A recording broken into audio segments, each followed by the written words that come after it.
What day is the Sea of Thieves again?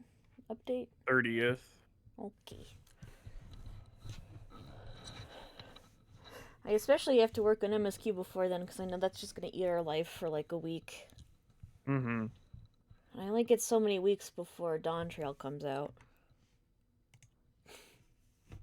You're doing something smart and actually doing the MSQ.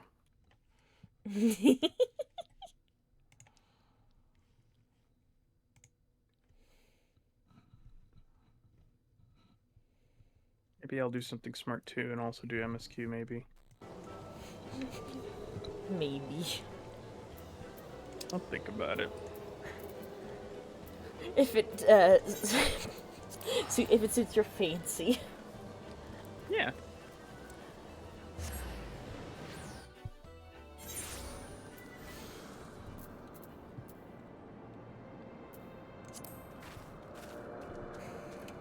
El Lalafell, I think, is dressed as Alfino, and that's just funny to me. Anyways. MSQ. Anyway.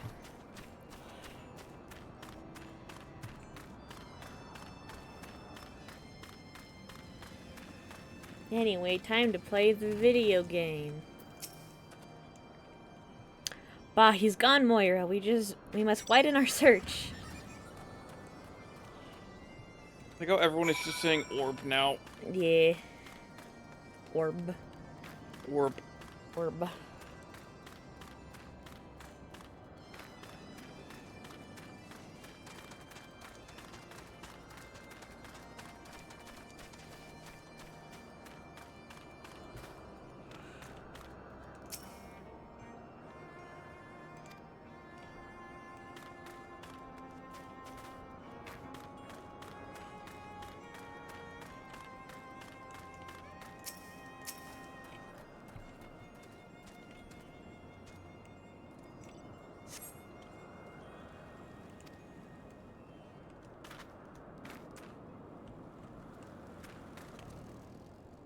Hello, Estinian.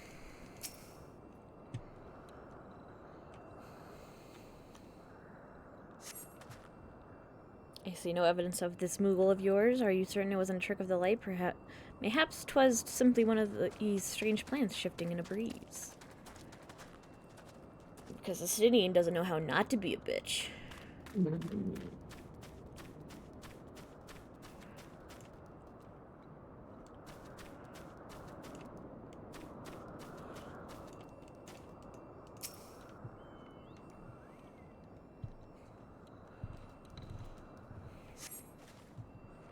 I have heard tales of these Moogles, but 'tis the first time I've ever laid eyes on one. They are rather adorable, aren't they? What? Why do you stare at me so? Can I not find a creature adorable? My heart is not truly made of ice.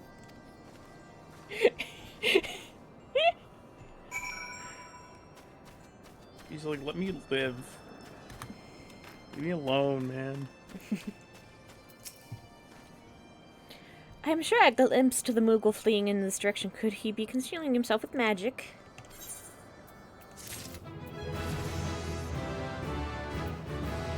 I am now level 67 white mage because mental illness is real. Anyways.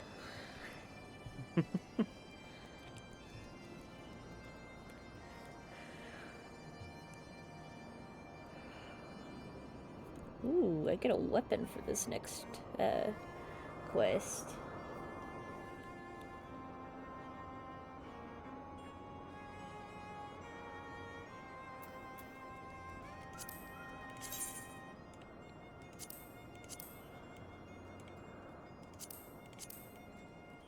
Big sword, Jesus. Sword. Sword.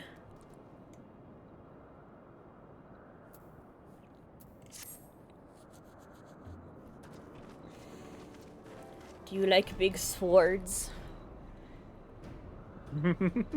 Confound it. Could we but enlist the aid of one of the local Moogles? I am certain Hasvalgar would not elude us for long. Though the eye enables me to sense the presence of dragons, I can only identify nidhogg's with any certainty. We could wander the mist for days and not know if we were any closer to his brood brother. And those are days we cannot well afford to squander. Shall we divide our forces then? Lady Baguette, might I ask you to question any dragons whom you judge it safe to approach? I shall try, yet I fear the influence of Nidhogg's rage will render most of the Dravanians in the area deaf to reason. And what of you, Master Elfino? I have not yet given up on the Moogles. Moira, come with me to Gridania. I mean to petition the aid of the Moogles' kin in the 12swood. After the business with Moogle Mog, I dare say they will be glad to help us. Hello, Casey. Welcome. At the KC? Yeah. Assuming you have no need for me, I shall remain here. Nidhogg senses both the loss of his consort and the coming of the eye, and his attention is firmly fixated in this direction. I mean to do what I can to hold his gaze, in the hope that it might delay any action against Ishgard.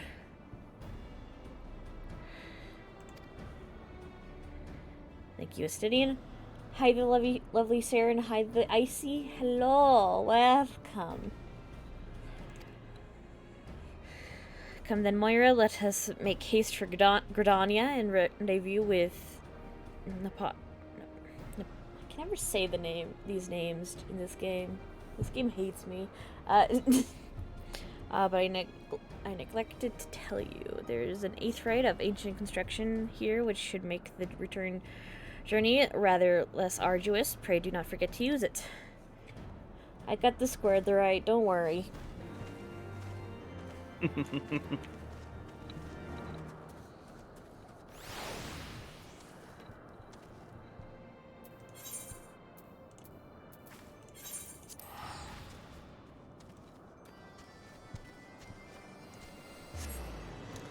That Catboy was cosplaying Luffy from One Piece, I'm pretty sure.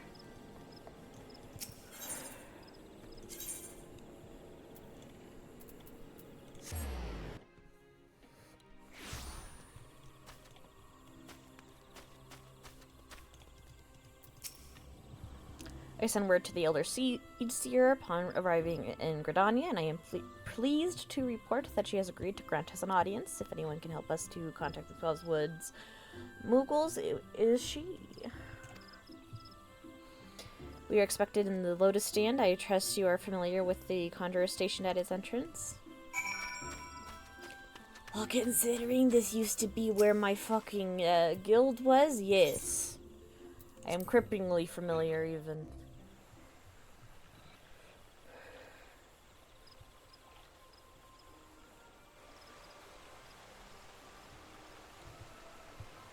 I bid you welcome, friends. The Admiral spoke of having met with you, but 'tis no really of a relief to see you safe and hale with my own eyes.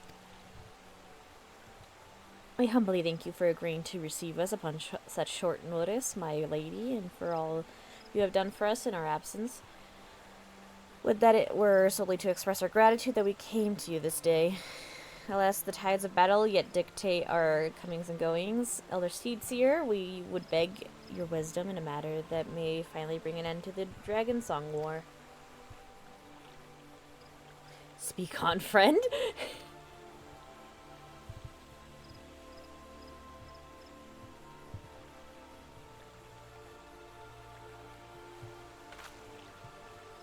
I see. So you seek a means to contact the Moogles of the Churning Mists. Coo-poo-poo-poo, I say. Coo-poo. Coo-poo. Coo-poo. What the fuck do Moogles say? Kupo?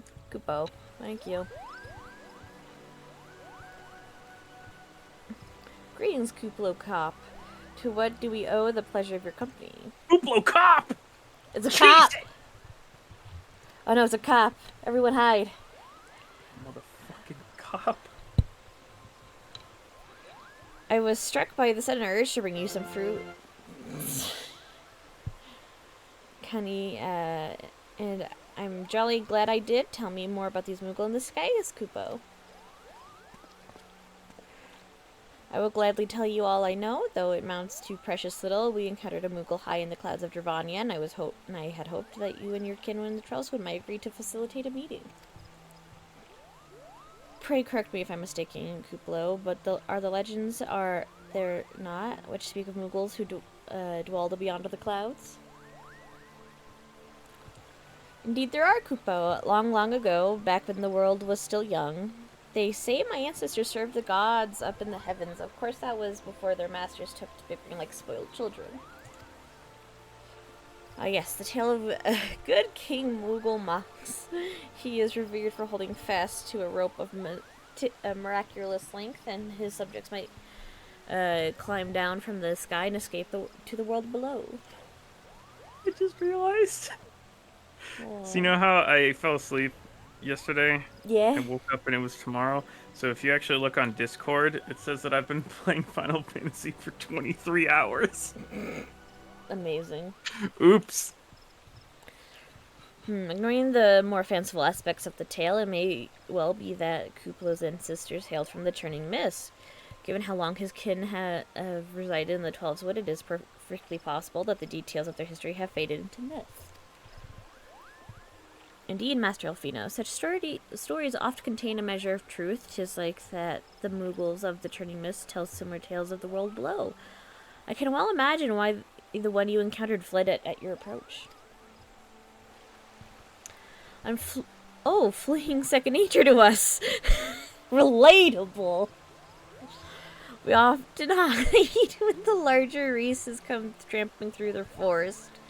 Of course, where there's one Moogle, there's bound to be more. Ah, Moogles are like cockroaches. Oh my lord. Which is why I've decided to take a trip to the clouds, Kupo. They surely won't be afraid to talk to me.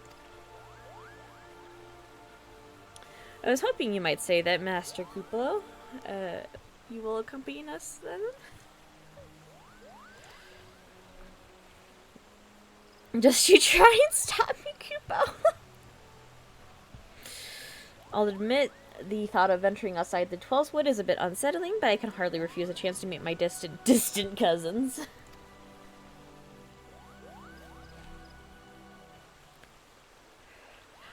If you will have me, I too will accompany you on this venture and lend my voice to your cause as an ambassador of Gridania. And then all of her bodyguards looked absolutely fucking horrified.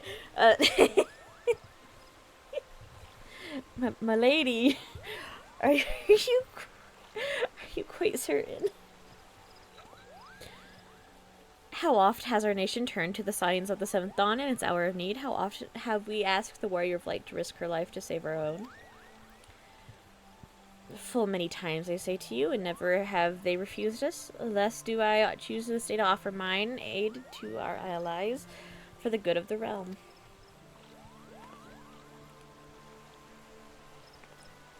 Is this not just...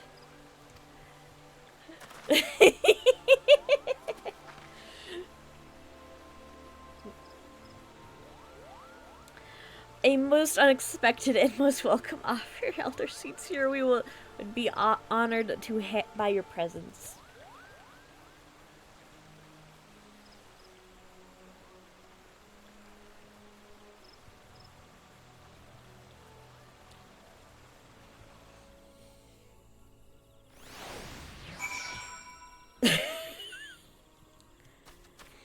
This game is funny.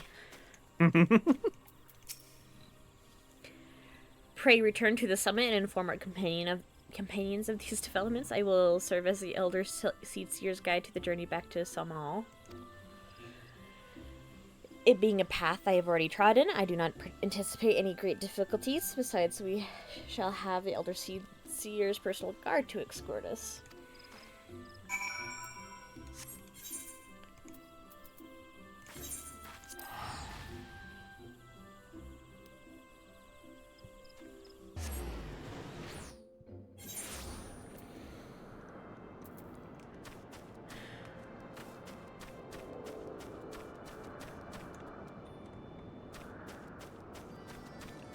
I've been turned around. Oops.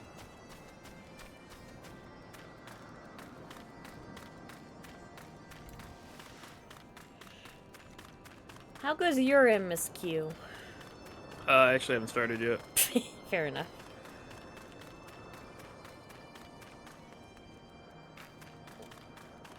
Estinian, my boss is coming. Behave for once, please. Like, please. For the love of God. Well, Matt, Warrior of Light, Nidhogg has not stirred, but he watches us, unblinking. I mean, he only has one eye. So I imagine it's a lot easier to do that. The Elder Seed Seer herself answers your call. Then there is naught to do but wait.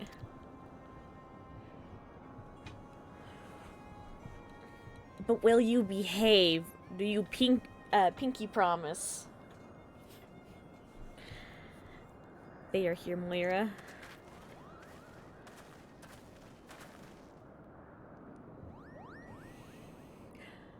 Acidian is just looks so comedically tall compared to everyone else in this shot. Greetings, my friends. I am happy to report that our journey was mercifully uneventful, devoid as the road was of Dravanians. 'Twould seem the dragons have abandoned some all for the churning mists. Elder Seed Seer, may I present to you Sir Estinian, the Shgard's Azure Dragoon. The original Crab Dragoon. 'Tis an honor to meet you, Sir Estinian. I have heard many tales of your order's extraordinary skill and courage with your deadly pogo sticks.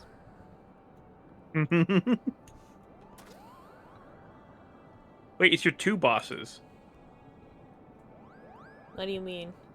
Like, Estinian's your Dragoon boss. No, I'm still technically his enemy with my Dragoon quests.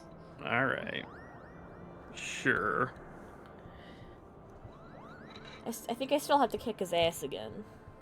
Gotcha. Technically, I'm the boss of someone else in my Dragoon quests right now. Nice.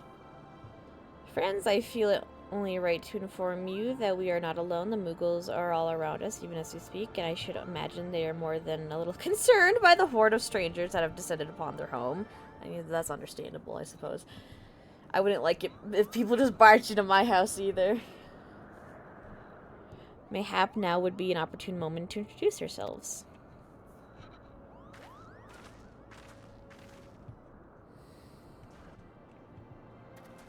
You shout out into the ether, "What's up, whores?" Sup, bitches? This should serve.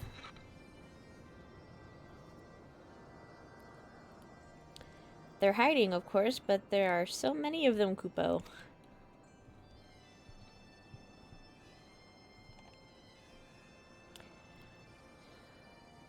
You called? Hi, Casey. Huh? I don't know. I'm just going with it. I am Khan Senna. My companions and I have braved the long road from the 12's Wood to share words with you. You said bitches?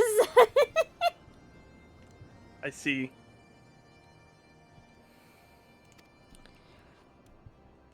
On this, the occasion of our first meeting, we bring an offering of light and wind.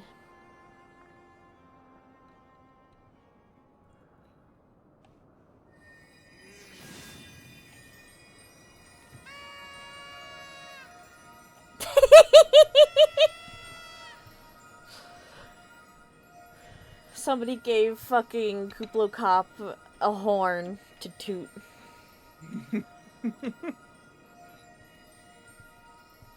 Oh, such a gentle and pleasing glow, Kupo.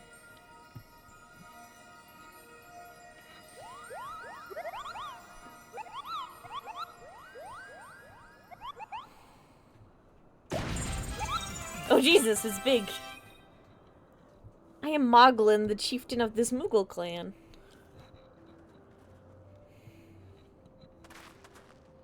Chieftain Moglin, it is an honor to meet you. Greetings, I am Kuplokop, ambassador of the 12 Woods Moogles. A Moogle from the world below? Your hide is of a different hue, but that palm is unmistakable. I might need a moment here, Kupo. My companions were no less surprised to learn of your existence here amongst the clouds. I hope they did not startle you overmuch in their eagerness to make your acquaintance. Full well can I imagine your wariness. I am told that men have not walked here in nigh on 1,000 winters. That's a weird way to say years, but whatever. Mayhap you will forgive them their forwardness when I unfold to you the grave matter which first brought them into your midst. My companions crave an audience with the great worm Hasvalgar, and they might negotiate an end to the war twixt man and dragon. An end to war, you say? I trust you, Khan Senna. The light of peace shines brightly within your soul.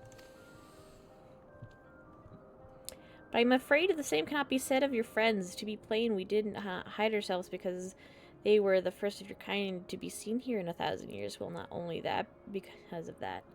We hid because we smelled dragon blood. Looks at Estinian.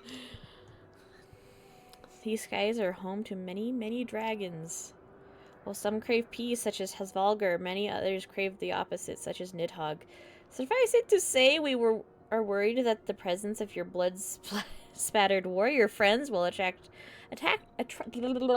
the attention of the nastier kind and invite destruction into our happy home. Next quest, Estinian, you have to take a bath. Boss fight starts. Now, just a moment, Chieftain. Moira may have dueled out the odd thrashing or two, but it's always been for a really good reason. She is a champion of the 12 Woods Moogles, and I will not hear her good name slandered. Kuplo Cop is the only good cop. Damn. Well, it's because it's spelled with a K. Yeah. Because all cops are bastards. A cab. That's spelled with a C. Yeah. Now, and bastard, let's not ruffle each other's fur. I shall, of course, take your testimony into consideration. If I may, Chieftain, there is little room for trust twixt strangers. Might we not take this opportunity to learn more of each other? All coupons are paste.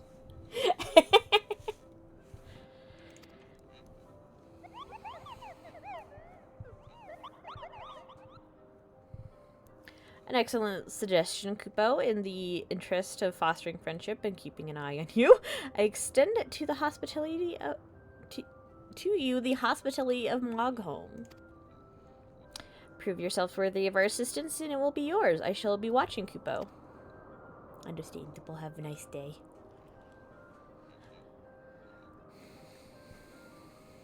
Astidian, go take a bath, you menace.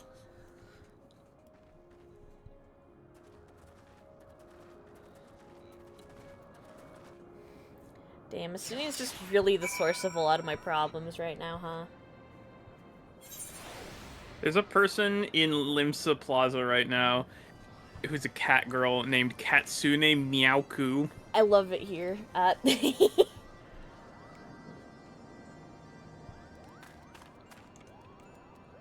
God, that looks like such a comfy bed.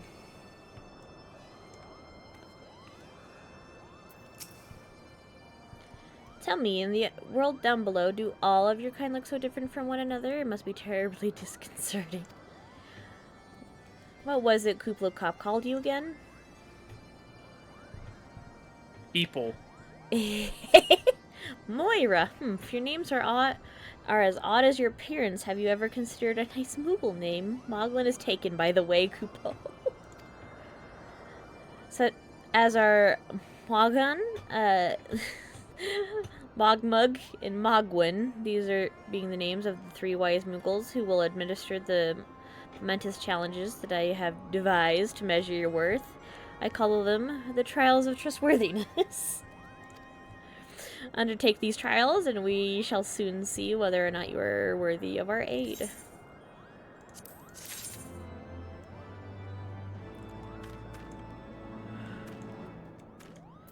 That was is a funny-ass way to tell me what the names of the NPCs I have to go talk to are. I appreciate it.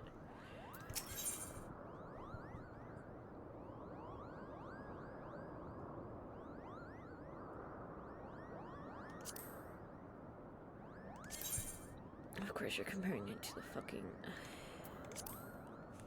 Eat! What? Don't worry about it. Okay. I'm just trying to decide what weapon I'll pick for my next one. You know, I was comparing to my white mage instead of my dragoon. I think there's a thing you can do where you like right click on it and it's Yeah, it your... that's what it was. Yeah, that's what I was doing, and it was comparing to my white mage instead. Oh, it's only. I thought there was a way to do it where it compared to any weapon in your armory. Maybe I'm a liar. Hello, yes, I am Moghan, the foremost alchemist in Mogholm, if you must know. As opposed to Mogham, the most popular deli meat in the 12's woods. Speaking of, if your tummy's gloopy or your wings are droopy, I have a potion to fix it.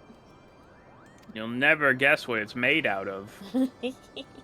Mogham.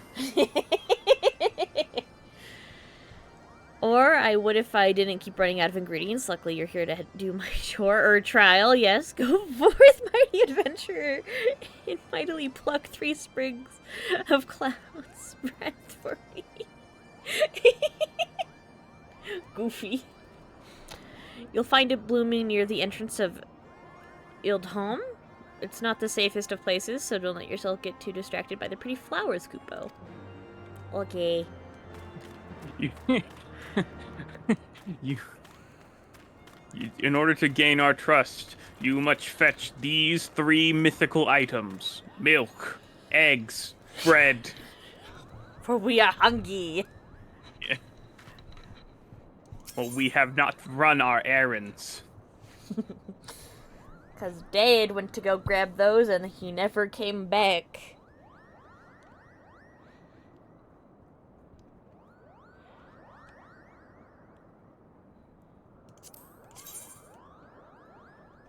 Mogdad. Oh, is this the gun you use? Which one? The titanium barreled... No. Ribis? I don't know, it just looks very similar, I wasn't sure. Book.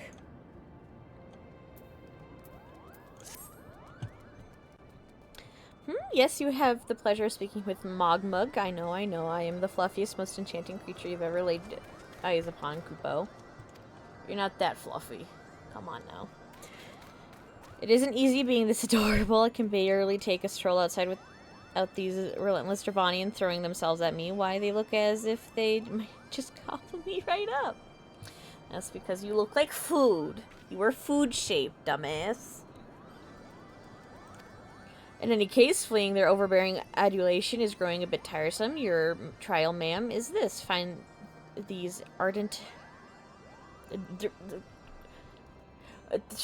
They want me to go kill dragons. It's not that... It's dragon dinosaur things. Perhaps a firm smack on the snout will teach them to appreciate my charm from afar. Charm, is that what we call that? Okay.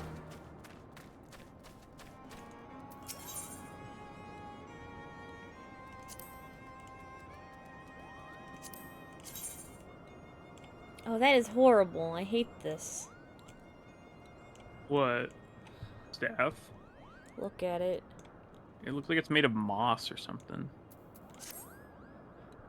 It makes me uncomfy. Okay. And this, kids, is why we have, this is why we have, what's it called? Glamours.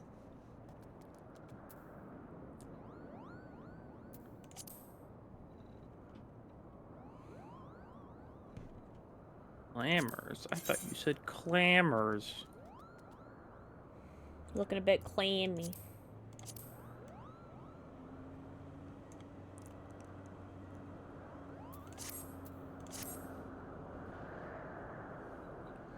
Mogwin's the name, and art is my game. When it comes to painting, there are none in Mogholm who can match my talent with a brush, Kupo. I know why you have come. Chieftain Moglin has demanded that I test your work trustworthiness, but as I trust no one to create art that will satisfy me, I instead charge you with receiving a masterpiece I would seem to have misplaced. It was an ambitious and innovative work, guaranteed to fetch at least 4 kupo nuts on the open market. You must find it. Question the masses. Question the masses. Moogles are hilarious. I love them. Honestly, like, yeah, Moogles in particular are great, but, like, honestly, all the fucking beast tribes have their own, like, fun quirks. Understandable. So few of them are serious. Understandable. Have a nice day. Surely a pebble painted with such vibrant colors and unmistakable penché cannot have escaped the notice of every Moogle in Moghome.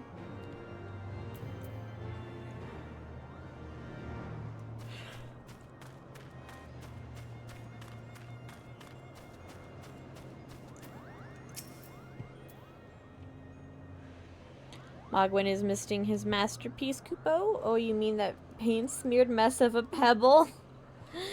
I've not seen it recently, a fact for which my eyes are profoundly grateful.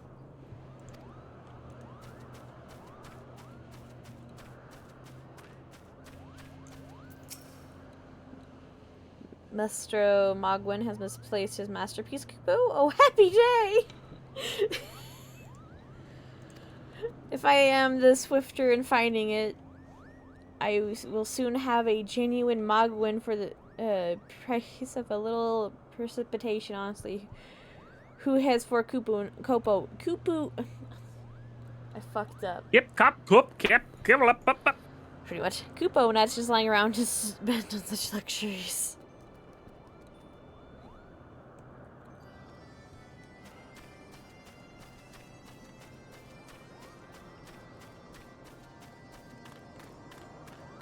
Oh my god, Mogto is such a name. It is a name of all time. Mogto.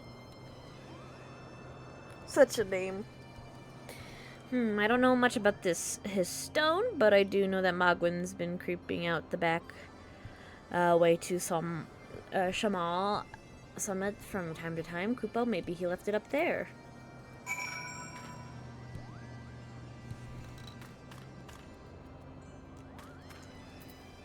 Oh yeah, I can fly here. I forgot. No, not fly, but I can have a mount. I mean, soon enough. Keep your eyes out for them blue quests. Keep your peoples peopled. Peepers peopled, whatever. Keep your peepers peeled.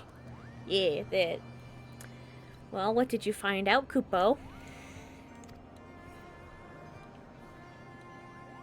Ah, yes. Now that you mention it, I do seem to recall leaving my pebble out in the sun to dry. The second part of your trial commences. Go adventure and receive my masterpiece before some art-starved admirer swipes the stone for himself.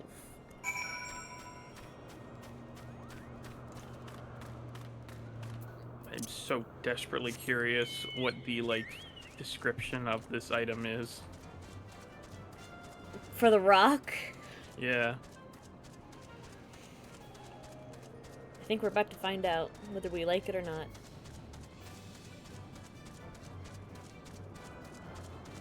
Moggy! Moggy. Moxie. Emptier of purses, mender of sticks.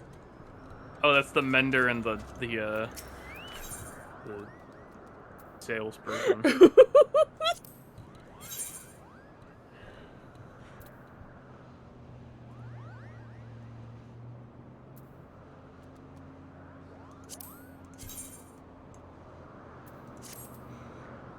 Oh, you can actually buy quite a few of the weapons out here too. That makes sense.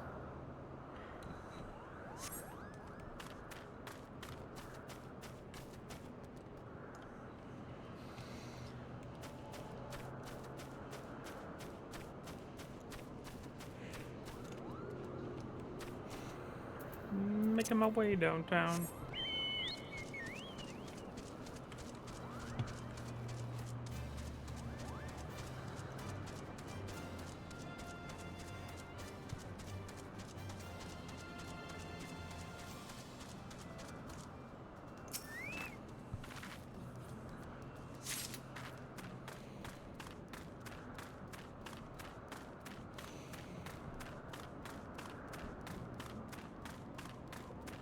Dinosaurs. And then I said, fuck you!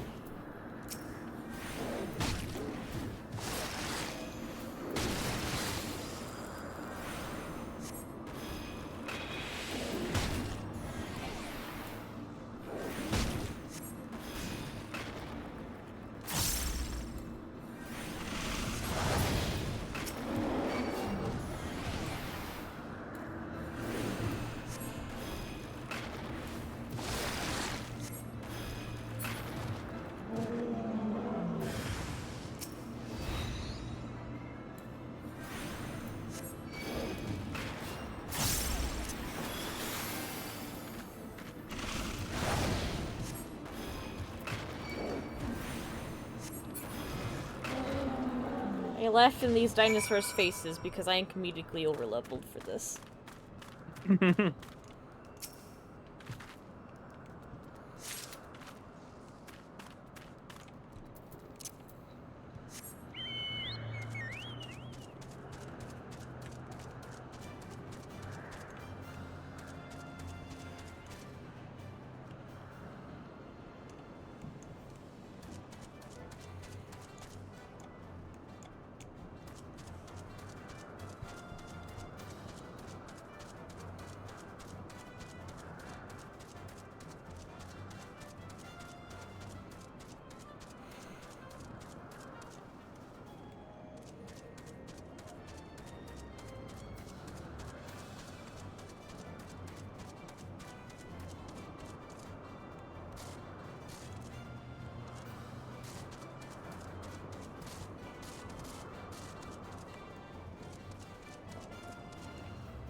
You were able to humble my Dravanian devotees? Wonderful! You are as capable as I am captivating, Kupo. Still, my precious perfection does not excuse those louts from pursuing me so mercilessly, their tongues lolling and bellies rumbling. The Dravanians and their ilk have much to learn about acceptable acts of admiration. Alright. Gun or bow?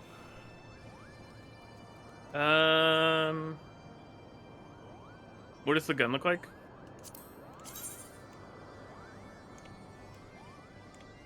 Bow.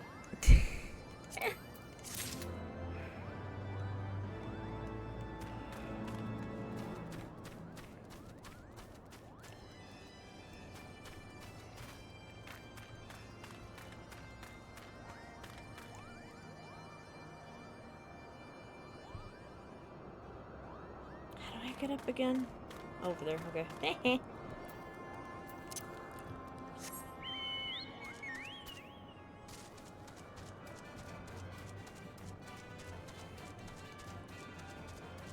So how goes MSQ? Still haven't started. If you're not careful, I'm gonna catch I have up. so much shit Hmm? to do. It's not my fault I have so much shit to do. Sounds like a skill issue.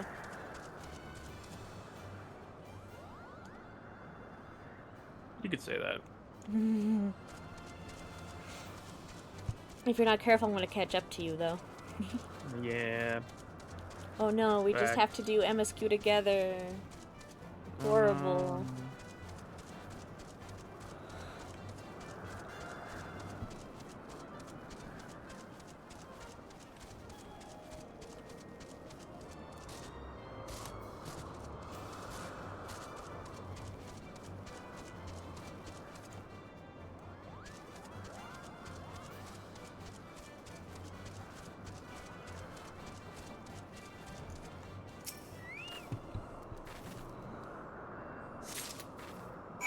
Obtain the Moogle masterpiece.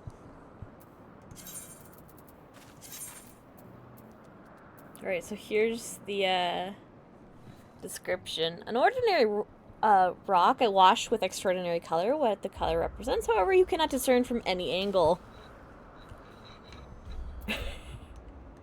Amazing. Gotcha. Abstract. I understand the problem now.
Do you have it, Kupo? Is my masterpiece safe?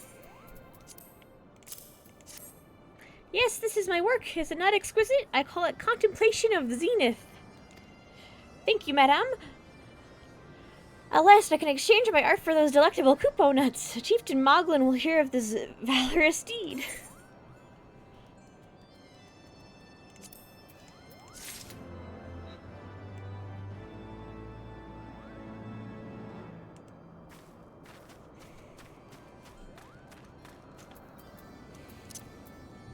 Hey, I'm gonna go get some, like, actual lunch. I'll be right back. Okay.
There it is.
Did you have any trouble finding Cloud's breath? I do need it quite urgently, you know. Oh, yes, these are perfect, Kupo. Now I have the main ingredient for my palm tonic. Speaking of which, how are you feeling, miss? Should you ever feel your palm losing its balance, then I'm your Moogle, Kupo.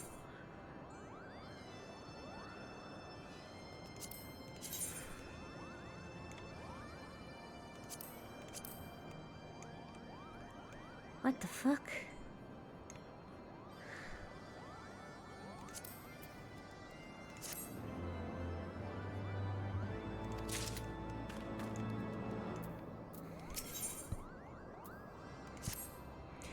Moira, if that is what you insist on calling yourself, you have completed the trials of trustworthiness administered by the taskmasters, Moghen, Mogmug, and Mogwin. During these grueling tests of character, I closely observed your conduct as well as that of your companions, and I am decided. Kupo, gather your friends before me so that I need not repeat myself needlessly.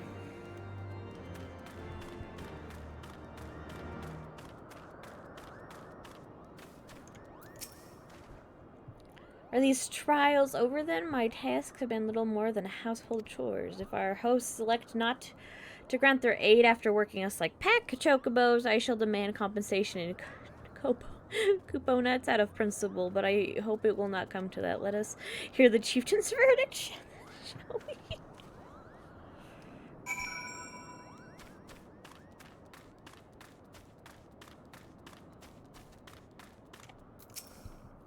How go your trials, Warrior of Light? I myself have been sent on a number of expeditions to chastise the local dragon population. Did not their chieftain wish to avoid inflaming the Dravanians? Such contradictions aside, our hosts seem entranced by the height of my leap.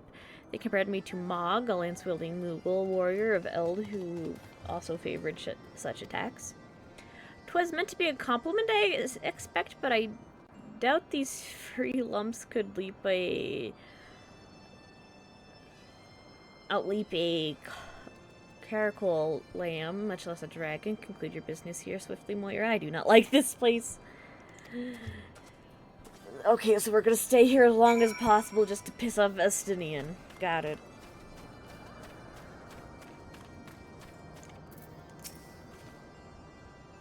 Standing here in Mogho, my thoughts turn inevitably to the legend of good King Moogle Mox and his seat in the heavens. Like most, I thought it no more than a myth, a story for younglings that grew with the telling, but with every passing moment, I become more certain that we have discovered the origin of the tale. Full eager am I to hear what the chieftain has to say.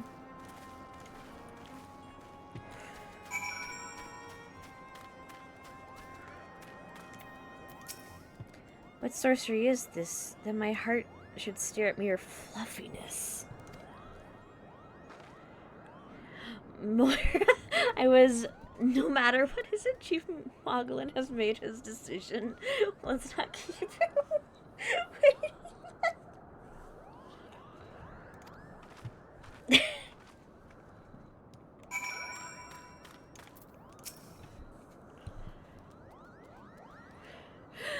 We've become such friends, Kupo. My Moogle cousins love to sing and dance as much as I do. Chieftain Moglin has finally come to a decision, has he? Well, I suppose I'd better flutter over and see him then.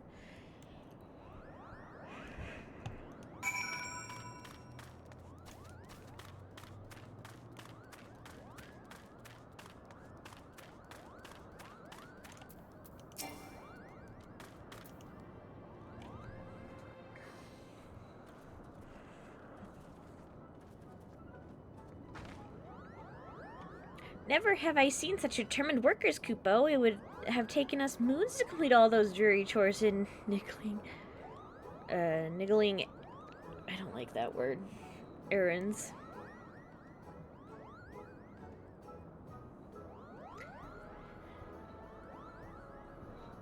And we have our labors proven the purity of our intentions, chieftain?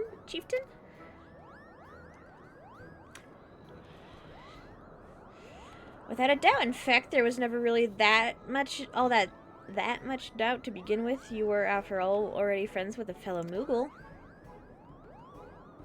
But you see, before any meeting with Hasvalgar could take place, certain preparations needed to be made, and what better way to help you pass the time than by having you perform all the tiresome tasks that no one ever wants to do, Kupo.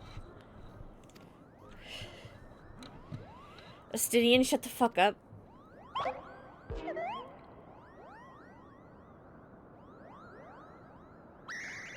Oh dear, the horn. Bring out the horn quickly now.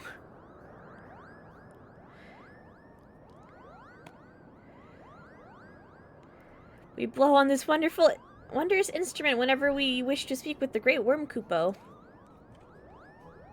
We haven't perhaps been treating it with the care it deserves of late, and I think Moghan may have sat on it. So we needed some time for cleaning and polishing and straightening.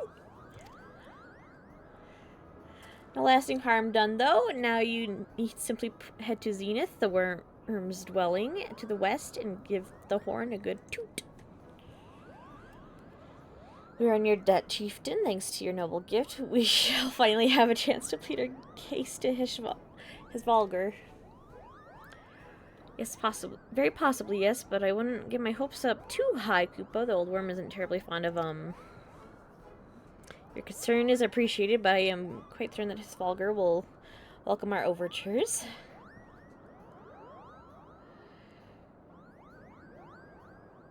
Should we ever arrive at his lair, come? We have squandered enough time already. Why are you just garbage, Justinian?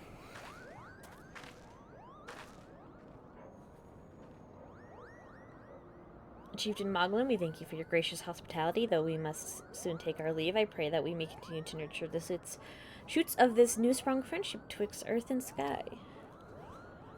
Of course, Kupo! Visit us whenever you wish. Consider Moghome your home amongst the clouds.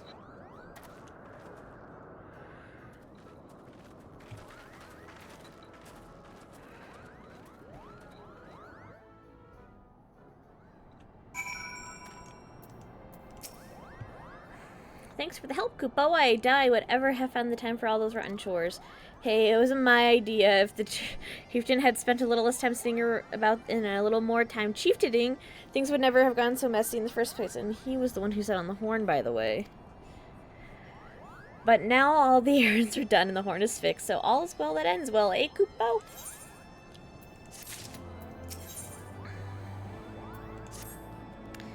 Well, I expect you're eager to be on your way. Did I mention your friend was looking for you, Kupo? If not, Alfina was looking for you. I'll be waiting just outside, stretching my wings. Just let me know when you're ready to depart. Kupo. Kupo. Kupo. Kupo. Also, Sydney is still a bitch. Anyways. Water's wet. Yeah. There is a lore reason for that, but I feel like it's less, like, explicit. Is it the fact that his parents are dead? I mean, I can't tell if this is spoilers or not.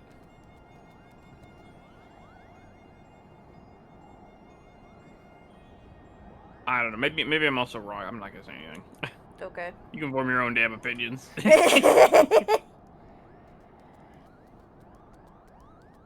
I know he's pissy at his adopted dad, which is why I had to go beat Astidian's ass a little while back, but you know. Mm-hmm. To the best of my knowledge, we have all that we need for our trip to Zenith, and I believe the Elder Seed Seer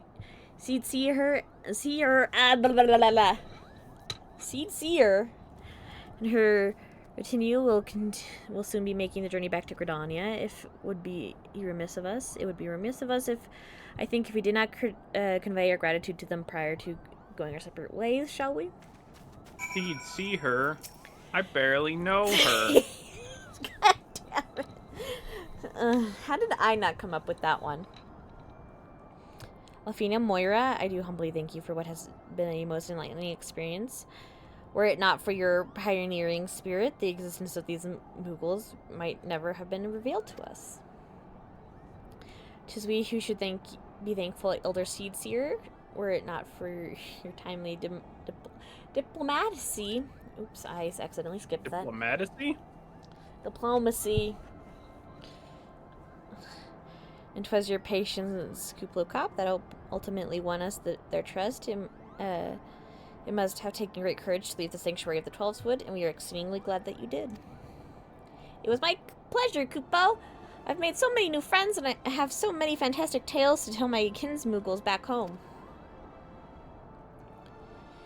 And it is to our home that we must now return. May you ever walk in the light of the crystal, my friends.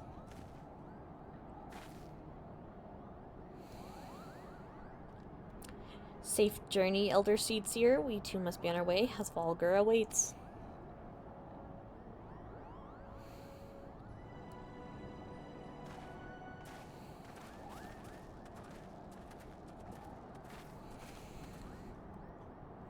Warrior of Light, pray attend closely to your companions, or Estinian. Beneath that stoical facade, a storm of anguish sees unseen. No, it's pretty seen. He doesn't hide it very well. He basically outright says it a lot. He's just angsty as fuck at all times.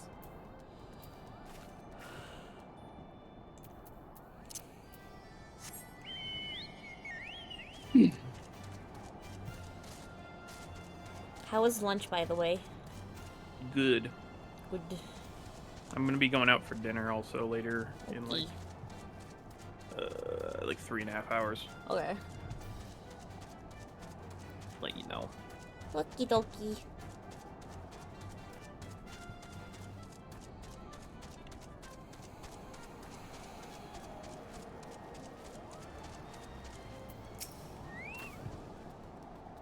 Have you said your goodbyes and dabbed away your tears, Kupo? Then we are indeed ready to go.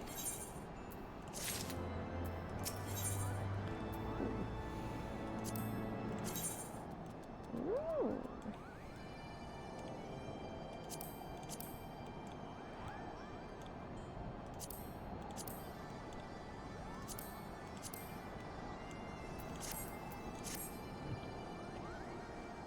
As Chieftain Moglin has already explained, the shiny instrument we gave you is the best means of grabbing Hashvalgar's attention. I'll come along and show you the way to Zenith. It's the big palace where you need to blow the horn. First things first, though, we need to make way for Asha. And watch out for rampaging dragons. Maybe that should have been the first thing, Kupo.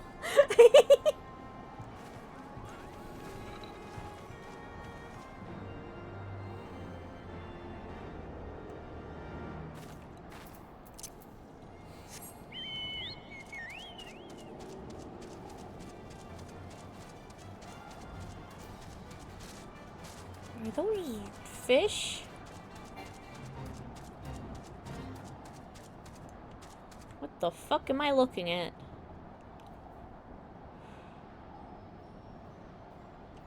Fish dragons, I guess? Whatever. I guess so, yeah. I'm going to ignore it.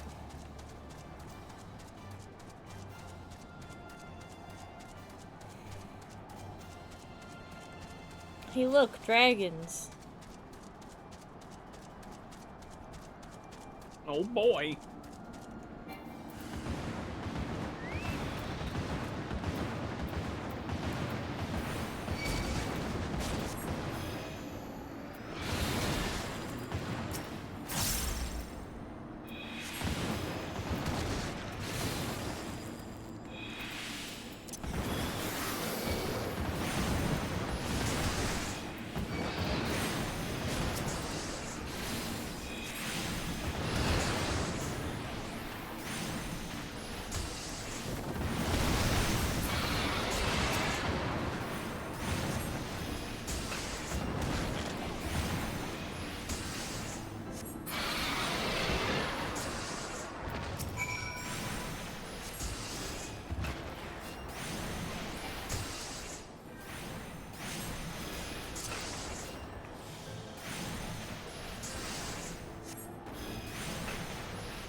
Damn, it's literally gonna make me go walk all the way there.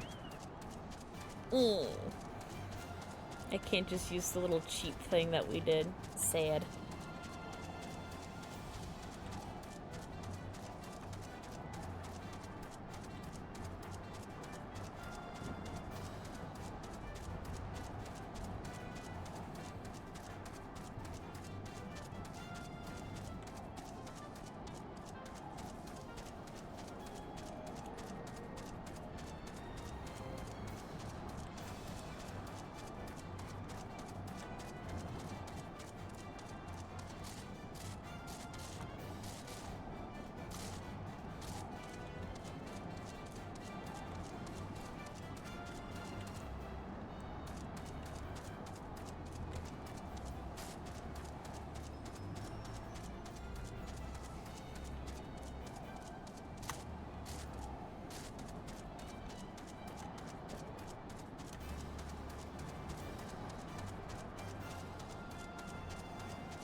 There's even more moogles.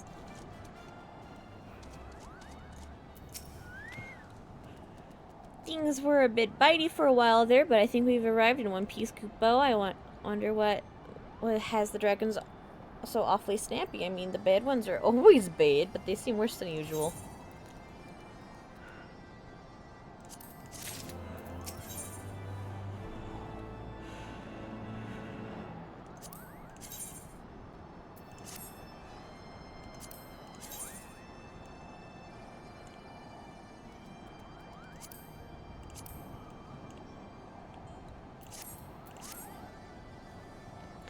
We may have a small problem, Kupo. When the winds are high like this, Hashvalgar inevitably abandons his lofty perch and heads to the lands below to hunt.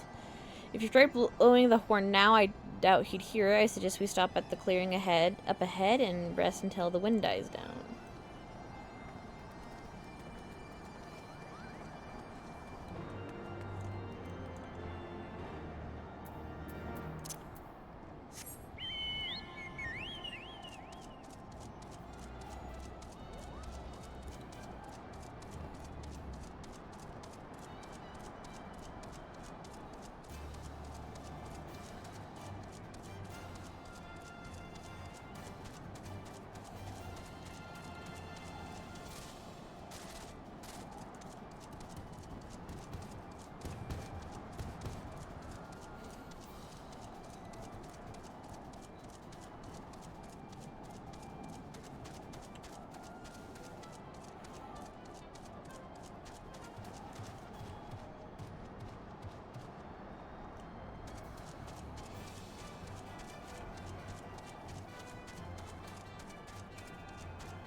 Sydney, if you blow up the meeting with Hashvalgar, I will personally kick your ass again.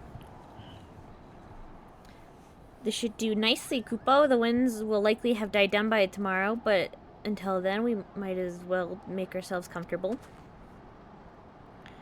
If we must interrupt our journey so close to its end, I suppose this place is as good as any. And mayhaps a brief respite from the hardships of the road will help to clear our minds in readiness for the coming parley. Very well, then, I believe a campfire is in order. The gathering of fuel to me, I acquired a keen nose for firewood during my time in the frozen wastes of Corthus. Clear our minds, 'tis Master Alfino whose my needs clearing. The thought of meeting a great worm in the flesh has befuddled the boy. Did you see him stroll away as if these ruins are not crawling with deadly beasts? Follow him, Moira, and say that the wildlife does not make a meal of our young friend. We will have camp ready by the time you return.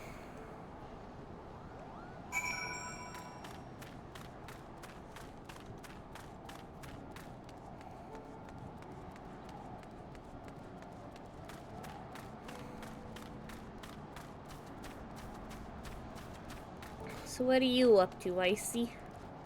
I'm decorating the FC house. Fair enough. Are you hiding more little goobers? Maybe.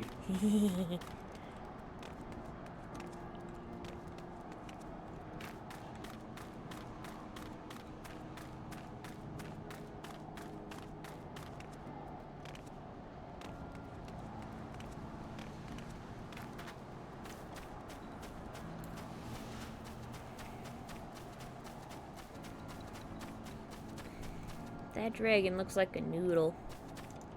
Bad dragon? That dragon looks like a noodle.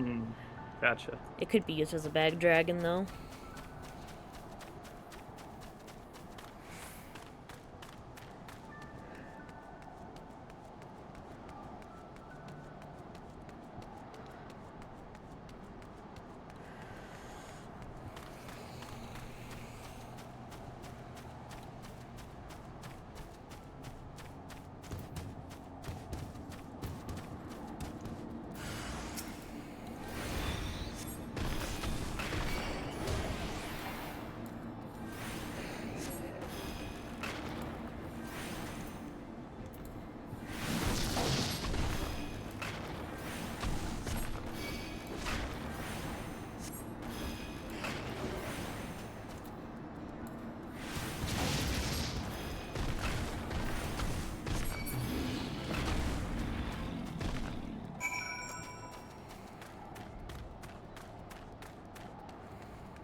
I see I was right to worry about the boy's safety.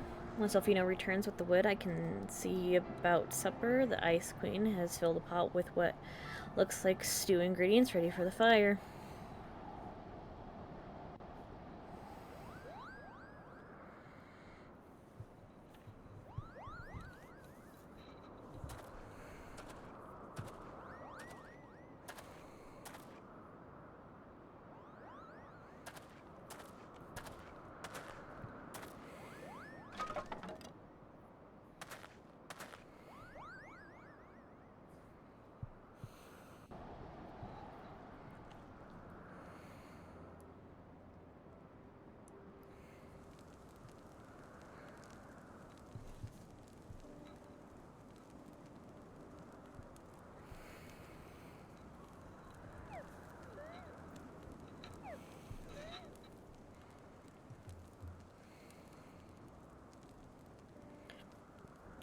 Few things compared to the simple pleasure of sitting beside a crackling campfire of one's own making.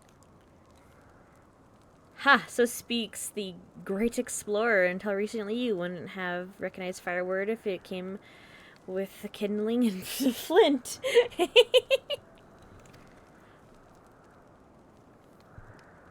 'Tis well you instructed me so patiently then. But yes, left to my own devices, I would have been compelled to signal to beget with a pile of damp leaves.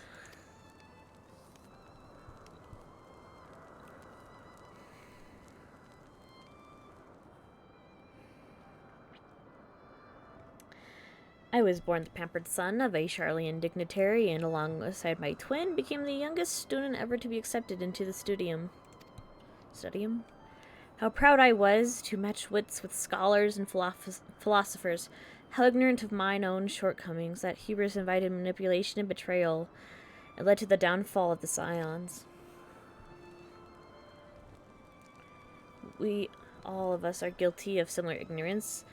How many men lay down their lives, never knowing what it is they fight for, never questioning that which they have been taught to believe.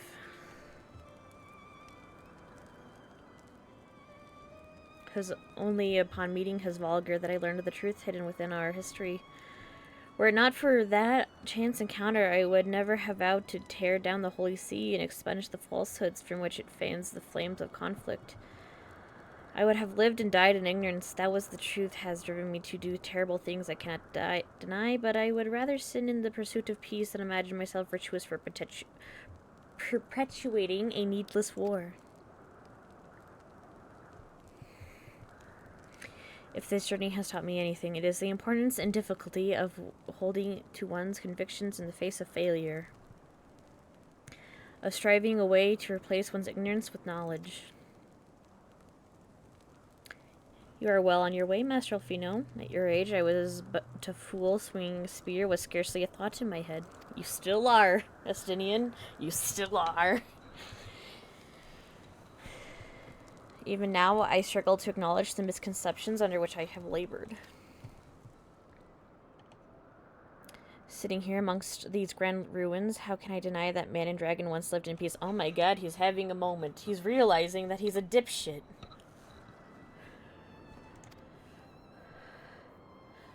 But for all that such an age existed, we are now in a time of war. Nidhogg killed my family, and no quirk of history will exonerate him.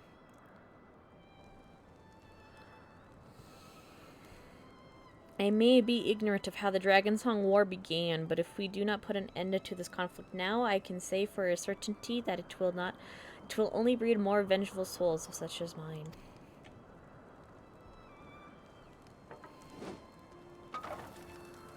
Hucks wood into fire. In my hands resides the power to vanquish a great worm. If Ishgard's survival rests on me wielding that power, I will slay Nidhogg myself. No orders or no. Estinian, you give your word. My word is congruent upon the success of our parley. Show me the strength of your convictions, Lady Isar. Convince Husvalgar of our righteousness of your cause.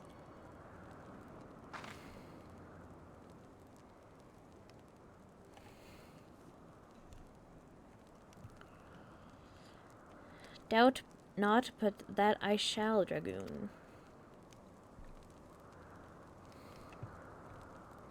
Well, when's willing, we shall have our answers on the morrow. Let us sleep now and face our fate with the rising of the sun. This is either going to go really well or really badly with no in between. I just know it.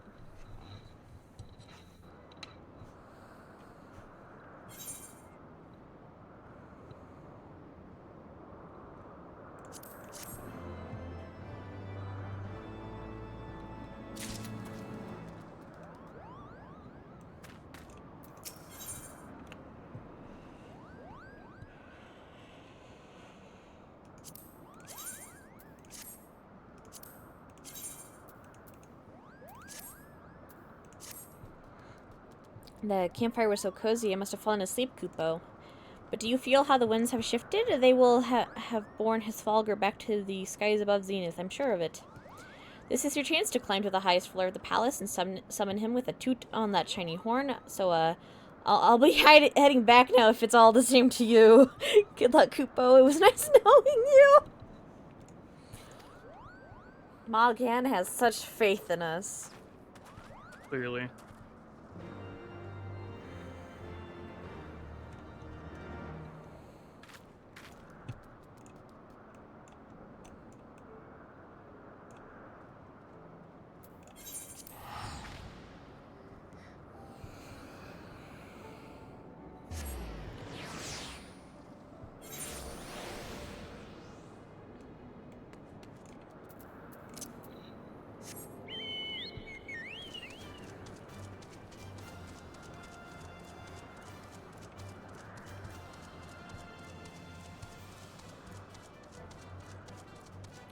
Also, I'm approximately halfway done with Heaven's Word, by the way. Nice. 55, you mean? I'm at 54. Ooh, okay. So, pretty much.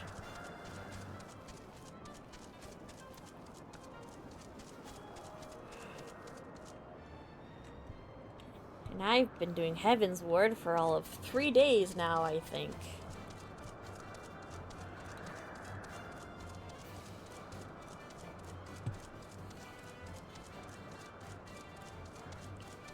Which at this rate, I will very much have more than enough time to finish the free trial before Nice. Dawn Trail comes out.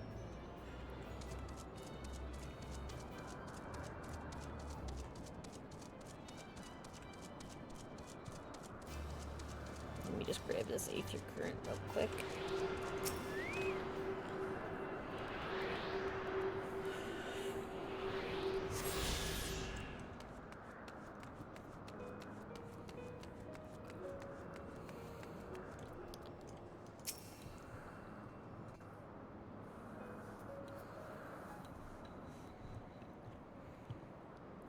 It's gonna be interesting to see what Midgar Somer does with this, if anything. He's like, you bitches, what are you doing here? Get off my lawn! Quit touching my stuff! Mortals, why do you disturb my solitude? Dwagon. Ugh. Mortals. Ugh. This boy has 2 sets of wings. He is so big.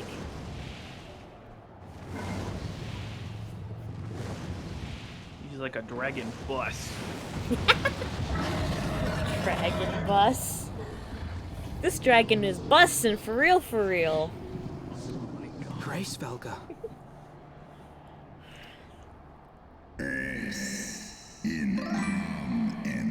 I don't know about that one, Chief.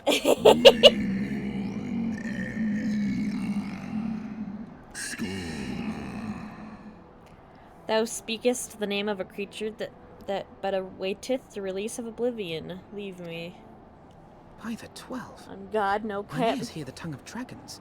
Oh, you yet got the a meaning problem with rings clear Kuplo within my Cup? mind. How can that be? Also, this dragon Grace has Helga. depression. Do you not remember me? 'Twas I whom you found in Depression. Dravania. I who glimpsed the truth. The truth about your past. About Shiva.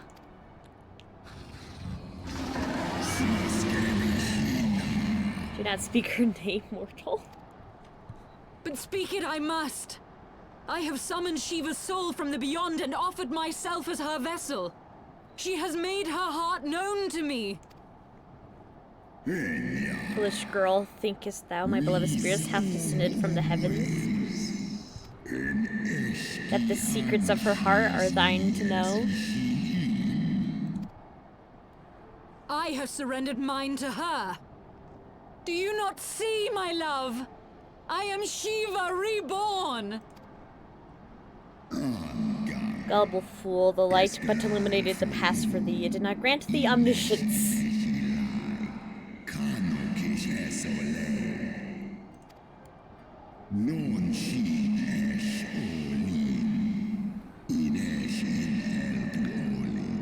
The spirit thou hast summoned belongeth not to Shiva, 'tis but a shade conjured by thine own fancy. In an age long past, mine own kin were guilty of the like folly, beguiled by the Dark One's lies. They attempted to resurrect a king amongst worms. Yet the divinity they called forth merely borrowed the semblance of my fallen brood brother. Such gods are not summoned but created, phantom spun from the threads of misplaced faith. Fucking hell, Ray Then the Svelgar spirit giving that answered me. his heart a fucking 101 on what the fuck primals are. Yeah. Like, I'm sorry, did you read the textbook, bitch? Ma'am is the last one to know at this point. I think so, yeah. Was but thy dream of Shiva. Thy soul hath been corrupted by a deity of thine own making, child.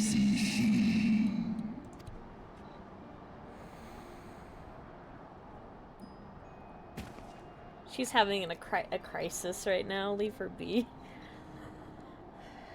Be that as it may, Lord Hraesvelgar, Izel's desire to heal the rift between man and dragon is real, and it has borne us this far.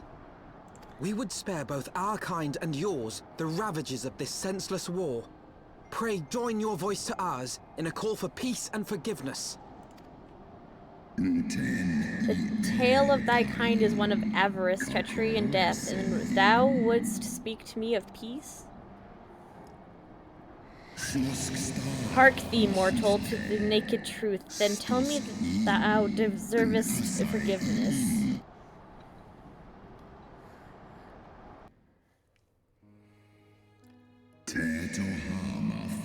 1,200 years ago, my beloved Shiva's sacrifice served to bring an end to the war twixt man and dragon, paving the way for an age of peace and cooperation. 2 centuries of harmony were to follow, during which time the Elzen learned much about us, not least that the eyes of a great worm were the wellspring of its strength. 'Twas out of this selfish desire to possess this strength that King Thordan then conspired to undo all that our people had achieved together.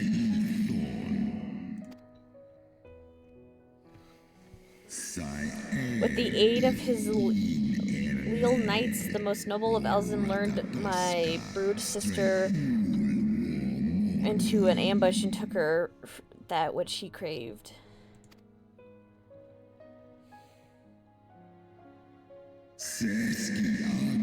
Fain would I strike the image from my mind, yet still the scene doth linger of my brood sister's tattered corpse, defiled by her allies, that they had torn out her eyes and feasted upon them in the manner of wild beasts. Ew.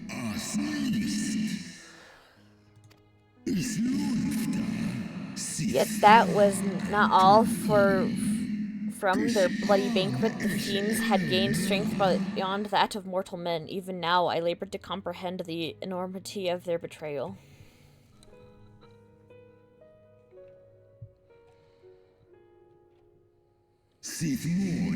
Nidhogg was the first to learn of the atrocity, and he took to the skies, hungry for vengeance. But through this, though he slew Thordan and some few of his knights, their fellow butchers knew only too well where to aim their spears. And with now practiced savagery, they set about about my brood brother sending him flailing from the field. Such is the truth the Holy See would keep hidden. Such was the beginning of the Dragon Song War. 'Tis a song my kind shall ne'er forget. In which 10,000 years passed and Ishgard crumbled into dust.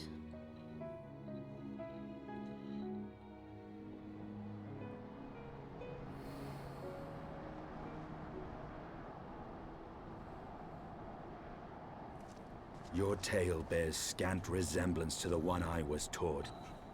How convenient that it should absolve your kind of all responsibility. But tell me, Dragon, why should I believe your version of events? What thou choosest to believe is immaterial. The betrayal that yet haunts mine every waking moment is no less the truth to my kind. And Nidhogg meaneth for Thorin's people to suffer for his sin till the end of days. That which thou imaginest a war of extinction is but a punishment, a siege of the spirit. Hast thou not seen those who tire of the torment? Those who abandon their own and side with dragonkind? Ishgard's so-called heretics.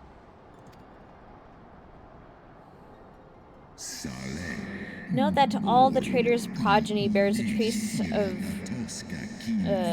my sister's existence, but a single sip of our blood is enough to awaken it. Then, the seed lies within us. 'Tis for this reason that those who abandon their loyalties are rewarded with a drink, and thus are they transformed to join the ranks of Nidhogg's ever-growing army as newborn dragons, one by one through death or defection. My brood brothers shall account for all of the betrayer's children. Ye gods, I have borne witness to such a transformation.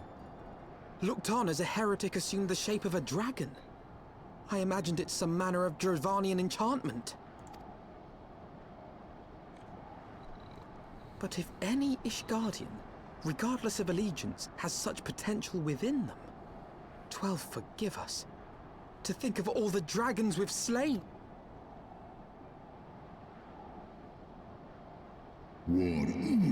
There will always be some, of course, who choose to fight until the bitter end, like the dragoon. But struggle as thou might, thy youthful vigor will be spent ere thou reachest 10. And Nidhogg's shall remain to torment thine offspring.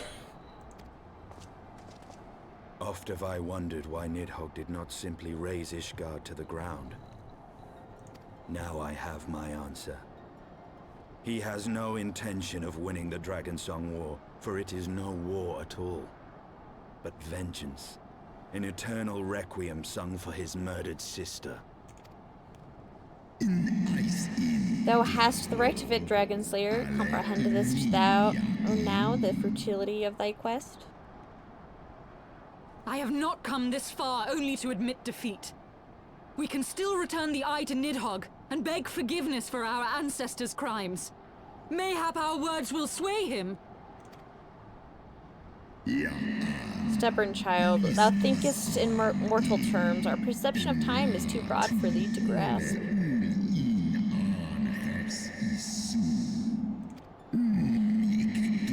'Tis a simple matter for thee to offer thine apologies. Thou didst not perpetrate the crime. Despite thy visions, the deed of history seem distant to thee.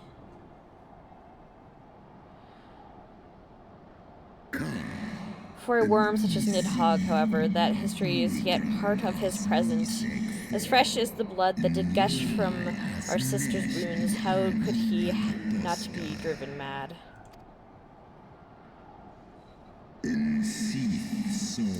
'Tis only by the calming embrace of Shiva's soul that mine's own fury hath not consumed me. But let us speak no more of what is done. My faith in your kind is spent, and I would be alone.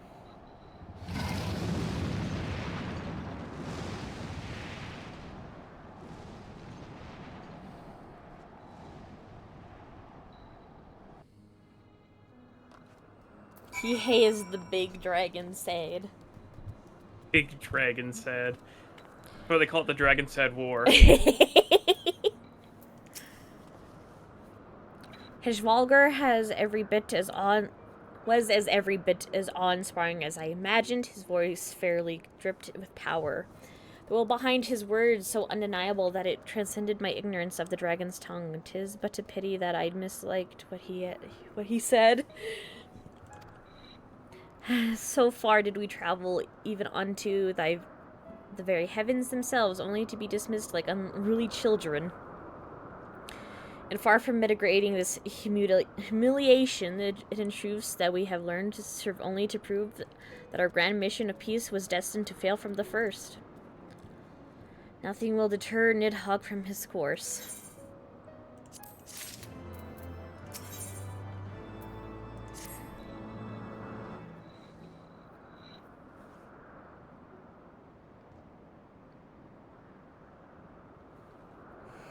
Well, what do you propose we do now? I, for one, am intent on continuing to the east.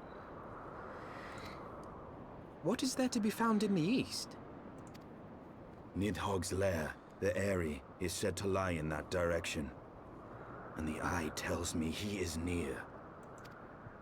You cannot still mean to slay him. You cannot still mean to stop me. I have been true to my word, and aided you in this fool's errand with Hraesvelgr. But your efforts at parley have come to naught, Lady Iceheart.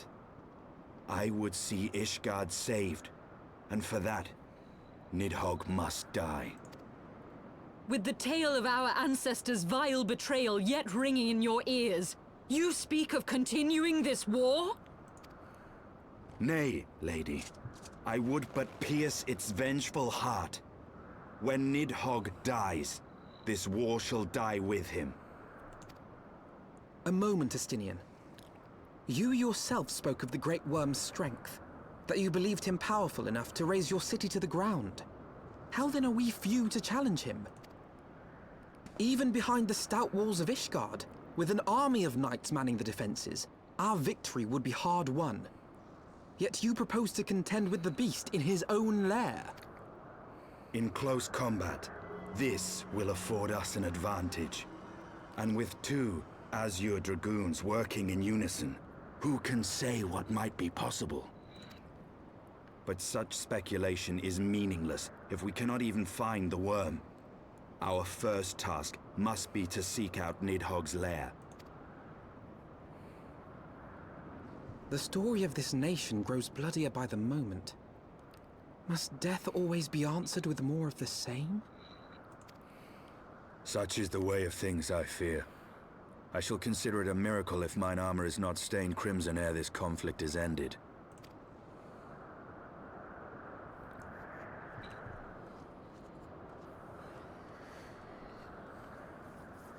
That I should be blinded by my own lies.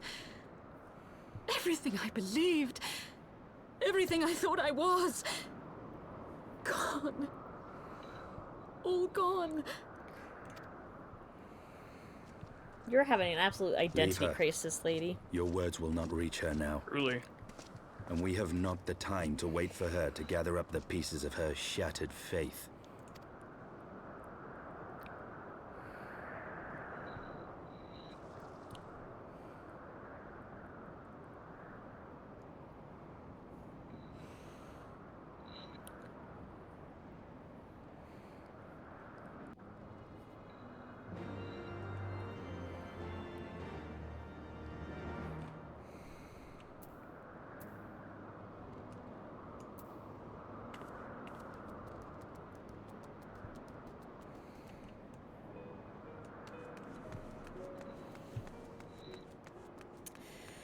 At what point do I get to kill the Pope? Normal sentences. In video games, absolutely. Fair enough. Can't argue with that logic. Like, it's kind of obvious at this point with the cutscenes I've seen that it's the same group of people that killed the Brood Sister. Well, that was a long time ago. So it's not It's not the Pope. Okay. Oh, don't worry, in good time. Okay. But also, I don't know what magical powers the eating dragon would give you. So, I as far as suppose I'm that's fair. concerned, it's good. It's possible to be the same guy. I've seen that in stories before, so. Maybe it is, and I just forgot. I genuinely don't know at this point, honestly. Now you're making me doubt it. We'll see. It's definitely the same, like roles. Mhm. Like, it's like, whether or not they're the exact same people, it's the people who held those positions, Yeah. yes. I just don't remember how the fuck elves and lifespans work. Dragon flesh consumed or not. Yeah, because he claims to be the fourth in that line, but also, Yeah. if he rarely goes out and he's eating dragon flesh, and we don't know the full effects of that quite yet. So Yeah. it's every bit of possibility that it is the same guy, because he's using the same name and all that. Yeah, that is a good... Like, a lot of vampire all that. stories have a lot of the same shit. I get you.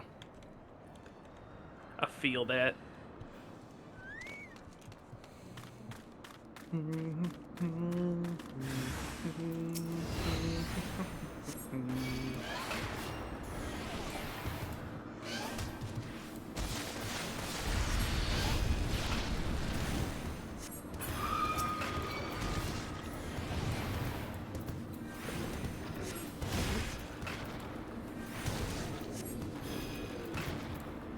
Also, I think there's, like, I don't know exactly what area of the world this comes from, but I know there's, like, a legend that if you eat mermaid flesh, you can have a very similar thing as to what I'm talking about happen.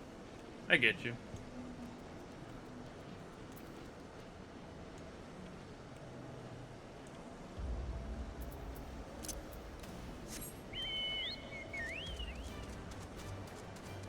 In this game, very clearly, takes a lot of inspiration from, like, old myths and stuff. Mm-hmm.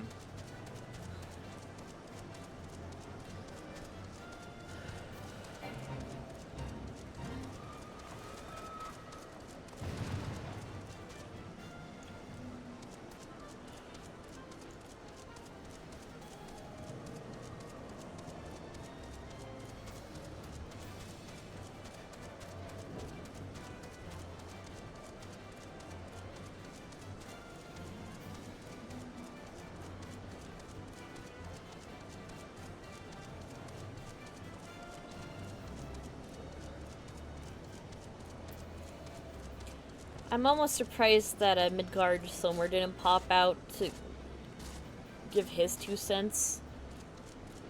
What do you mean? He just, Oh, the little tiny dragon. Oh, yeah, I get you. They're like, hoops.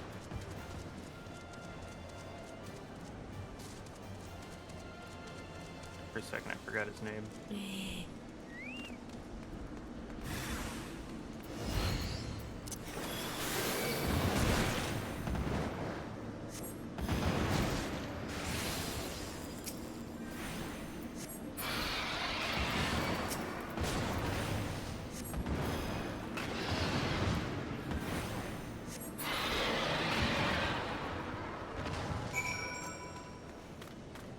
I wonder where we could be going. Such a mystery.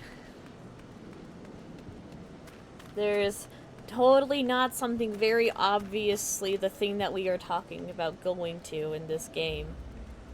Totally not. There's not a dark purple glowing cloud thing. That's what we call foreshadowing. It's shadowing, alright.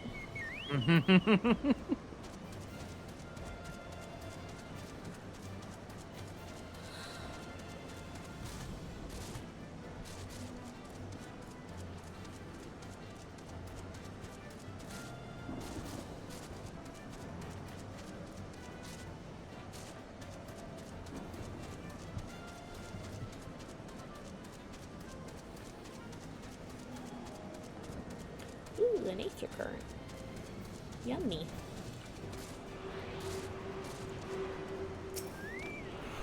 That enemy's called a Wadjet. I'm trying to decide how that makes me feel.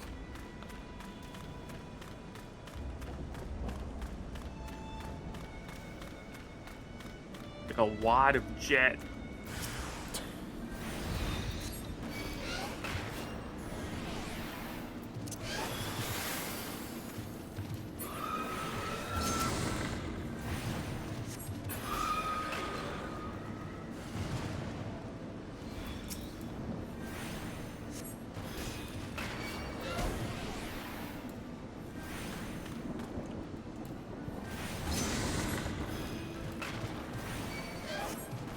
I, for one, am looking forward to Poke murder.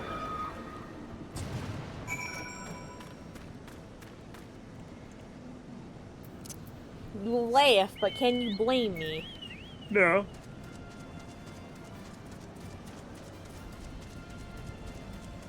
Especially when you consider that I have family that has in fact worked for the church. Oof.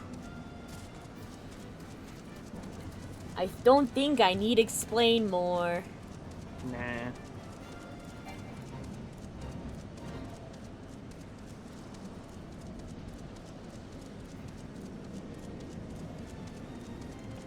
Hi, Estinian. You gonna be a bitch some more? He's just like, duh. Is that What do you it? think I am? What do you think, Alfino? It's been there since we got here, and you never once questioned what that could be? Aye, Dumb kid. that would be the Airy. Telling you, he's a I nerd. feel Nidhogg's presence through the eye. His caustic hatred gnawing at my soul. 'Twould seem the death of his consort has put him on guard. Mark how he wards his lair with tempestuous winds. Can you blame him, Estinian? We literally killed his wifey. He's allowed to be a little pissed.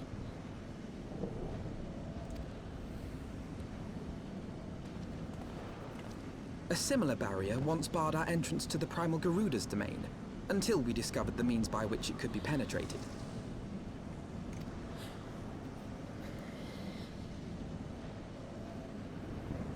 Mayhap it is time we called upon Master Garland. It will be just like the good old days, no? I guess. The good old days of Garuda. Now me thinking about that time when my power went out mid-fight. Oh my god, I forgot about that. I still need to do that fight again because I don't have the weapon still. Yeah. Time to summon Sid. A force of sufficient power to break through a primal's defenses might conceivably be granted us access to the Airy. I can offer no better solution. Pray consult this engineer friend of yours. Very well, on the condition that you swear not to lure Nidhogg from his lair in her absence. And steal all the glory for myself, you mean? Nay, I am not so selfish as that. Contact me by link pearl when your preparations are complete, and we shall set forth from Ishgard together. I suggest we rendezvous back at St. Renette's Forum, Moira. From what I gleaned of the Holy Sea's decidedly ambitious airship project, Sid will be in Ishgard.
Well, last you saw Master Garland, he was advising the Ish Guardians on their ailing airship, correct? In that case, he might still be at Camp Cloudtop.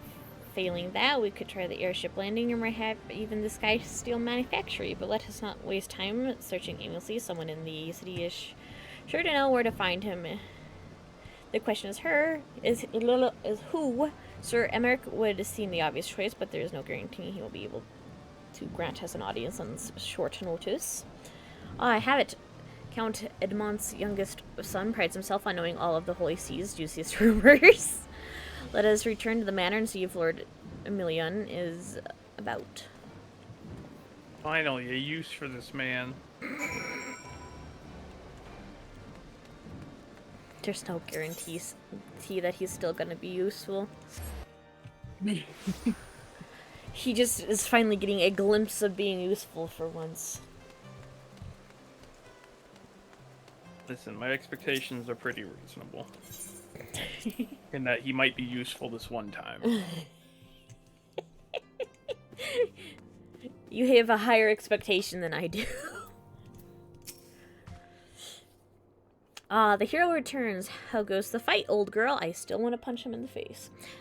Well, I trust... in search of a Sid Garland, you say. Say no more. The taverns are full of talk. And the name of Sid Silver-haired genius has cropped up more often than most. I hear he has been tasked with getting that monstrous airship the Holy See commissioned to actually fly. To its seem, the project has been plagued with mishap from the first. In any case, Garland Ironworks employees are known to frequent the airship landing, and I'll wager their master does too. The airship landing? Yes, I thought as much. Come, Moira, we must find Sid and trouble him for his expert opinion. Oh my god, he was helpful for once. It's a miracle.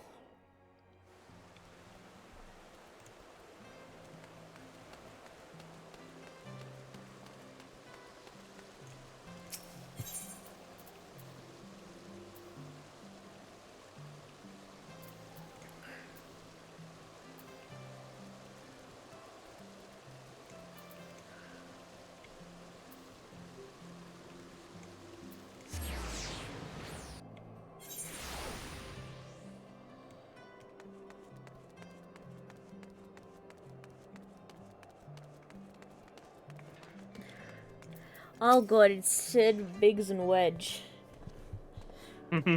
Perfection. Moira, Alfino. Finally, some good characters. Finally. How fare you both? Not terribly well, judging by your faces.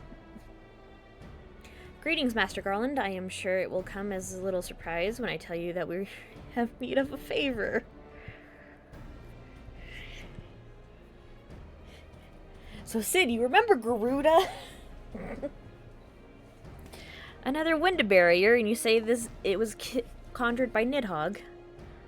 The Enterprise could certainly take you where you need to go, but she would not fare well against dragons. She's agile for a ship her size, but not that agile.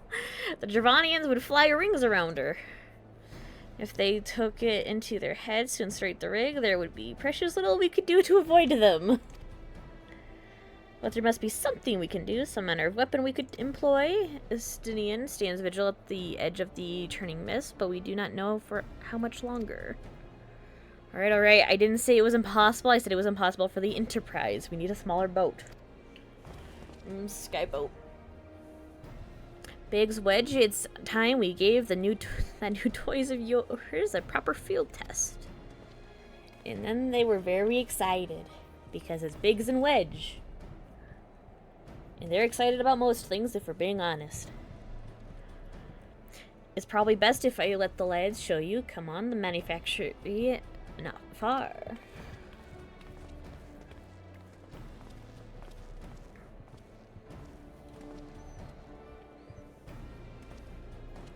I know the manufactory. They gave me a gun.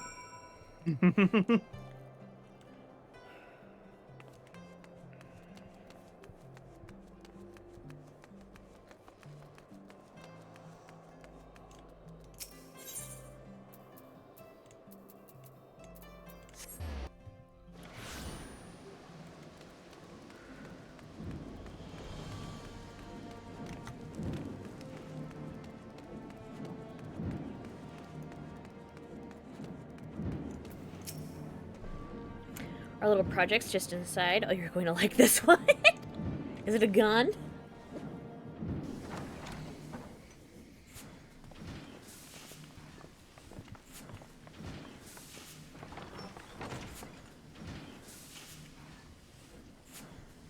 Feast your eyes upon our latest and greatest feat of engineering. We call it a mana cutter.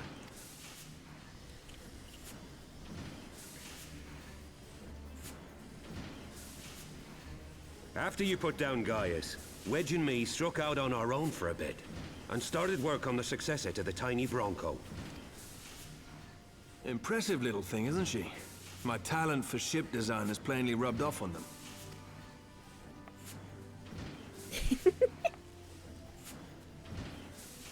They've adapted the principles of corrupted crystal technology and constructed a mechanism which converts ether from its surroundings into elemental wind.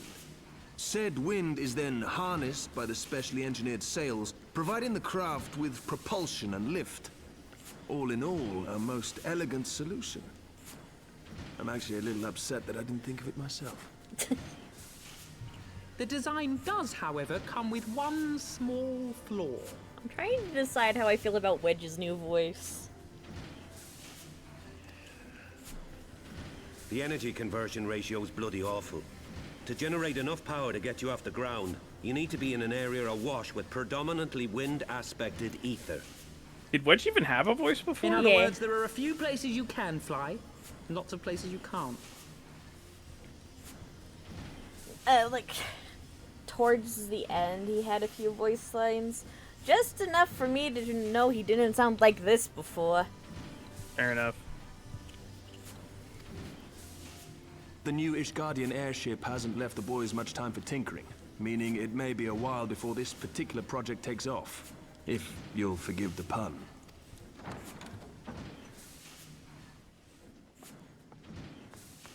Oh, hi, Tataru.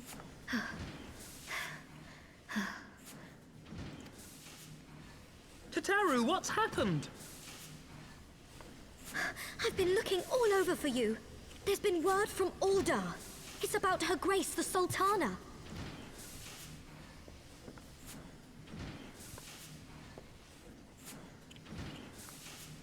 It seems you're required elsewhere. Leave the mana cutter with us. We'll see that she's airworthy and suitably equipped to slice through those winds. Man, just as I was getting excited about killing a dragon. You, meanwhile, should concentrate on providing Raoban and the Sultana whatever help they need.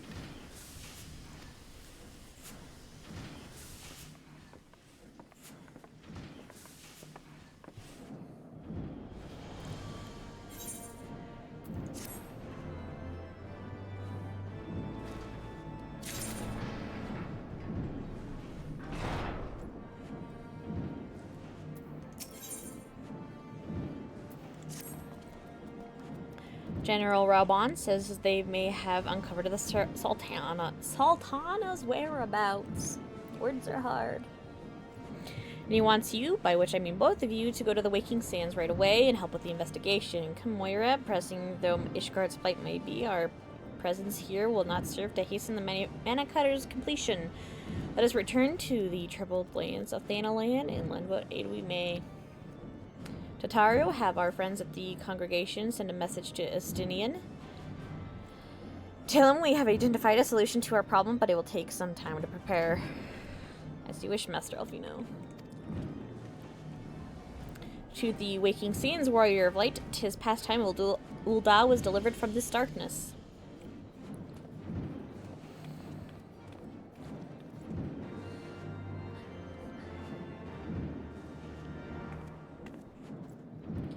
The devs really went, how do we make it so we can balance these two very important things at the same time? In under 200, in under 200 quests.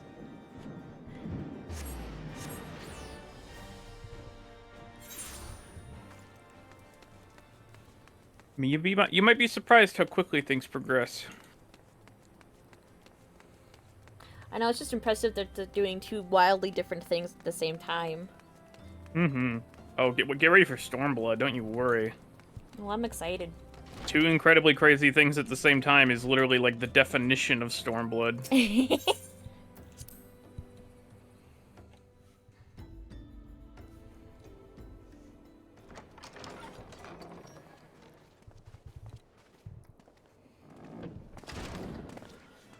Oh, look! Some friendly faces. Thank you for coming. No thanks are necessary, General. I trust your recuperation continues apace. I cannot complain. Thanks to Higiri and her ministrations, I've regained much of the strength I lost during my imprisonment.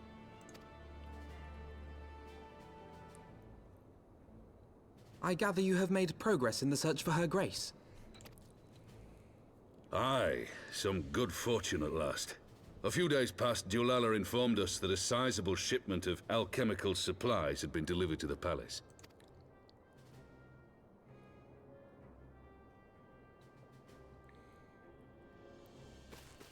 With Papa Shan's assistance, I set out to ascertain the source and nature of the shipment. My inquiries led me to Frondale's frontistery. There, I learned that an order had been placed for a curious substance designed to sustain patients trapped in death-like slumber. An invention of the former head alchemist, apparently. A death-like slumber? This cannot be a coincidence. It lends some weight to Dulala's claims, aye. Her Grace is likely somewhere within the palace, abed but alive. Before making any attempt to extricate the Sultana, however, it seemed prudent to learn what manner of substance was used to induce her torpor. To that end, I made inquiries as to the whereabouts That's of the fucking one hilarious. most like to have administered it. In Zamla Lady Darkhold, waiting. or not Zamla Darkhold, Maria. Arm Vale, the loot gun you can get is called Bloody Murder. Amazing. We sent for you as soon as we learned of her location. All that remains is to apprehend the woman. We shall find our cat's paw in the Silver Bazaar. But we must tread carefully. The market is not the bustling place it once was, and someone is sure to mark our coming. Should they inform the monetarists, we'll have a fight on our hands. We must be prepared for the worst, and being short an arm, I thought it wise to take another in its stead. What say you, Warrior of Light? Will you lend me yours? Something tells me there's gonna Then be a lot I of pity arm the bastard that puns. stands in our way.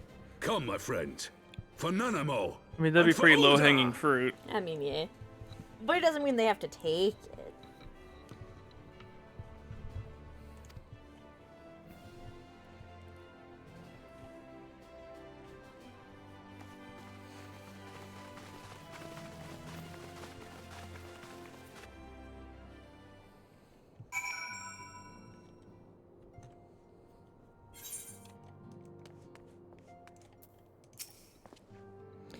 If one had chosen to entrap the Sultana in a death-like sleep rather than slay her, then one would surely also know of a means to rouse her from said state. There must be an antidote to this poison. Our target is Muriel, the Sultana's former lady-in-waiting, a woman of Midlander heritage. I am told the two of you have met. Yeah, I met when she framed me for murder.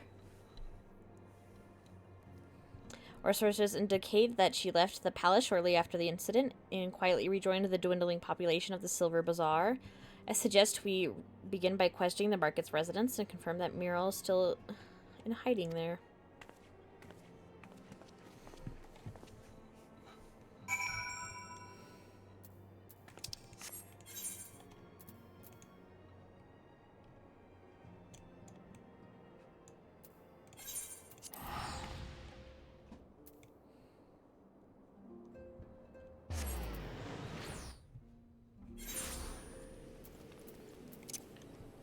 Joke's on you, game. I can fly. For the first time in fucking ages, it feels like, at least. So how goes your MSQ if you've started? No, I have not started. How goes the decorating, then? No, I'm leveling up, Astrologian some more. Ah.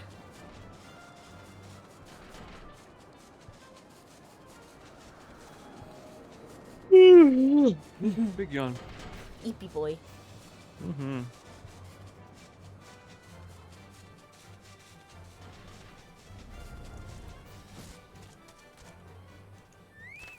Oh! Hmm? Those yokai met the pogs? That's like actually a thing.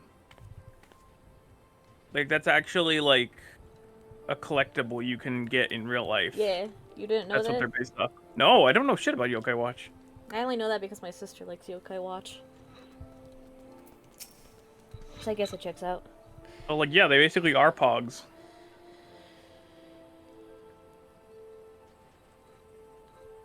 Do I know of any returning residents? Gods, don't tell me they're starting to come back. My masters will not be pleased to hear this.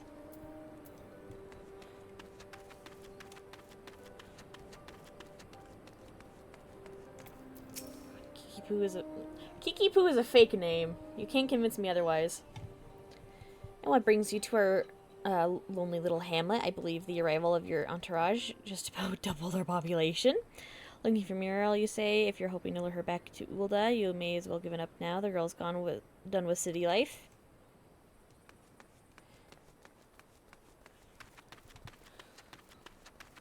No, I'm just more here to confront her with her crimes.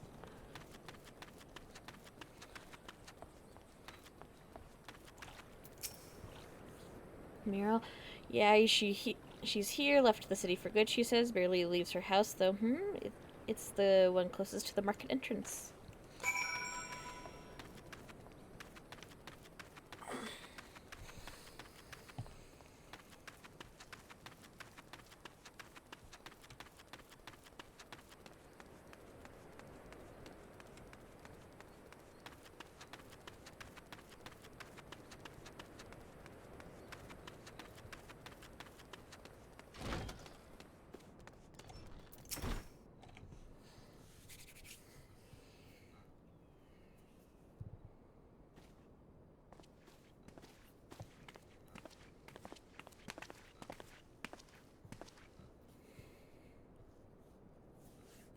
Kiri looks fucking pissed.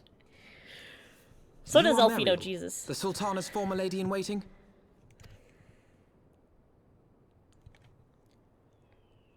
I know no one of that name. Pray excuse me.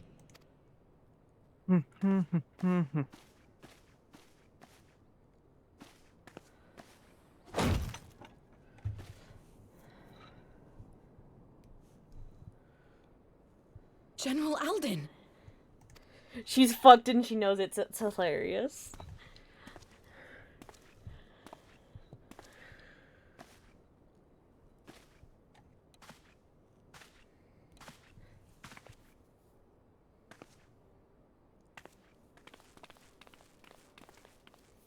Oh, there's another Yokai Watch We will mount. have the truth from you, girl. There's a second one. Is it the cat one? Yeah. You have to get all the weapons for that. Jesus. Fuck. Mayhap it would be better coming from me. Oh, it's Lolorito. This should be good.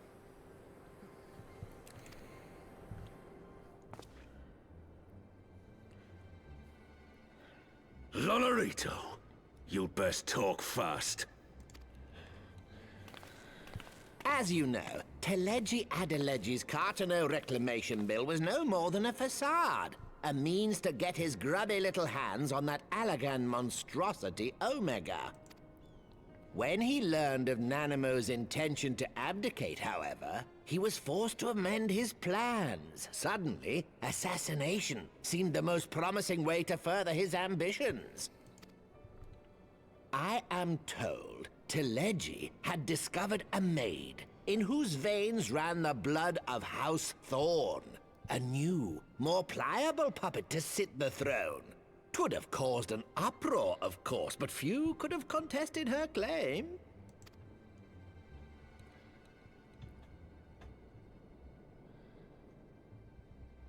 'Twas plain that Teleji's wild machinations had outgrown our ability to control them. So I decided to usurp his scheme and left the fool to seal his own demise. And what of Nanamo? Oh, I have no desire to harm her grace. 'Twould profit me little to destabilize our government. Thus did I employ young Mariel here to administer a potent sleeping potion in place of a poison.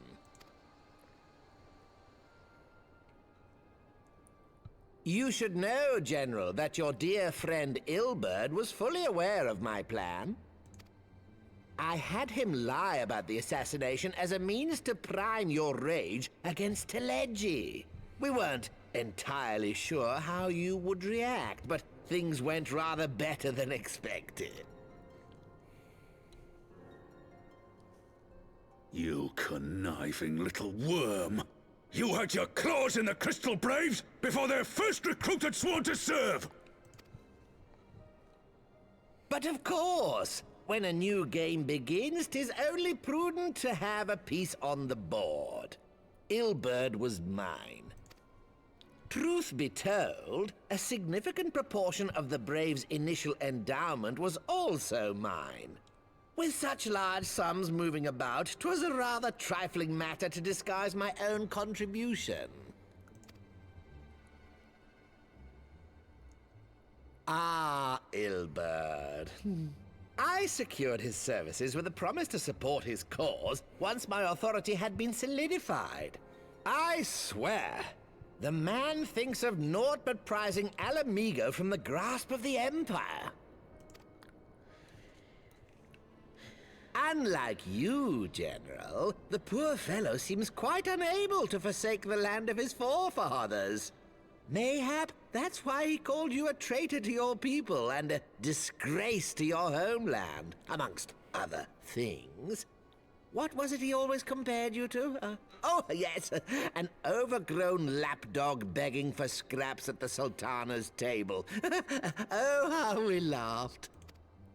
Alas, Ilberd's entertaining little outbursts eventually gave way to wearisome tirades, and the zealous brute became rather unruly. I had no wish to see you executed, you understand, but he would not take no for an answer. Rest assured, his employment with me has long since ended. Which brings us neatly to the present. What say you, General? Both you and the Sultana are alive. We have one corpse and one fugitive. And preparations have been made to restore your good name. Shall we cry quits and start again with a blank ledger? The hells we will! Do you honestly expect me to forgive and forget? After all you've done? You're guilty of high treason! Stay your blade, Master Alden. You yourself are not innocent. Or have you forgotten your own crime in executing Teleji Adeleji without trial?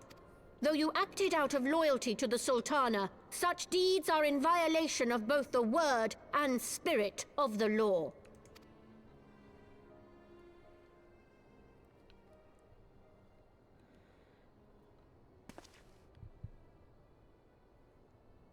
If you would, Lord Lolorito?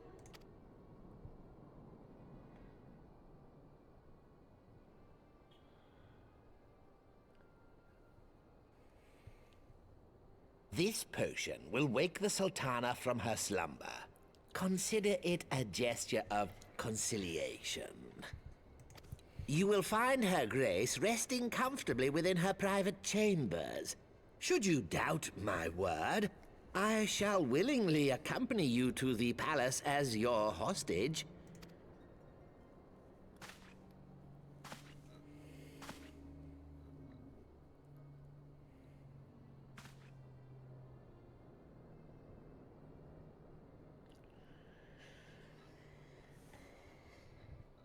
And then for the rest of the game, Teleji Adeleji was on thin fucking ice. I like not your motives, Lolorito. But you saved the Sultana's life, and for that, you have my gratitude.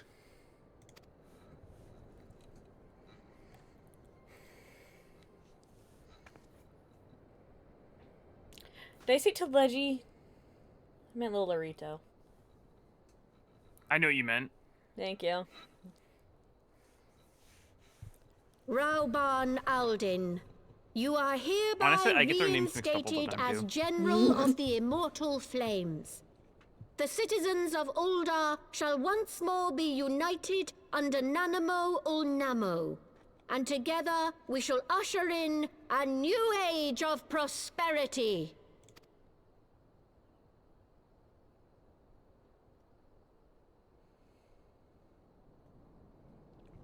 It is taking every ounce of Roban's strength to not cut both those guys' heads off.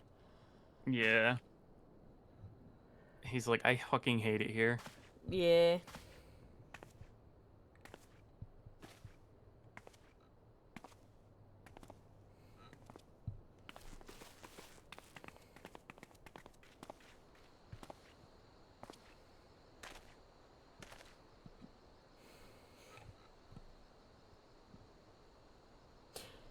And now we have to figure out where the fuck everyone else got put.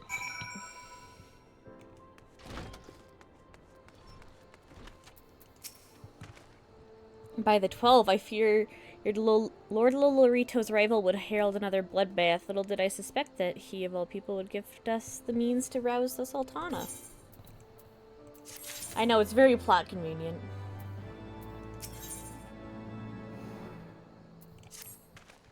Should we also make our way to Ulda? I would imagine Bartholomew has been instructed to admit us.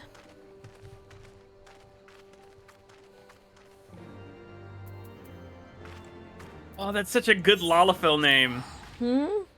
There's a dude running around dressed as a chocobo, and he has a chocobo minion, and his literal name is Choco Koboko.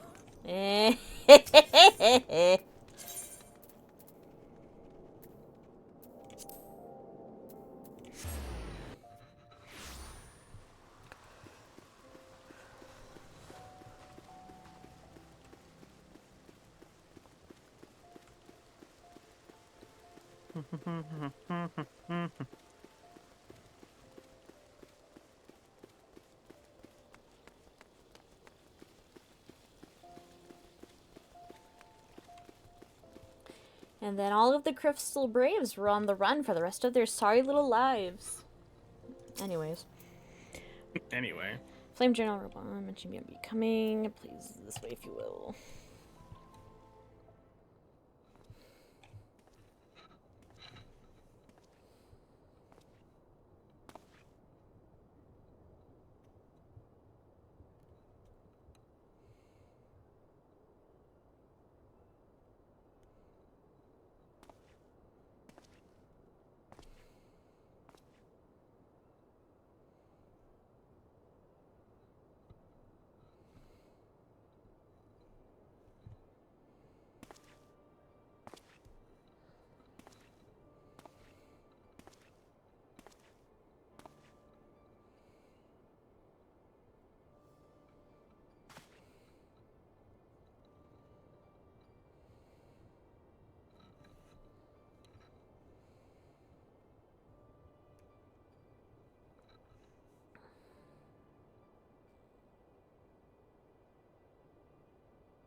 I was having the longest dream. 'Tis time to wake up, Your Grace. Another day begins in Thanalan, and the sun blazes bright upon the sands.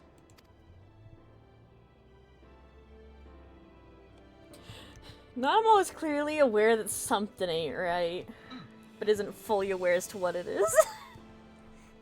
She just woke up. She's like, man, what did I miss? My character must have some sort of like PTSD over the whole thing. I like how your character, the scale pattern on your Grace cheeks is almost looks awoken. like a spider web. The palace physician assures me she's none the worse for her slumber. Shit, you right.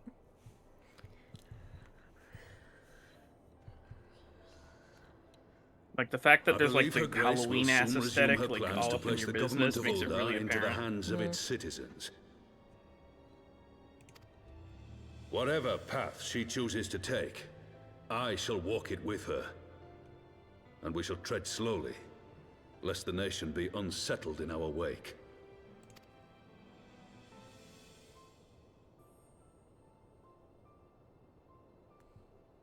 Her Grace's compassion is a shining beacon to us all. But what our city truly thrives upon is competition. Little Larito, you need to shut your whore mouth. 'Tis in the Lorito's struggle like, you should against know, our there was rivals actually that a opportunities microscopic are bomb seized in that and antidote fortunes that I can made. activate at the And pull of a with the trigger. Empire on the offensive once more, But I now didn't put would it in hardly her. seem You the did, time you to turn our motherfucker. system of government upon its head. Are you privy to new intelligence, my lord? I would hardly call it new. Remind me, what was the name of that enormous Imperial warship which met its end in Mordona? Oh, wait, I have it. The Agrias. Yes, well, 'twould appear that the Garleans have been hard at work on another such vessel. How close are they to completing this ship? Is it operational? Its maiden flight was a success, I hear. I should imagine Emperor Varys is eager to see how it performs in battle. Oh yeah, My the Garlands, lords I forgot and about ladies, I move that it is time to repair the Right? damage caused by Teleji Adeleji and prepare our great nation to repel the Empire once more.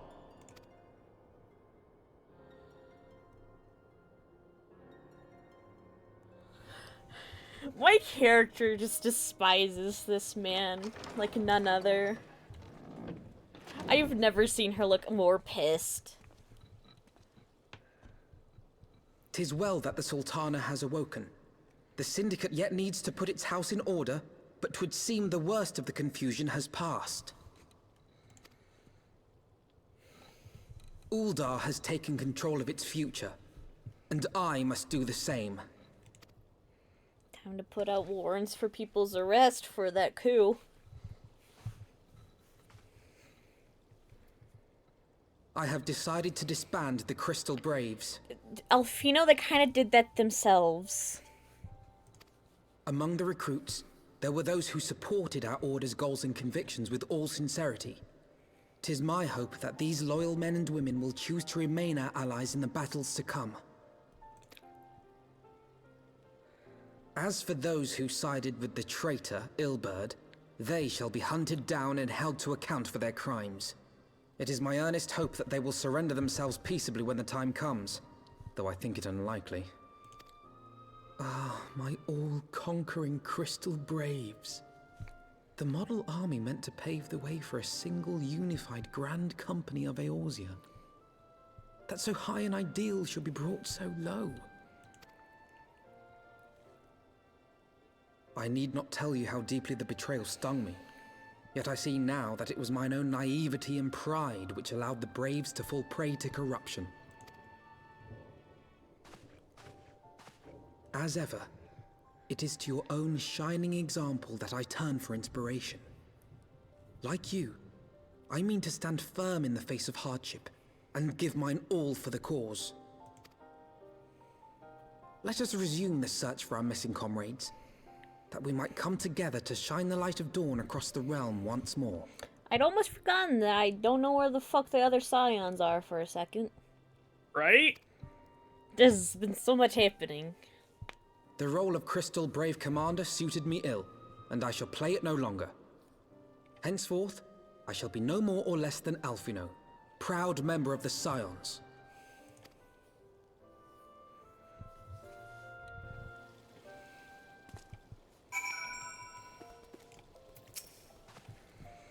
I blush to speak thus of my inner turmoil.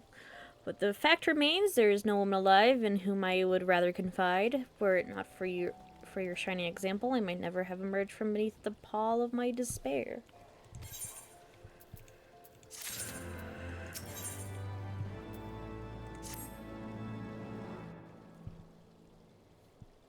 Still no word from Master Garland. I hope this mana cutter of theirs is nearing completion. Oh, hi, Yugiri. I am assured that her grace will make a full recovery. I and Ul'dah too shall flourish once more. General Raban and his colleagues have matters well in hand, I believe. Lady Yugiri, a question if I may. I believe your people have been keeping a close watch on the Crystal Braves.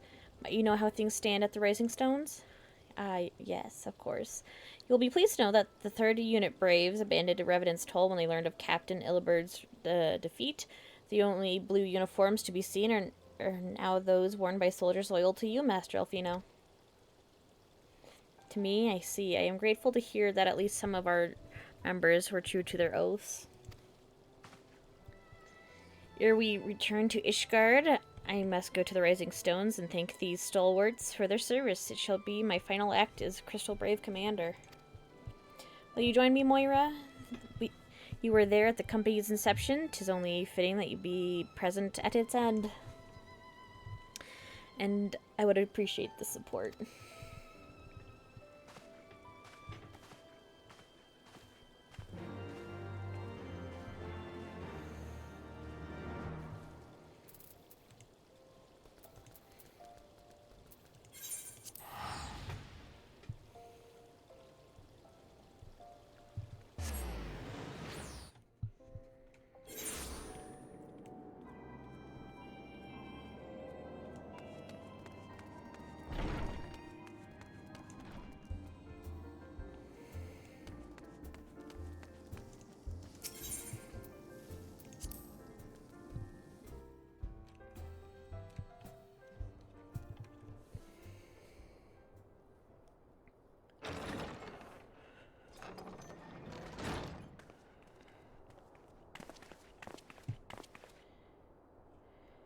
Commander, you're alive!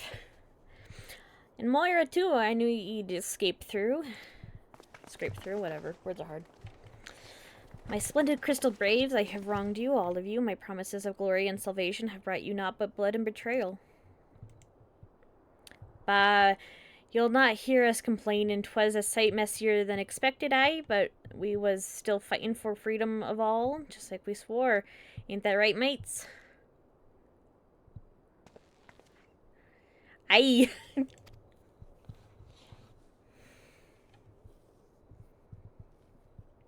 You humble me.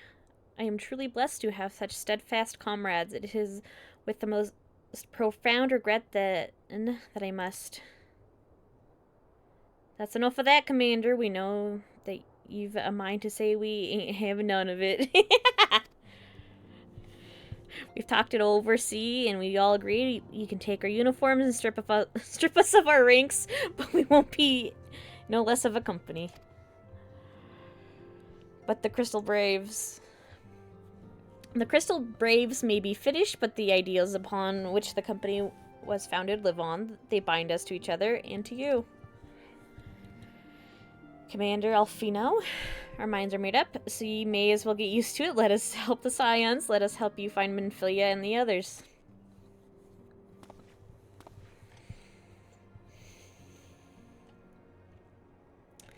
Finally, something happy in this game. Yeah. I thought it wasn't possible at this point. My friends, after all that has happened, I know not what to say.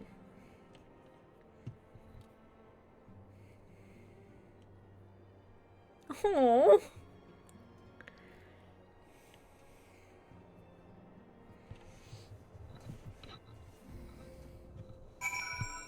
I think Alphino's having the same thoughts you are. Yeah. I'm gonna be honest, I'm rather sympathetic towards Alfino. Because he's literally a child.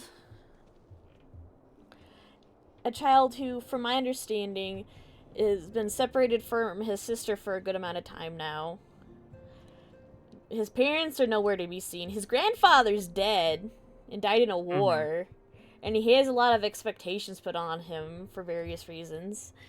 Understandable. Like, it's understandable that he is the way he is. And his heart's in the... I'm sorry, I'm being bitch. You are. You're bullying a fictional child right now. Yeah. And I'm gonna be honest, I don't find him that annoying. Fair enough. Then this was the expansion for you. Like, don't get me wrong, he can be a bit annoying and a bit of a bitch, but also literal child. That's just how they are. That's a child.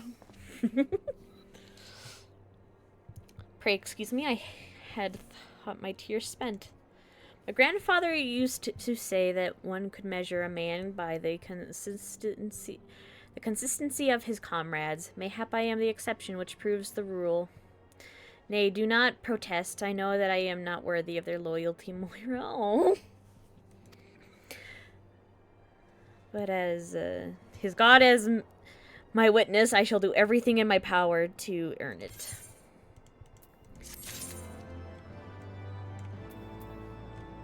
And also, as a point in his corner, he does a lot more for his ideals than most people. That's fair. Fictional or otherwise. And he actually wants to, like, use his wealth and stuff to make the world a better place, so... Like Batman. I have weird emotions about Batman, because he's not actually that much of a of a good person if you think about it too hard. Fair enough. As he does, you know, kind of do a childish soldier kind of thing with the Robins. Yeah. Like, hello, newly found orphan. You are now my sidekick in borderline, well, just straight up crimes. Because vigilantism is... crime mines. Yep. And how dare you actually want to, you know, be a kid and experience your emotions over your now murdered parents. Oh no. He's like, oh man, he really is projecting. He's like, oh man, a guy killed your parents? Bro, I've been there. You know what I wish I had at that time? A gun to shoot that person with. Here's a gun in the form of martial arts training. Exactly. I must speak of future plans with the remaining Braves. Any information we uncover on the missing Scions will need to be shared with our allies across the realm, specifically Urianger and the Waking Saints and Tataru and Ishgard. While you are organizing our various channels of communication, I would ask that you call upon Master Garland at the manufactory. I will join you in Ishgard as soon as I am able. Take your time, kid. You've had a lot of emotions recently. And you were short. Which means they feel bigger, I would assume. I think that's how that works. I can't prove That's it why you otherwise. really... To listen! I didn't say I related to him. I said I sympathized with him. Okay, sorry. I'm being a bitch today. I noticed. But it's okay, you're my bitch. Yeah.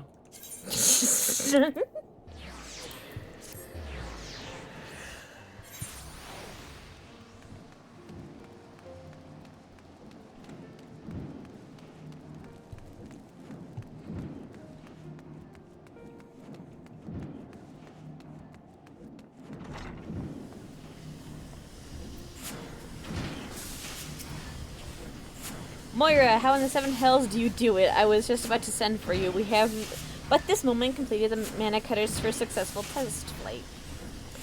A few minor adjustments and she'll be ready to go.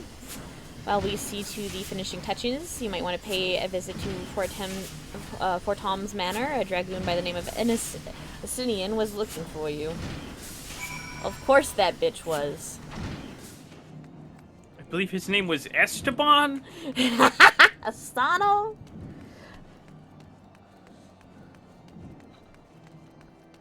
Egg steam? I don't remember.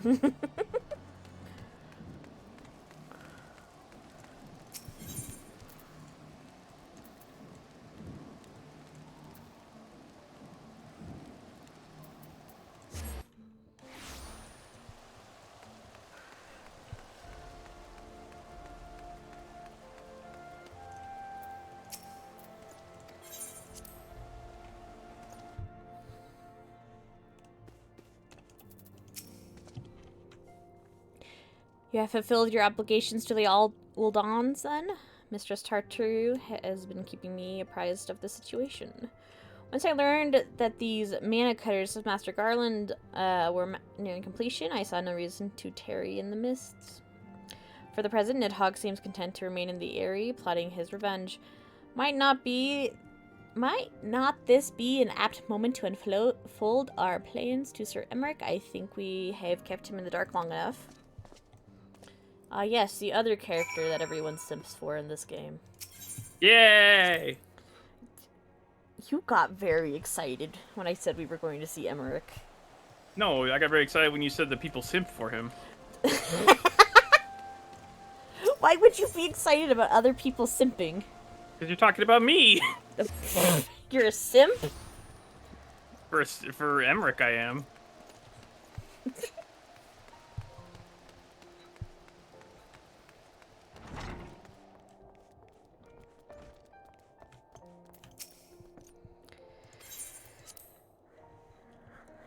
And you should be very excited because it's him. He's here. He's real. He's an elf.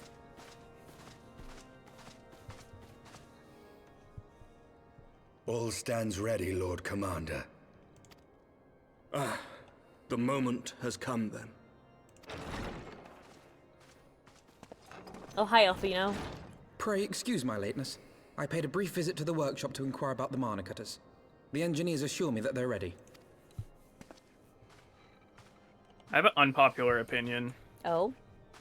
I think that spelling things stupid in a fantasy setting environment is actually better than spelling something phonetically. Because I think, like, if you were to just spell something phonetically, it wouldn't feel right. Yeah. It would feel, like, too mundane. But also, that could just be because we speak English and everything doesn't make sense. We speak the fantasy language at this point. Like, if there was not a Y in Emmerich's name, we would all just be calling it, like, huh, America. But it's not there. So it has this, like, fantasy, like, feel to it that kind of divorces it from reality. Fair enough. I think it's good for immersion, is I guess what I'm trying to say. Okay. Were it not for Master Alphino's proposal, we never would have attempted to parley with the dragons. Though our negotiations yielded little, our expedition Also, with because there's Lady probably, Isar like, taught weird us Latin much. root words that shit's based off of. True. Like, that's the logical part of it, but, like, I don't know. That's just my hot take for the day. Understandable. Have a nice day.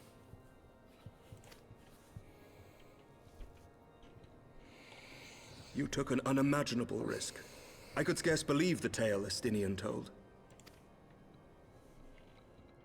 Aye. 'Tis true that many of our countrymen would sooner die than join hands with the heretic's mistress. But 'twas through that most unlikely of alliances that we came to speak with Hraesvelgr. A conversation that went rather poorly, as I recall. In this instance, the journey was more important than the destination. Had we not slain Nidhogg's consort, Tiaman, and put the Great Worm on his guard, the Dravanians would have arrived at Ishgard's walls long ago. Aye, that they would. Full grateful am I for every hour of respite your actions have afforded us. Thanks to you, our defenses are much improved. 'Tis but a pity they won't be enough. Thus, you believe an assault upon the area represents the city's best chance of survival. Is that not so, Estinian? Eyeball. I am under no illusions. Nidhogg's might is legendary. But with his eye in my possession, I can stifle his strength at the source. Sure is a good thing that this thing isn't emitting some kind of evil radiation. Also, I love how no one in this cutscene has already pointed out the fact that he's not supposed to have that. It's supposed to be, like, in a vault, under lock and key, being heavily protected. Like, he's not supposed to have this on his person. Victory will be hard won, even so. and I shall be glad indeed to have the I might have to warrior ask of Butter light about at that, my because side. I don't actually know the Estinian lore all too well. I was kind of introduced to him in Heaven's Word. Hmm. So I don't do Dragoon. Fair enough. I don't do Dragoon either. I do Drangoon. That's true. You don't do Drugzoon. Drugzoon. You shall have my blade as well. There are more of these mana cutters to be had, yes?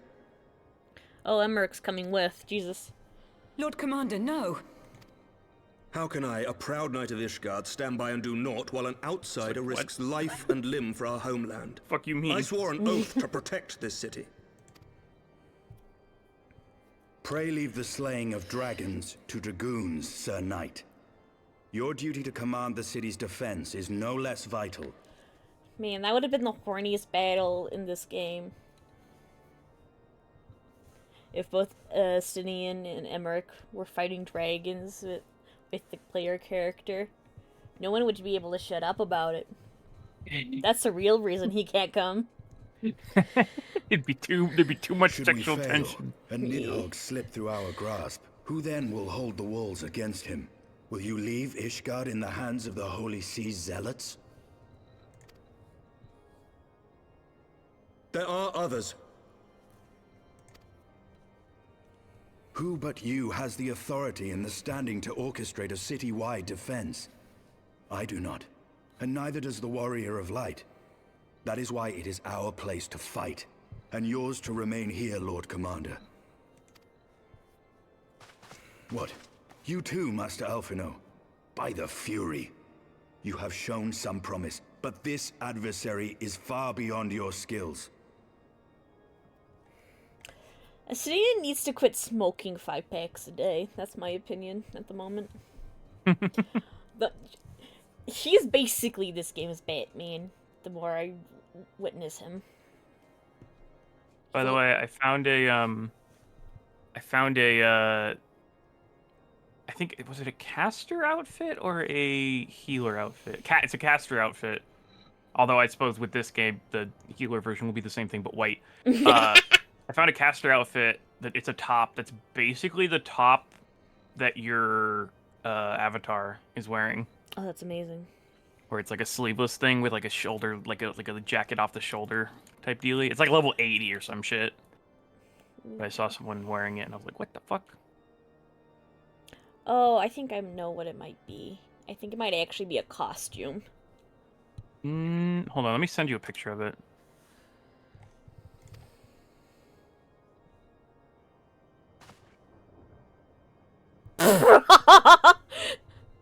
The look Alfino Your just gave candor is Estinian. appreciated, Sir Dragoon. I shall remain then and cheer you from afar. It's that. Let me look at this.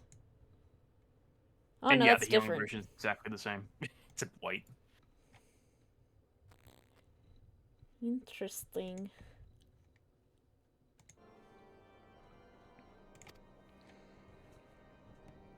Well, my friend, it would seem I have discouraged the last of the volunteers, and claimed the task as ours alone. But if any alive can best this worm, 'tis surely we too.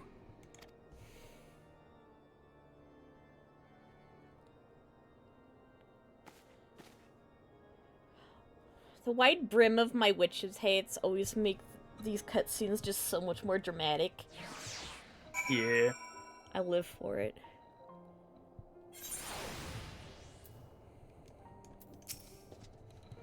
I wonder if I should find like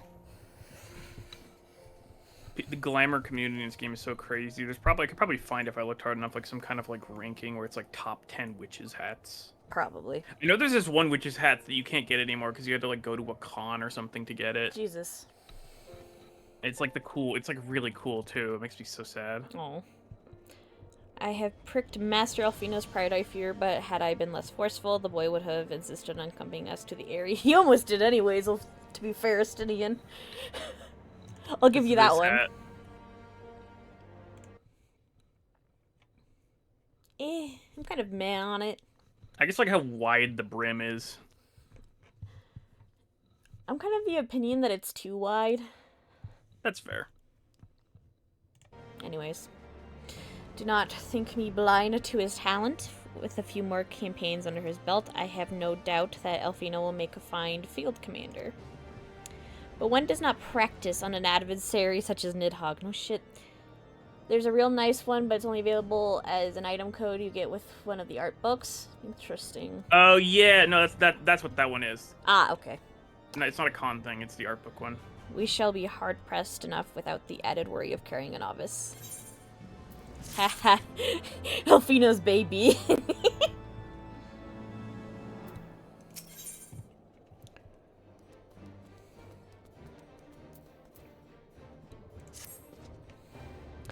We have tarried long enough. Let us call upon Master Garland and take possession of the mana cutters. So is this gonna be like a trial? Or a dungeon or something? I think it'll be a dungeon, yeah. Okay.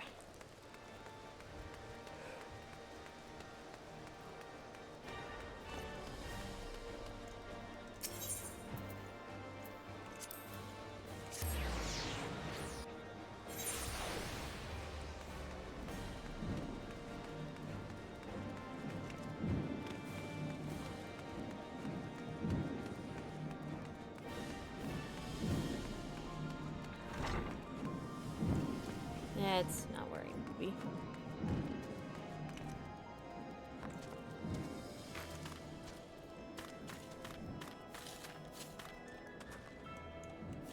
I went completely the wrong way, because I'm a dumbass.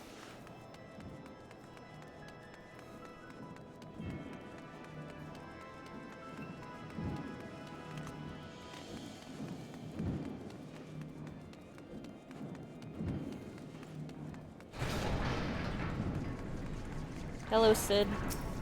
Finally, the character that I Sid for. Moira, old friend, the cutters are ready when you are. The finer adjustments cost us a few sleepless nights, but we got there in the end.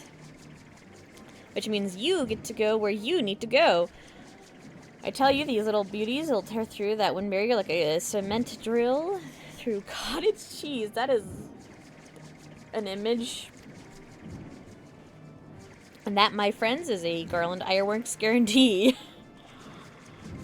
You have our thanks. Come warrior of light. The dread worm awaits.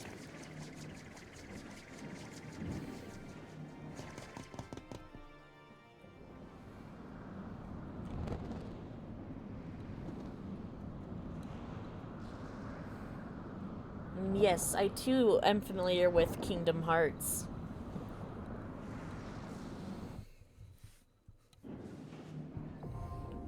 It occurs to me that that joke means nothing to you, does it? Not really, no. That's okay. I've had people try to get me into Final Fantasy, or not Final Fantasy. Got him. Kingdom Hearts. You know what I mean. Yeah. Kingdom Hearts. You want to do the airy with me? Sure. Noise.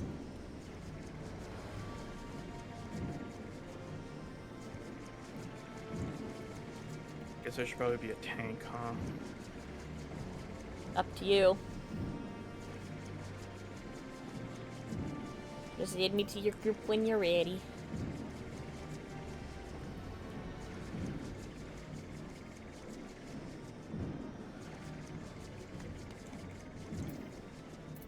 Let me... There we go. Oh wait, I'm on fucking Edmund Toys, that's right. Look, let me come back.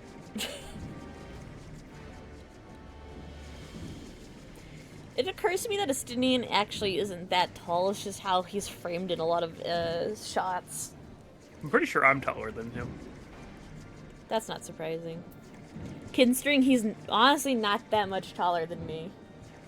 Like, this is probably... He's only like 2 heads. Depends where you consider the cutoff. Take your hat off, nerd. Okay.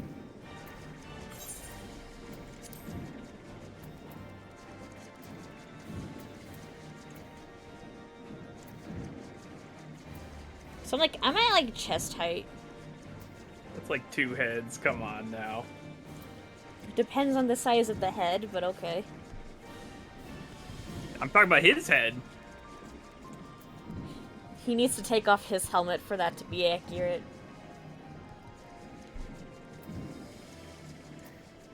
But honestly, this is probably more accurate to what our real-life height difference would be. Roughly. Maybe? I don't know.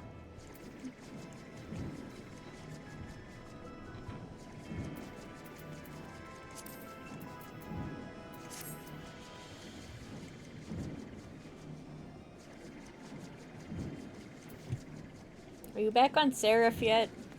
I'm coming. We're on stream, you can't be doing that. I'm going to scream. For ice cream? Yes. Understandable.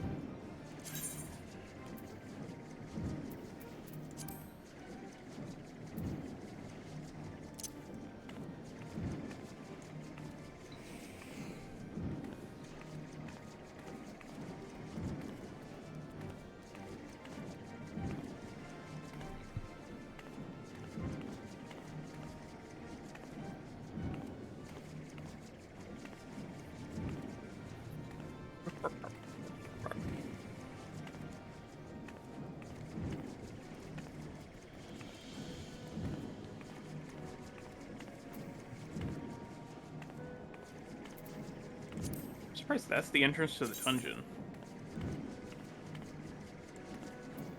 I guess it makes sense.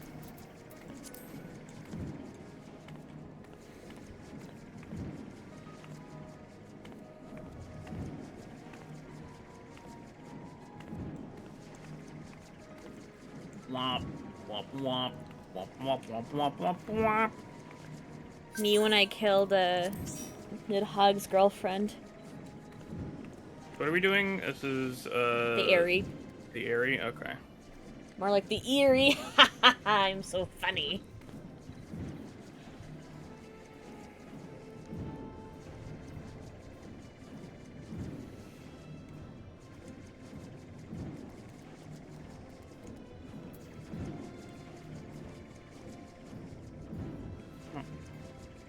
Alright.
What?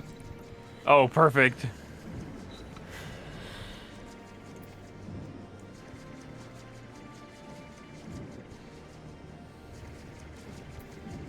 The funny part is I don't think that it's very unlikely that that person also sees Wedge there. This is the person that's in my Twitch chat. Oh! Never mind, I'm a liar. I just put that together as soon as you said that.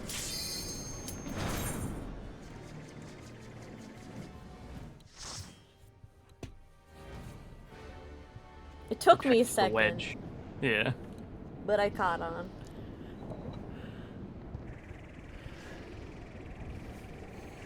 They're also in our party for this dungeon. Nice.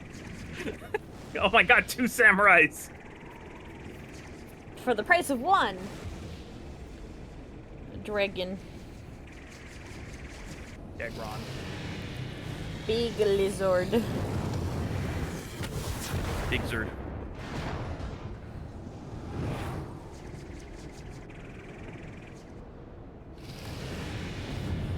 Man, I just got bitch slapped by a dragon, more or less. Cindy, you're gonna have to explain how that one worked to me. think that was Nidhogg. Yeah, but how did showing him his own eyeball cause that to happen? Dragon fuckery. Mortals, I shall melt your flesh and turn your bones to ash.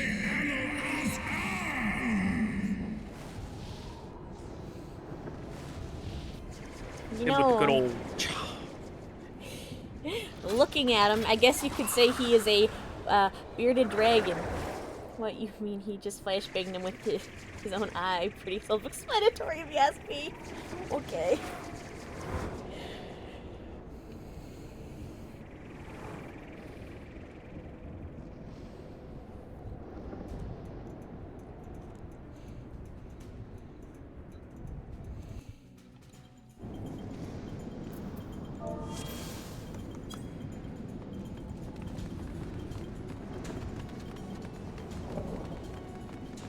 How fat of a pole do you want? I don't know.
Do do do do do do. Oh yeah, I forgot. Even at this level, I still have my fucking dash ability. Hell yeah. Warrior doesn't get dashed to like a frighteningly high level. It's no good. I have most of my shit, which makes me very happy. And you're at level pretty much. Pretty much. What level is your white mage? Like, what, 65? Yeah, I'm only got knocked down like 10 levels.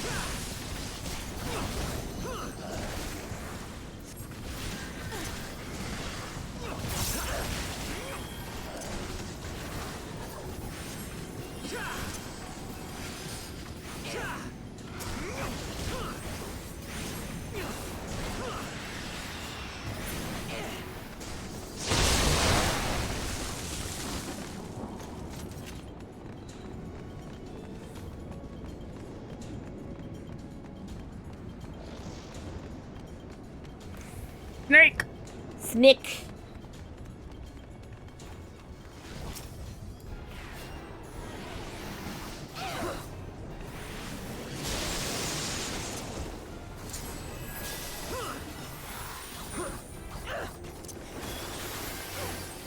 Oh, it was funny. God, technically it was last night, but because I woke up fuck early because of how fuck early I went to sleep. But Duckling finished ARR, and we were helping him beat like Castrum and Ultimate Weapon and all that shit. Such devastation, you know the drill. Yeah. And Butter was playing, I think, Scholar, which has pretty much the exact same ability as your big blue dome. And Duckling kept running out of it thinking it was an AoE to dodge. And it took us like it took us like half of that whole like thing to notice, like, Duckling, are you running out of the dome? Oh fuck. I had some people in a dungeon I was doing yesterday. There was an ad and I was just not acknowledging it at all. Like a dumbass. By the time I noticed it, I think it was dead.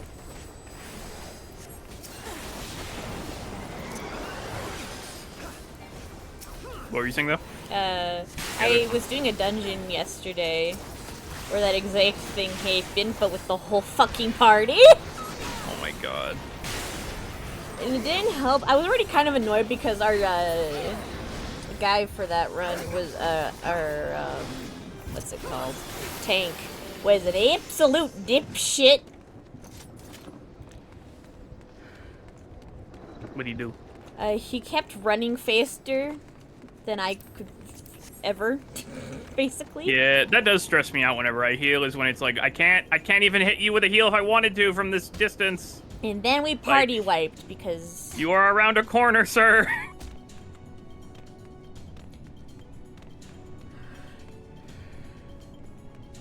And they got very confused at the fact that we party wiped as a result of that. Yeah, I think it's just some people are just really used to, like, high-end pulls and shit. This is, like, the standard.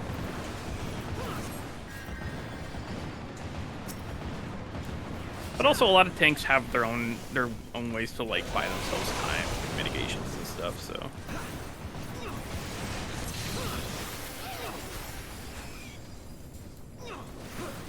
If you play enough tank, you get a good number in your head of, like, with this many enemies attacking me, I will be able to survive for this many seconds without a heal, that kind of thing.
Oh, and now there's Thunder IRL. Very fun.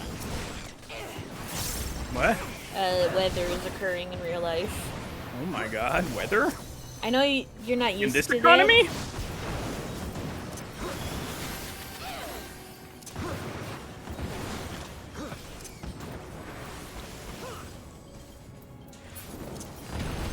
That's not what I clicked off of you like a dumbass.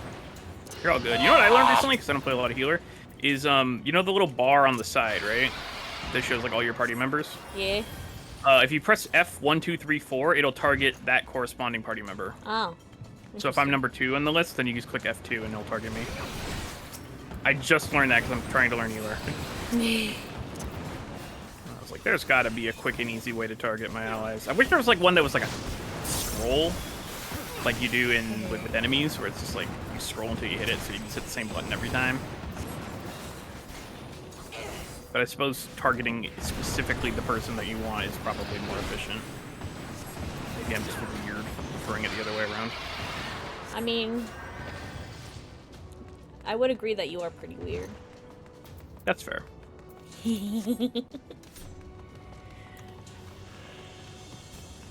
I say that with maximum affection possible. Mm-hmm. God, you know I've been playing too much Warrior when fucking I keep forgetting to spend my cartridges on Gunbreaker.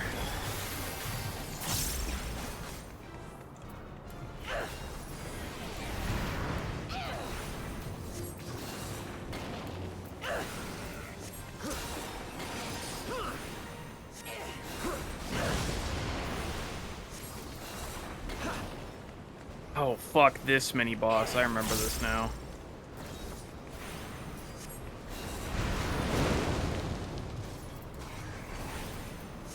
I'm glad one of us knows what's happening right now. He shoots the gas and then he ignites the gas, but like the gas moves. So you just have to basically just stay out of the gas, basically. It's an interesting take on a mechanic.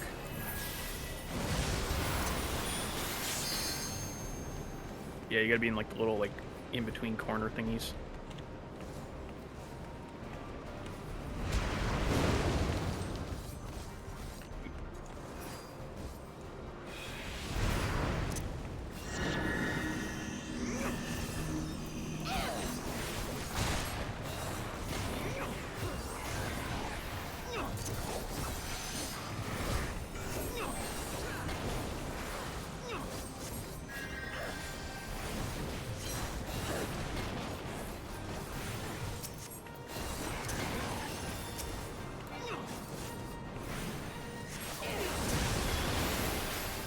Jesus.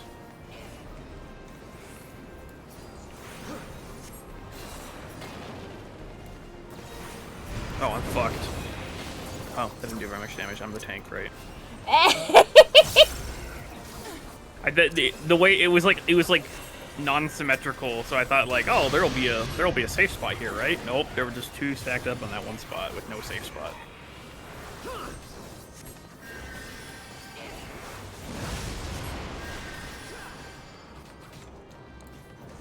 Yeah, I think where you are is safe.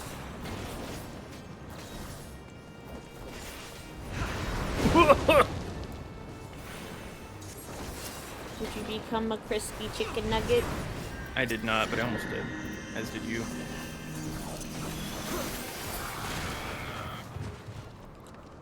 He is diagnosed with the dead. You would know. You are a doctor. Yes.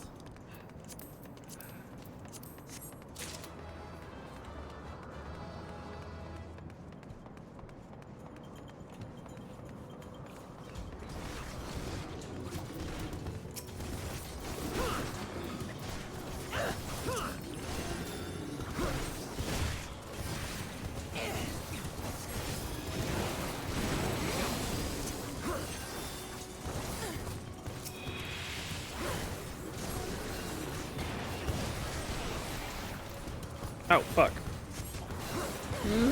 The little flies just not acting to me.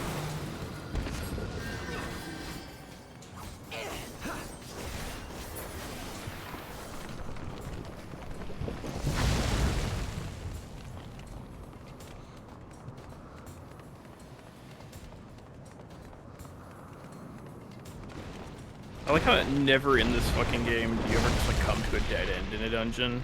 It's always just like, there'll be a way. Any second now. Yep, a pillar fell. Made a bridge. We're good. Carry on, everyone.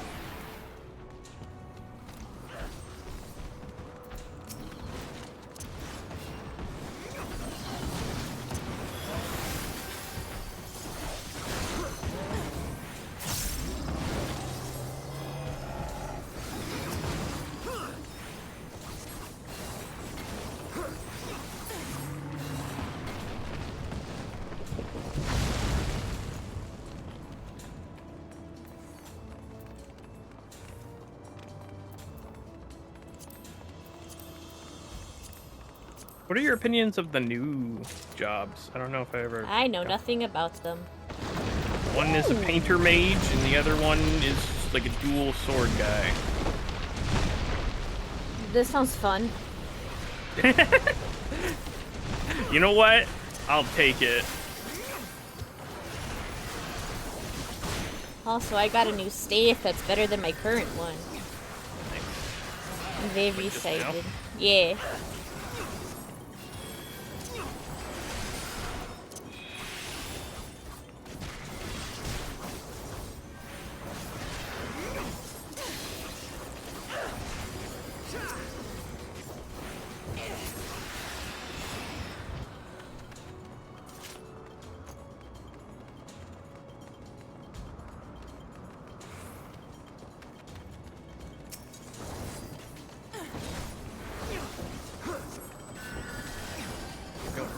Gimmick of this room is.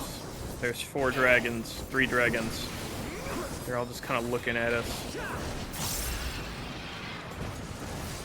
I think the gimmick is murder. Yeah. That's usually the gimmick of most rooms. I mean, it says to clear it, so...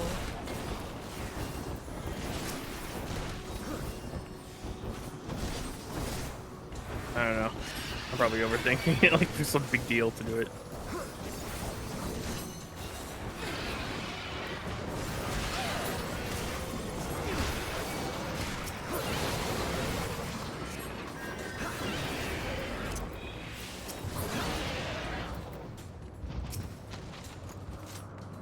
Okay, yep, it was just murder. Murder. Classic murder.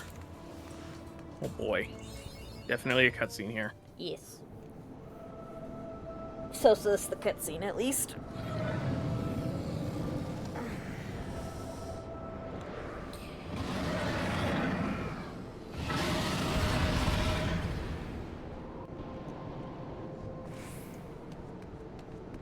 Oh, that was a short cutscene. Never mind. Yeah. I'm honestly kind of surprised. At Look, how it's short it Nidhogg, was. the big bad. He's not as big as I was anticipating. I mean, he's pretty big. Yeah. Still not as big as I was anticipating. There is that one dragon that you fight on, like, the Steps of Faith in post-ARR that's, like, fucking huge, Yeah. right? I was expecting more of something like that.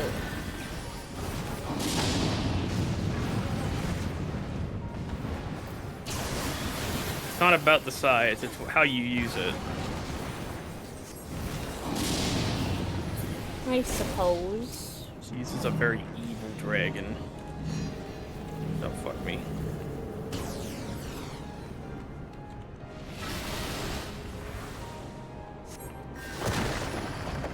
Ow.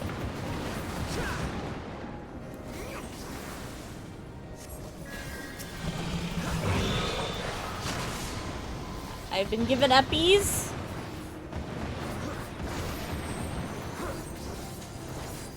I did not consent to uppies, Dragon Man. That is his power. Non-consensual uppies.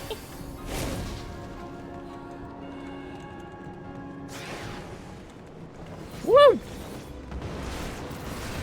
Okay, we gotta kill these guys very quickly.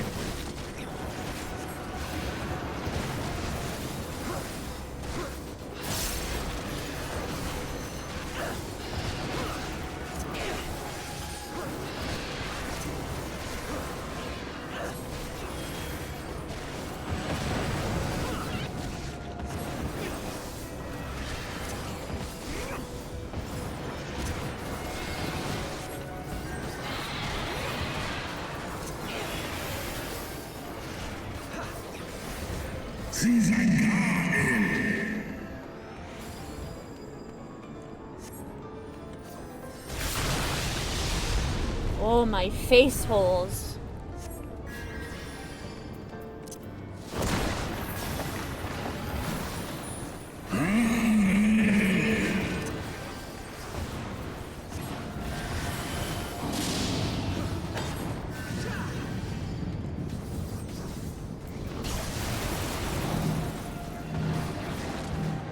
Don't touch me.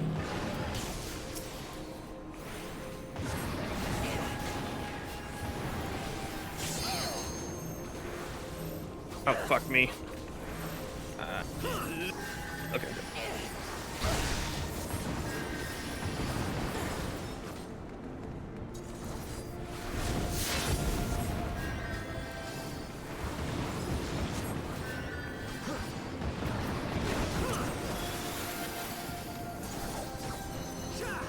Alright. Time for that, limit break. I don't know how to do that, so... It's not for you, it's for the DPSs.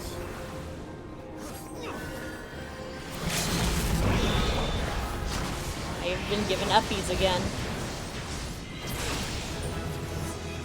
I am no longer uppies. Uppies cancelled.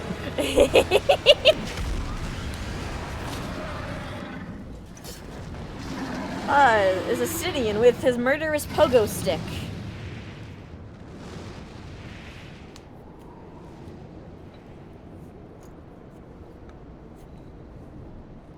And my joints are crunchy. Or as Mana would call them, my puppet bones are puppeting.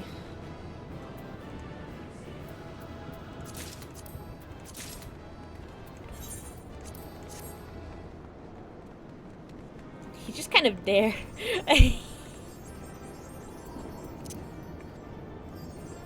Ooh, wrong way.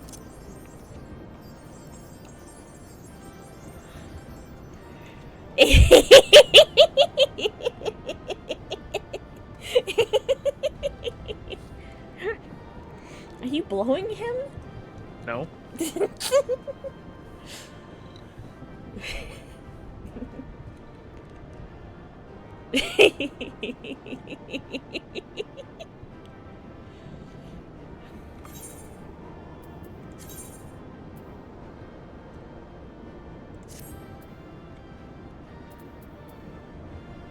Ooh. Mistletoe staff. Hi, Casey.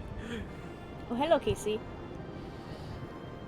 But I come back to in here, attempting to murder dragons.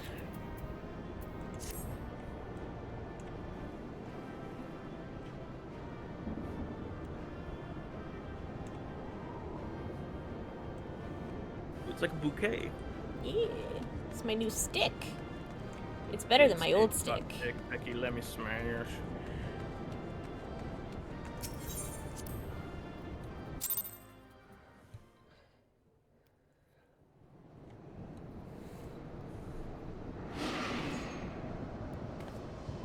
Oh, the dragon's on his way back. I'm still trying to figure out how being flashbanged by your own eyeball works. I don't think Astidian's gonna explain, though. Use the eye to destroy the eye. I wasn't aware we were playing Lord of the Rings, the video game. Thou wouldst use mine own eye against me, time hath done not to dilute thy kind's depravity. I have not forgotten thee, dragoon. Mine essence claimed thee once, and shall do so again. Oh, fair smash.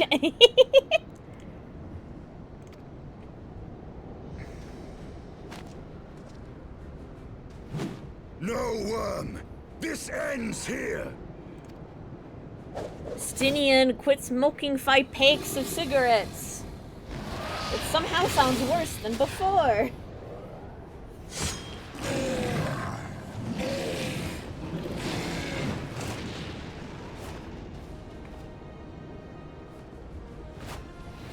My character looks so fucking offended. He just angry. Understandable.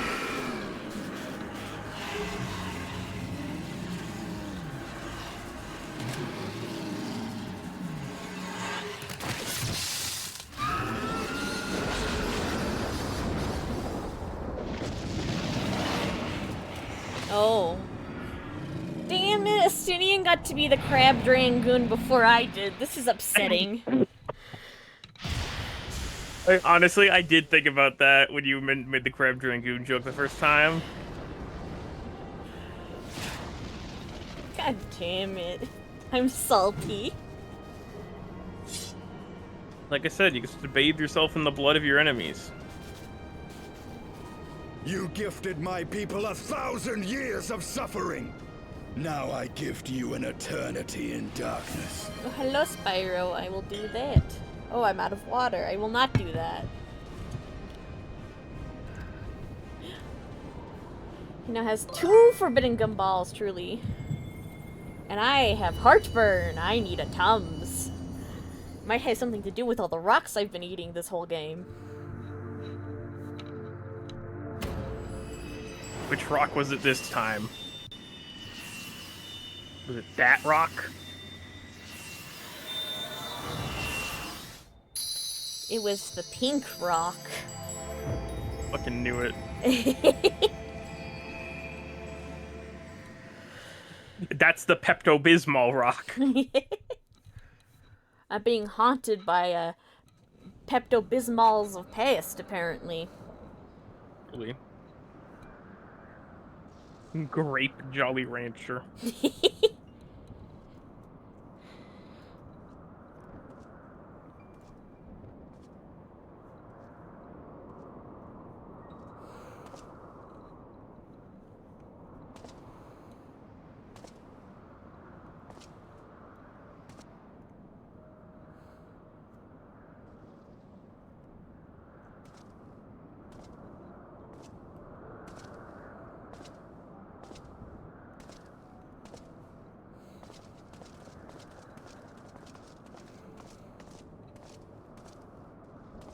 They are ours, Lord Eldrath. The eyes of Nidhogg.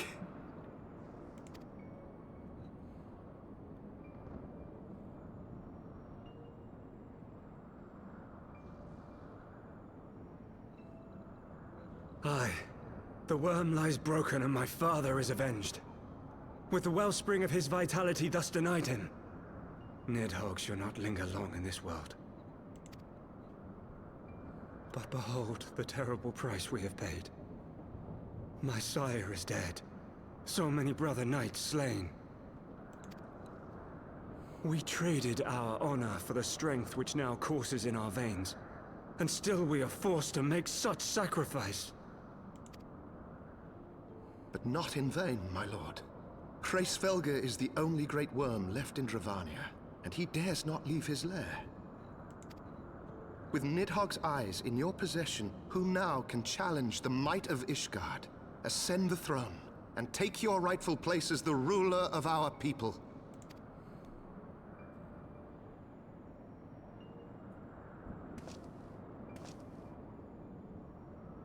Nay, my friend. I must forsake the mantle of king. Though Nidhogg be defeated, his wormling horde yet darkens the skies with wings beyond counting. As one who partook of Ratatoska's strength, it shall be my penance to bear a knight's arms until death grants me leave to retire. When that day comes, no prince shall perish, but a hell's-bound hunter of dragons. But Lord Haldreth, what then shall become of the royal line? Think of your people, my lord. Without a king, who will the common man turn to in his hour of need? How will he find his way without your benevolent hand to guide him? I thank you, Sir Flavian and Sir Silvertrill, for dispelling my remaining doubts. With men of such wisdom and compassion in service to the realm, 'tis plain that Ishgard has no need of a king. But if you must bow to the demands of tradition, you need look no further than yourselves for one worthy to wear the crown.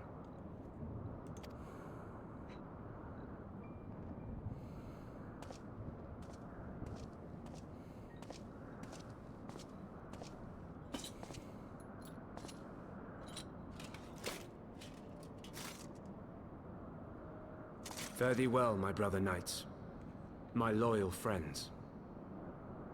On these shoulders shall I bear the weight of my father's sins.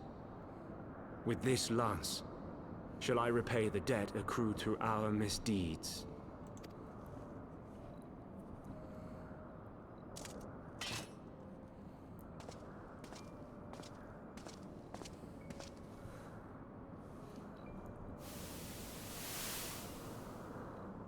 What cruel jest has fate played upon us? Have we seized this desperate victory only to lose a king? We can but act as our lord has bid. We few who remain must divide between us the rulership of Ishgard and her people.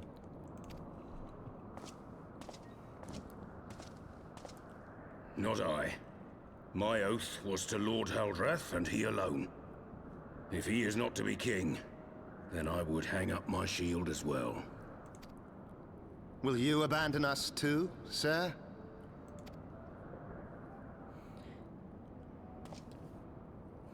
I would wash my hands of blood and betrayal, and take up an honest trade. Mayhap I shall serve ale instead of sharpened steel.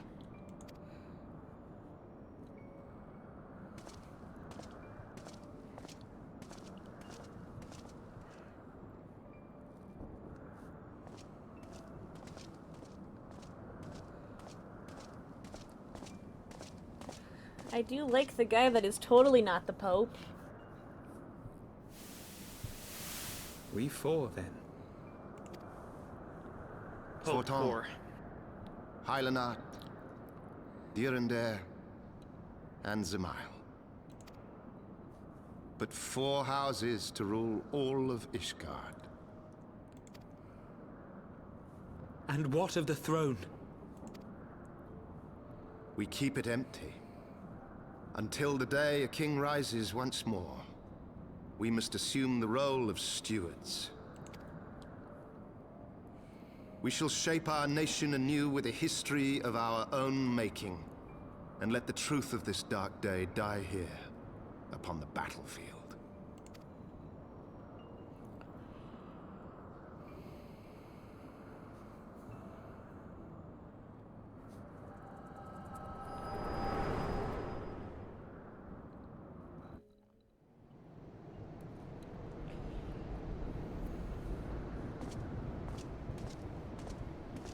What ails you, friend? Are you wounded? Just needed Tums, don't worry, Estinian. You have borne witness to history. To the culmination of the first battle with Nidhogg. The legend of Ishgard's founding tells that our ancestors were led to the land of Kurthus by the valiant King Thordan. In the midst of their journey, they came to a wide chasm, where they were set upon by a great worm, Nidhogg. A furious battle then ensued, with Thordan leading the van. Though the brave king was slain defending his people, his son, Haldrath, the first Azure Dragoon, fought on undaunted.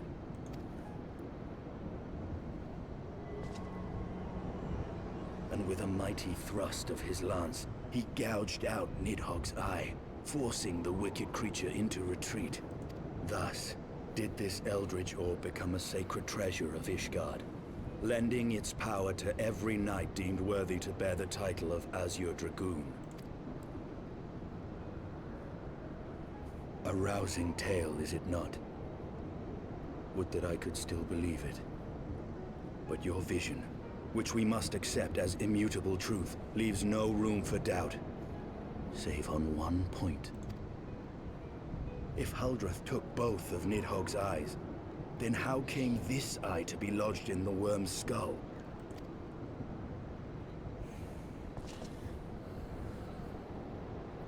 One for me and one for you! Who needs friendship bracelets when you have friendship eyeballs? Another question lies buried.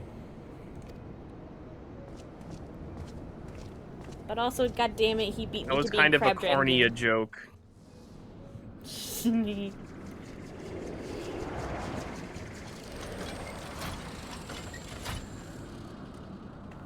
I keep making eyeball jokes. I risk being thrown out. 'Twas a fierce battle, but one I knew we would win. Your fame is well deserved, warrior of light. Full proud am I to have fought at your side. I would fain return with all Would make swiftness sense to that Ishgard to inform the Lord Estinian would Commander share of our the eye triumph. with his most brilliant pupil. I'm not his pupil yet, though. Like, I get your joke, but I'm still not. That hasn't changed where I am in the Dragoon quest.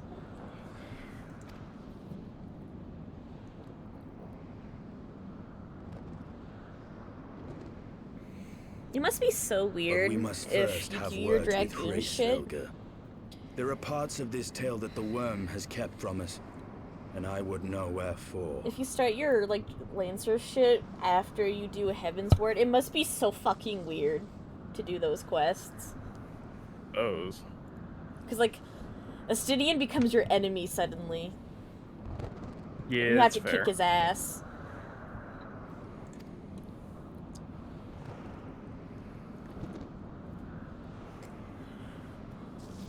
It does make this game an absolute choose-your-own-adventure game, I suppose, then.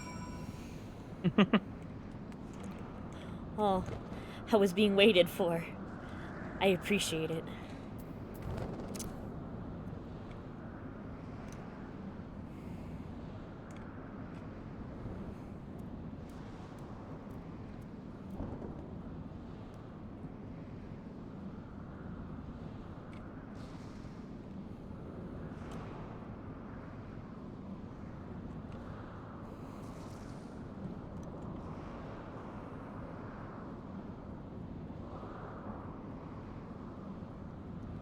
One brain cell. Relatable.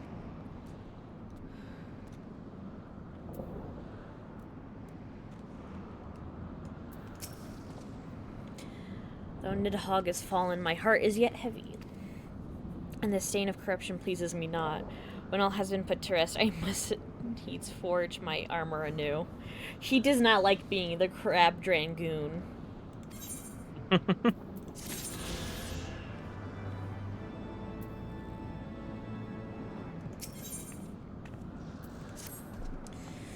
With Nidhogg fallen, none save Hraesvelgr remains to answer our questions. Let us trouble the worm again. And if Iceheart yet lingers at Zenith, all the better. I would have her hear the truth from the dragon's maw.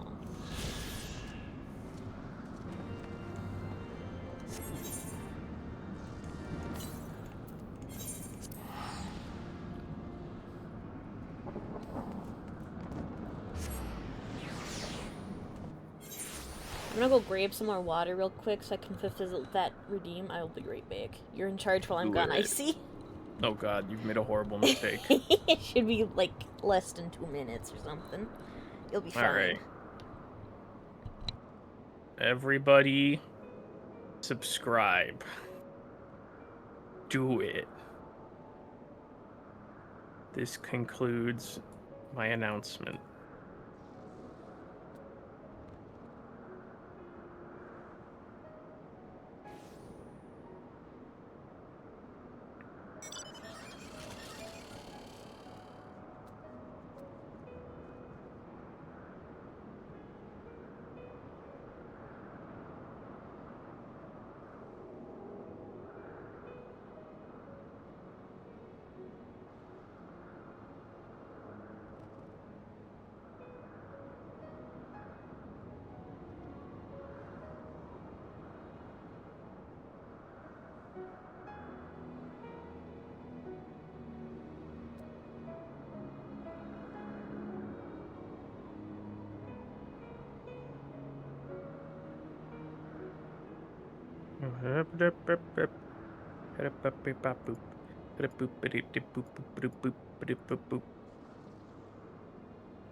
Vic. And that's why you should subscribe to Sarin Glass. I rest my case. Goober.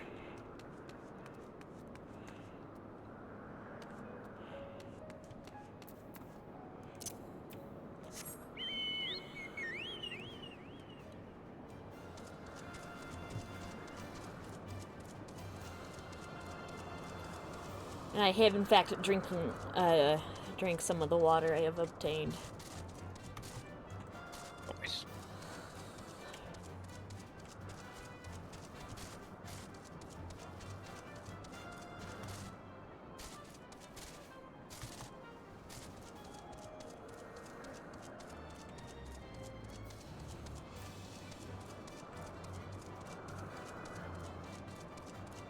Time to go talk to Ice Her and ask if she's still having an absolute panic attack.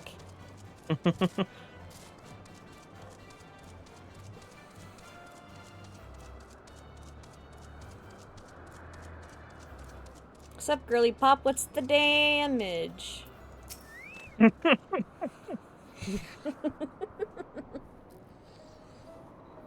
'Twas you, was it not? The furious screams of the dragon carried far.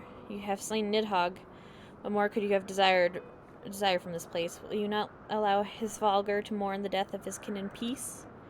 Spare us your sanctimonious judgment, Ice Maiden. We have a gift for the Great Worm, a mystery that can no longer lie buried. Lady Ice heard the dragon song war has all but consumed your life and claimed many of your followers. 'Tis time you learned the truth of its beginning, the whole truth, that we may at last bring this bitter conflict to an end. Sound the horn, warrior of light. I do a toot. I do a doot. Doot, doot, doot. Skeleton doot. It's time for the skeleton war. You dare come into my home and tell me how to arrange my furniture? Evil skeleton blast! I think it's divine skeleton blast. I'd have to double check. I don't remember. I'm just fucking paraphrasing.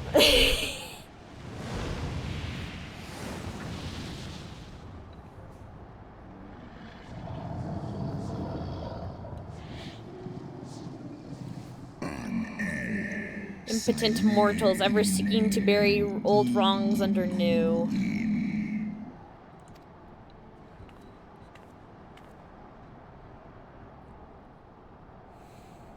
I did sense the moment of Nidhogg's demise.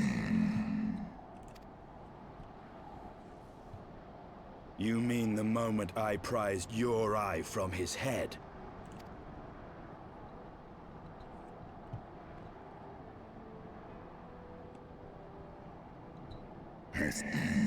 Twould seem thou hast uncovered my secret.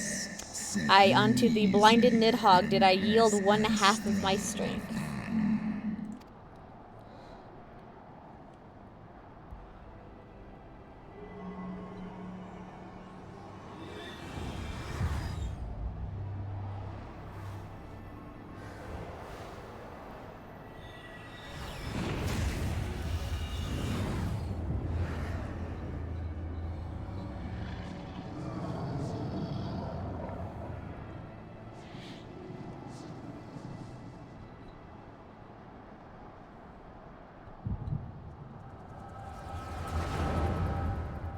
got another migraine coming on.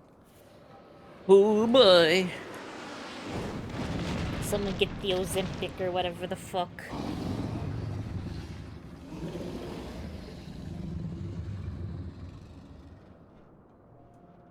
Nidhogg, what hath befallen thee?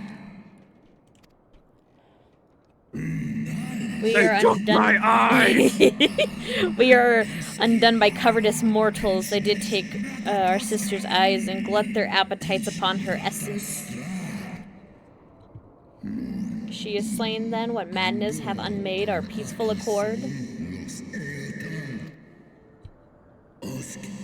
Did I not warn thee, brood brother? They have ever been untrustworthy creatures, these short-lived Elzen.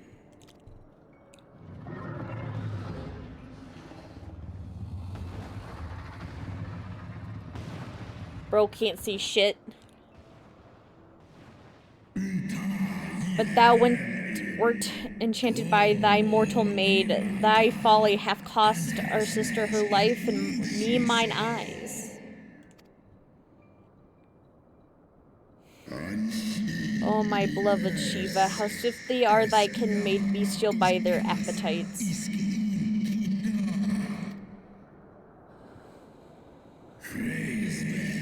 Husvalgar, 'twas thy blindness that did invite despair into our lands. Surrender thee an eye to me, and let that be thy penance. I'll be right back. Okay. Nidhogg. They bested me once, but I was reckless. They need but a single eye to inflict enduring torment upon these traitors and every child of their line. Yield to me thy strength, brood brother.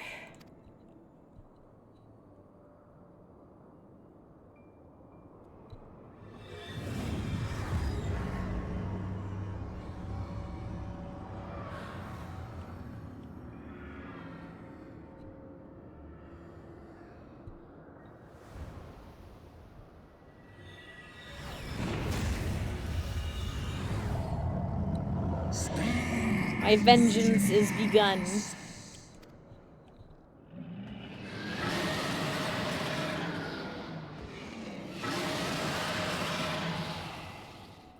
He angry.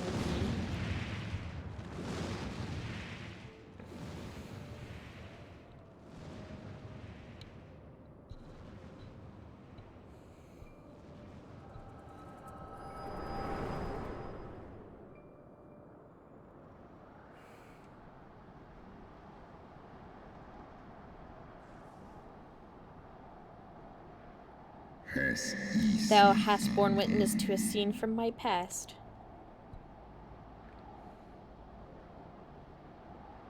It was yours. Your strength that sustained Nidhogg all these years. Would that Haldreth had dealt the worm a killing blow. My brood brother did appear before me bloody and blinded. His life was all but spent. He demanded half my vigor that he might exact his revenge upon the mortals who had wronged us. And so you acquiesced. You surrendered your eye to Nidhogg, knowing full well the suffering he would inflict. The peace my beloved so dearly desired had been shattered by her own kin. Their treachery claimed my brood sister's life and my brood brother's reason. Thinkest thou thy fits of indignation will move me to remorse?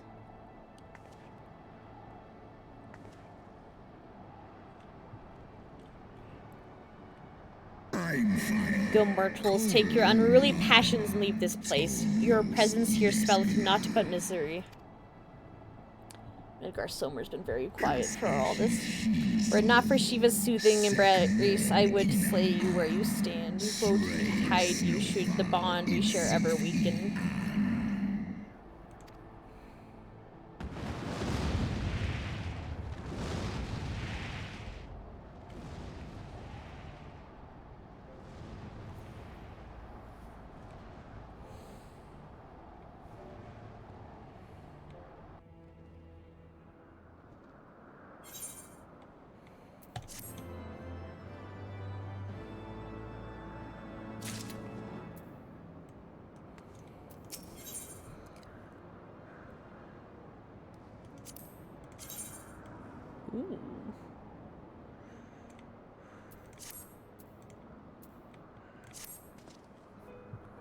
Though he lifted not a single claw, 'twould seem that his Hishvalgar awakened his own manner of vengeance against us. Racked his own... whatever.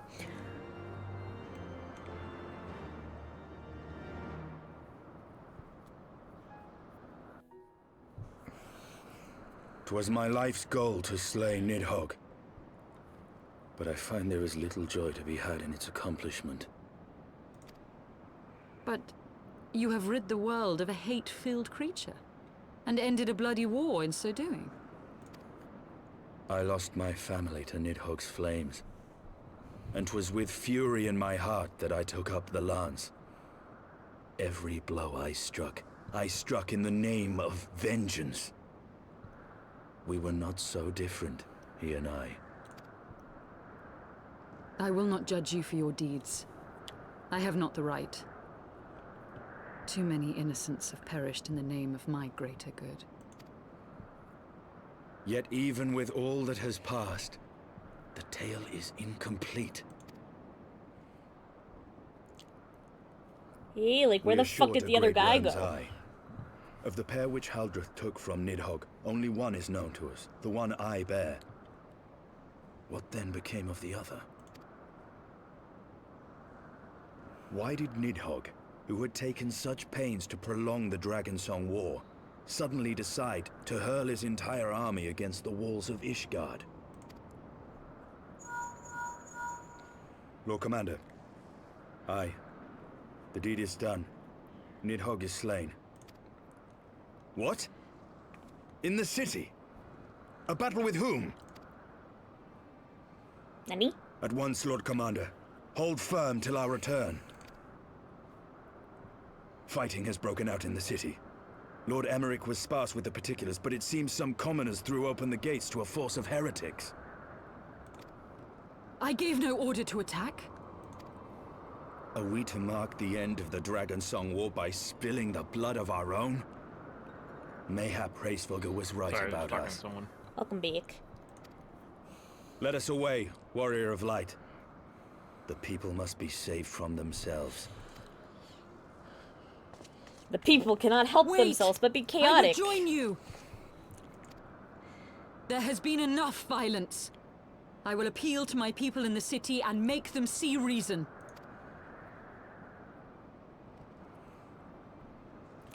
I love how this whole thing has started to wrap up by everyone realizing that everyone in this situation is an asshole. Chapter in this damnable war. I mean, yeah, but also it's funny that you think this is wrapping up. I meant this, like, leg of it. Yeah, I get you. I know there's, like, another half or somewhat to do. I mean, just based off of levels. Yeah.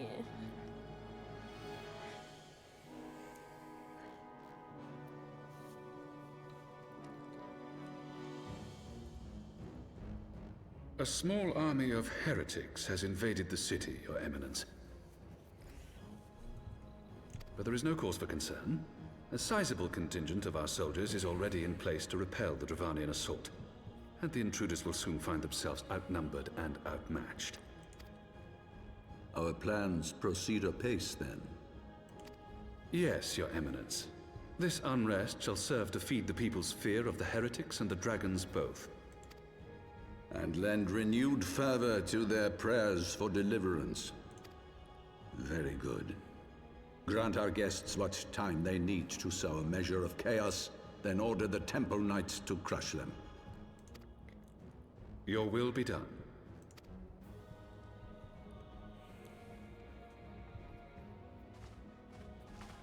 Ah, the Archbishop is kind of doing the same thing that Iceheart was doing with Shiva, I think, to a certain degree.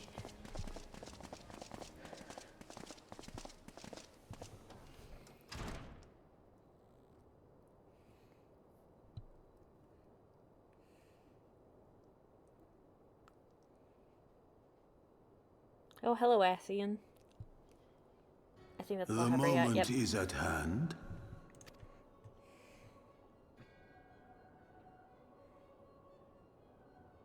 Excellent. All shall soon be in alignment. Never trust the church in a fantasy games and stories. Don't trust the church. That's all you needed to say.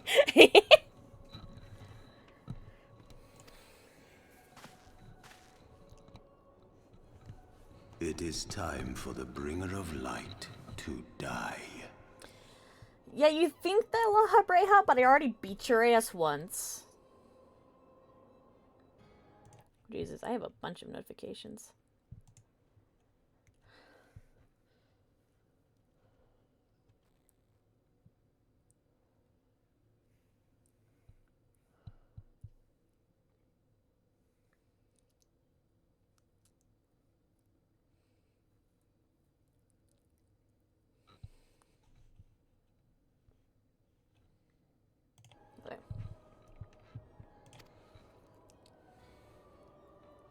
La Habreha must be absolutely pissed that I kicked his ass at the end of ARR.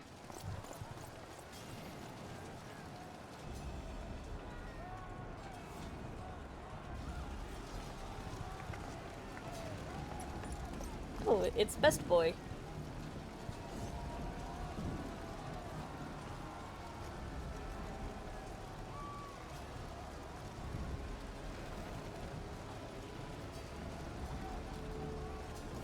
He is so confused.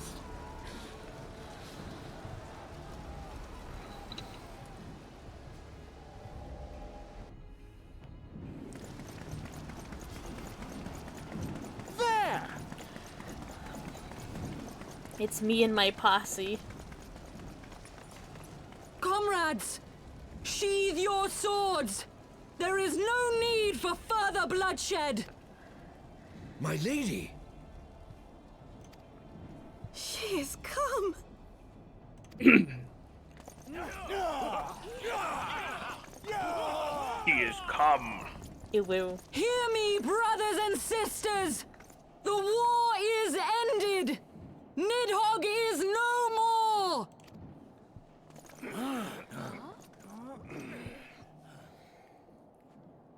They're so confused. Aye! It is so! This adventurer and the Azure Dragoon laid the Great Worm low!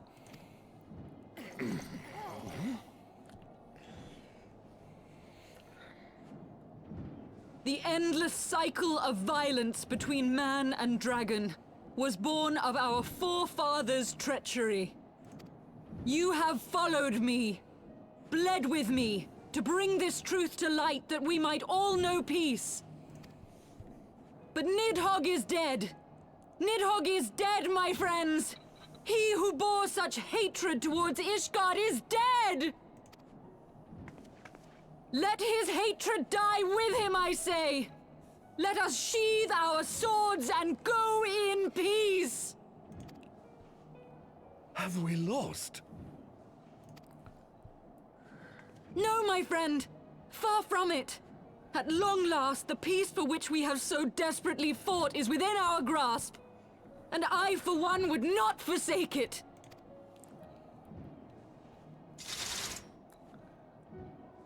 Peace?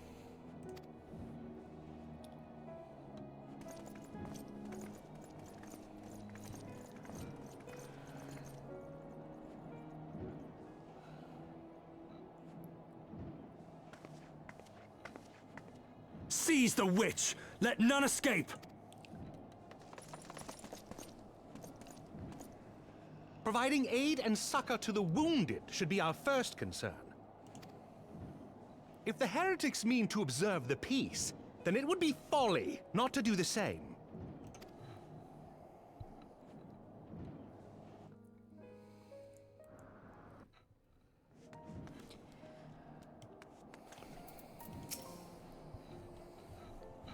That was rather too close for comfort, but 'twould seem that the calm is returning to the streets. My mind, however, it clamors with 1,000 questions. You return to Ishgard in the oddest of company, my friend.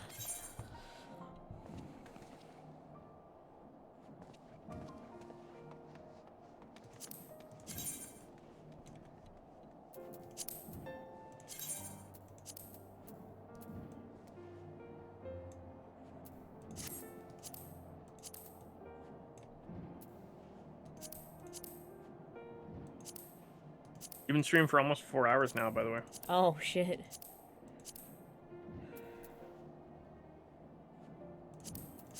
Oh shit, Mono's streaming. Oh, shit.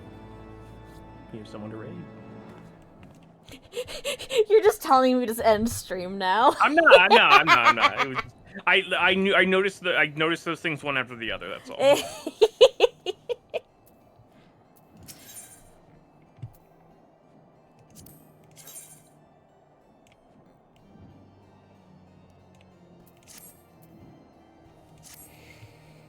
That, my friends, was rather too... Priscilla, that things did not end in bloodshed. I confess it was a little more dismayed to see you in the company of Lady Iceheart, whatever is going on with Lyra. Harshafant is understandably confused. Beg pardon, you traveled to the Churning Mists together along with Estinian? Never was there a more unlikely alliance, nor one so magnificent... Magnificent? That effective. Oops. That happened. Nidhogg dead, the heretics pacified, Father and Sir Emmerich must know of this. Let us break the news to them together. I will bring Sir Emmerich to Fort Tom's Manor. Yes, an excellent suggestion. Very well, Moira and I shall await you there.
Hello, Dracula, we're back!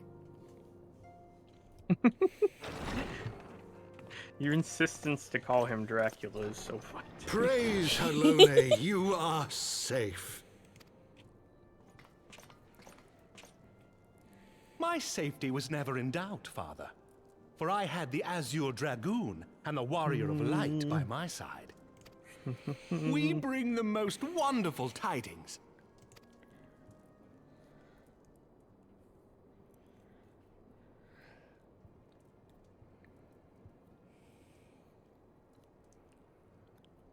The infamous Lady Iceheart? Here in Ishgard? This is most unexpected. She has done much to quell the violence. The Inquisition may not approve, but we are glad of her presence. Fuck the Inquisition. They've been And nothing with but the Great trouble. Worm's demise, even our nation's more reactionary elements will have scant grounds to press for her immediate impeachment. My thoughts exactly. What of the truth revealed to us by Hraesvelga? That the origins of the Dragonsong War, a core tenet of Ishgardian faith, are quite unlike those depicted in the scriptures. That men and dragons once lived together in harmony, and that it was man's treachery which shattered the peace and plunged our peoples into war. The same scripture also describes the origins of the High Houses. Were it exposed as false, the legitimacy of our rule will be called into question. If both highborn and lowborn can trace their ancestry to Thordan and his knights 12. But a single sip of dragon's blood is required to confirm their lineage.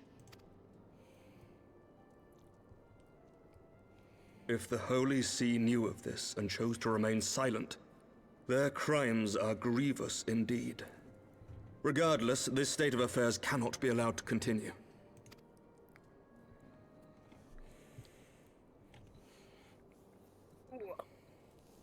Sir Emmerich, you cannot mean to raise this matter with the Archbishop. Why consider what you are proposing?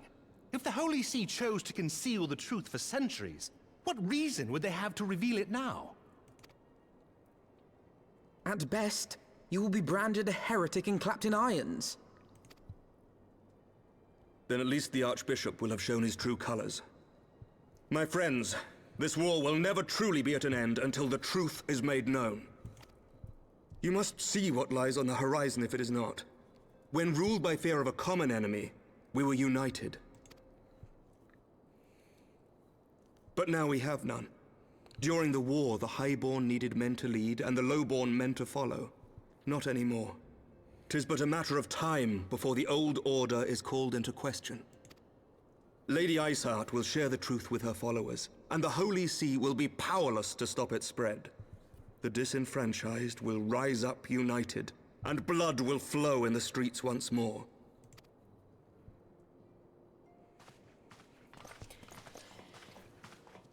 I'm with Emmerich on this one. A divided Ishgard will not survive.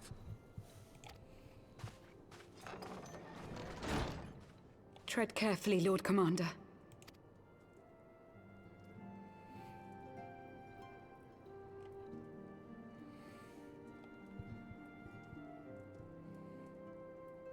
My lady, is it wise to let him go? I sympathize with the Lord Commander's desire for reform, but to approach the Archbishop in this manner bespeaks an idealism to which I did not think Sir Emmerich prone. Though he comports himself as a realist, he has long dreamt of reform. 'Twas that idealism which first drew me to him, that which made me swear an oath to serve.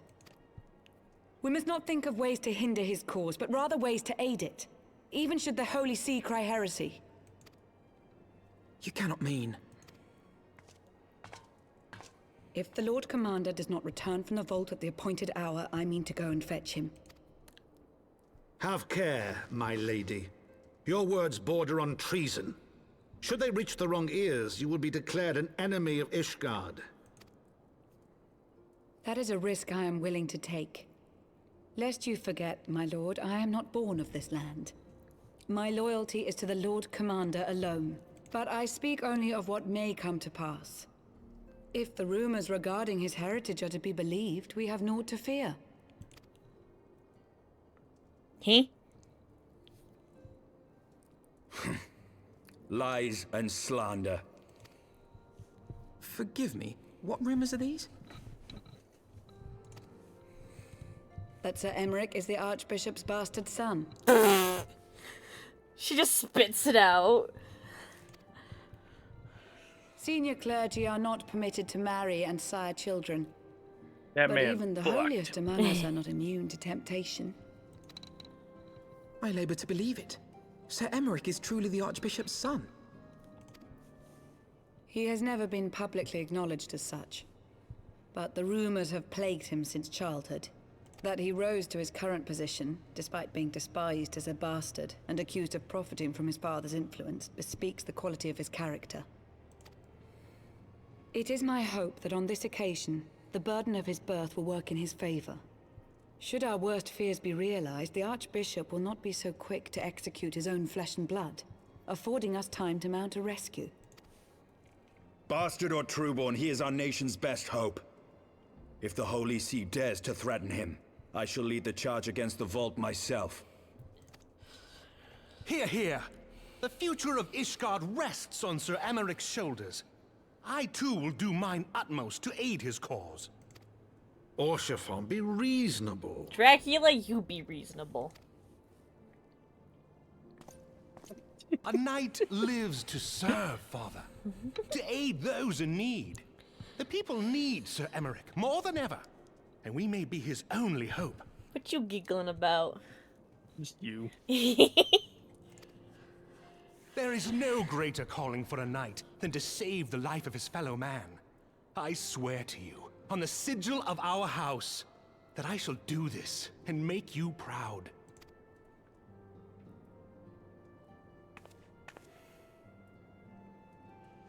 Even you? Romantic, reckless fools, the lot of you. So be it. Make your preparations. I thank you all for your support.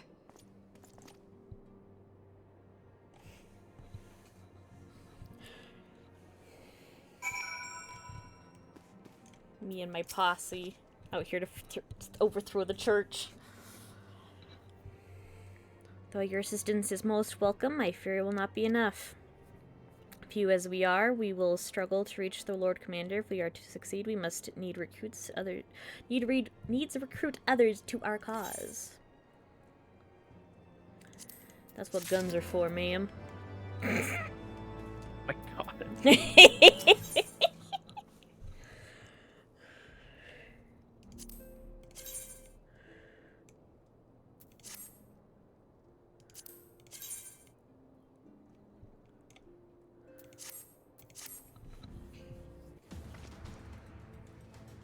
But how are we to carry out this bold endeavor, even with an army of knights at our backs? A direct assault on the vault seems unlikely to succeed. You are correct, Master Alfino. Not even the assembled might of the House Four Toms and the Temple Knights would be sufficient. With the support of another party, however, we may yet stand a chance. You speak of the other high houses? Precisely the opposite. Oh boy. I speak of the revolutionaries rumored to reside in the Broom. 'Twas these disgruntled Ishgardians who opened the gate of our city to the heretics, I believe. But of course, if their hatred for the Holy See drove them to such deeds, they might well be Persuaded. My ability to talk today is rapidly disintegrating. Send help. Yeah, you're okay. You're okay. To assist Sir Emmerich's rescue, knowing the truth, he would lay bare. Such is my hope, Master Alfino, and I would have you and Moira reach out to them. As a Temple Knights and sworn servant of the Holy See, any overtures I make are doomed to fail. But as outsiders, the two of you may receive a warmer welcome. Very well, we shall seek out the leader of these revolutionaries and make our case. My thanks. Justinian, will your brothers heed your command if you order them to stand aside? The Dragoons have no love for politics, my lady. They will gladly watch and wait while the Highborn fight amongst themselves. How very wise. Moira, we should hurry to the Forgotten Knight. Tartaru may have knowledge of the revolutionaries.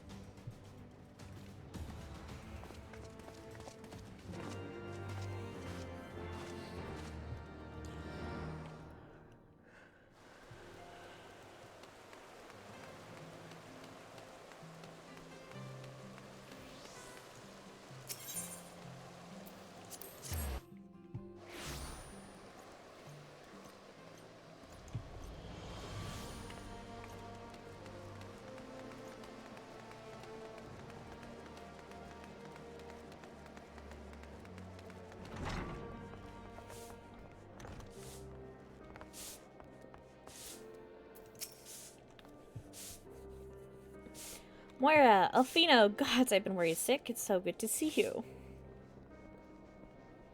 And you, Tataru, how did you manage to escape the chaos of the streets? Gilibron and the others barricaded the doors until the heretics left. No one was harmed, thankfully.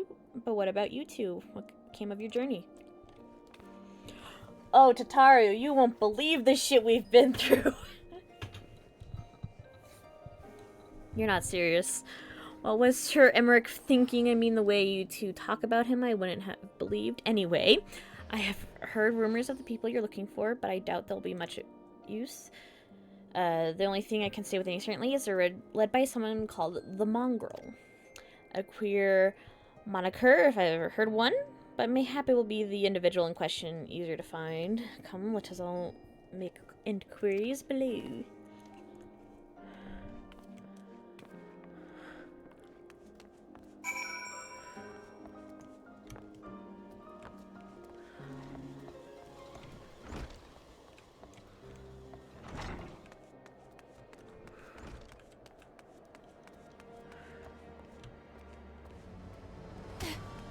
My shins! What's that? Speak up, I can't hear as well as I used to. What's that? I'm out!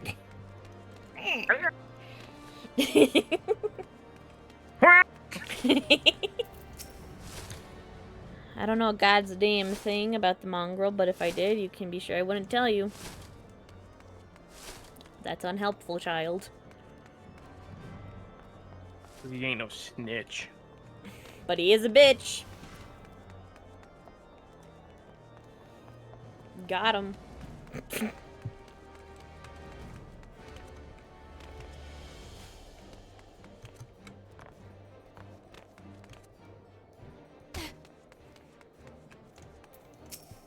Mongrel, not sure I catch your meaning. But to a blue blood, we're all us dogs down here.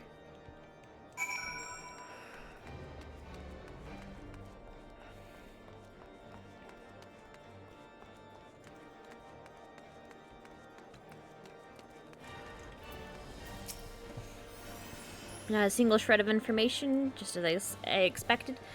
These revolutionaries would not have evaded capture for so long without the masses' complicity. Still, it is good to know that Tataru's ears are as sharp as ever.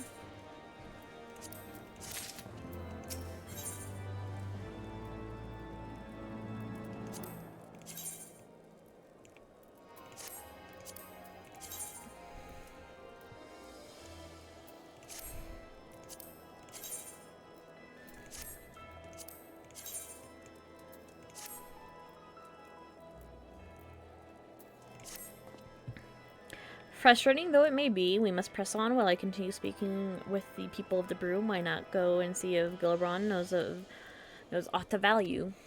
As the proprietor of the Forgotten Knight, surely he must have heard whispers of the mongrel before. We can only hope that he will be more forthcoming than others.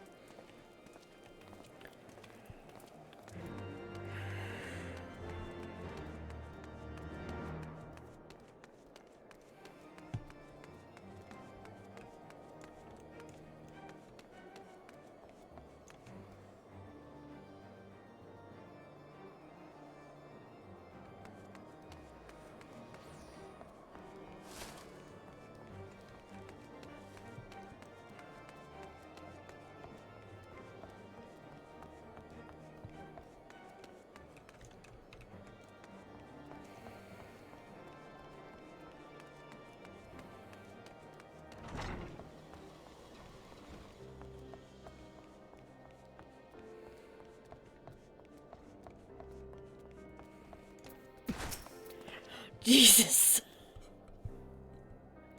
A person just jumped from the rafters and scared the shit out of me. I saw that. Dear God. You know, people long for a sympathetic ear, but they need to know that it comes with tight lips. Discretion, Moira, that's what my customers expect. If they don't get it, then I don't get them. That being said, I'm not without my sympathies. I've heard the tales, and I know you've done right by highborn and lowborn alike. Least I can do is point you in the right direction, but to do that, I'll need you to do something for me. So happens there's a hunter up in the Crozier who owes me a fair bit of coin. However, I've agreed to accept payment in fresh herbs. Go and get them for me, agreed? I can do that.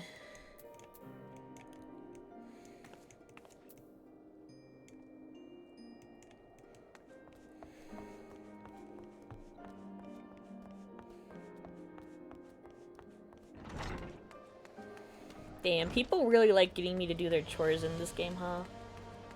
Yeah.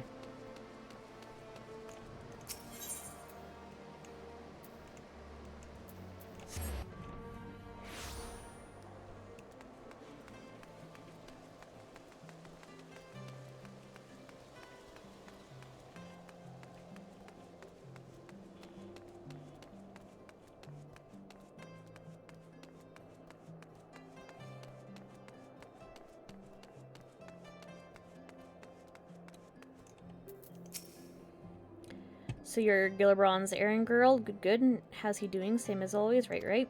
And he wrote, I hope he appreciates how much trouble I had to go through on account of his bloody herbs. Tell him to enjoy them while they last, because I doubt I'll be able to find them anymore next year.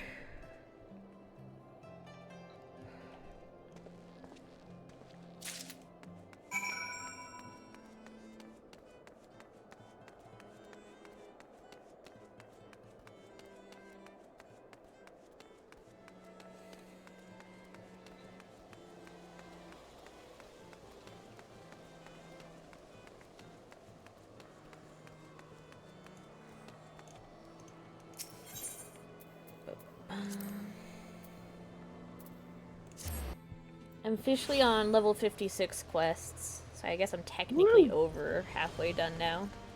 Yeah. By like a hair.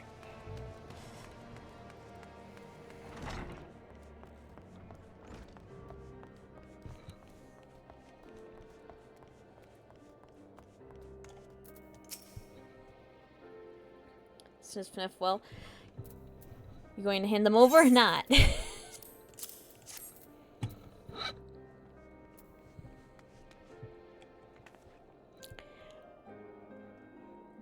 This ought to do it. With a few other spices, I can make it just like she used to. There are a few things which stir the hearts of men like a sip of mulled wine. Share a glass with the right people, and who knows what stories they'll share.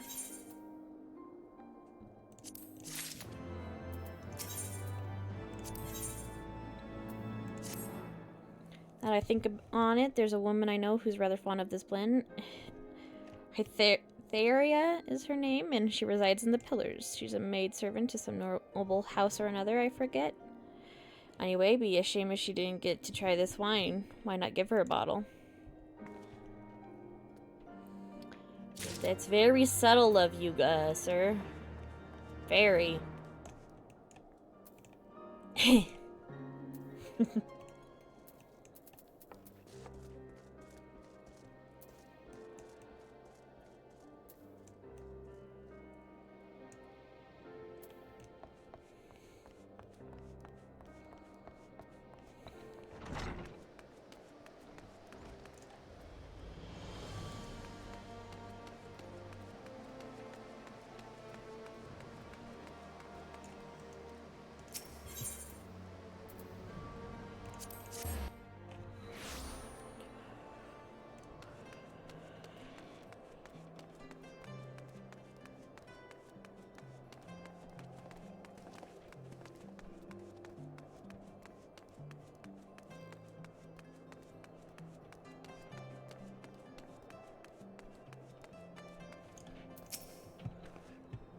Yes, I'm Hytheria. Beg your pardon, but do I know you, miss?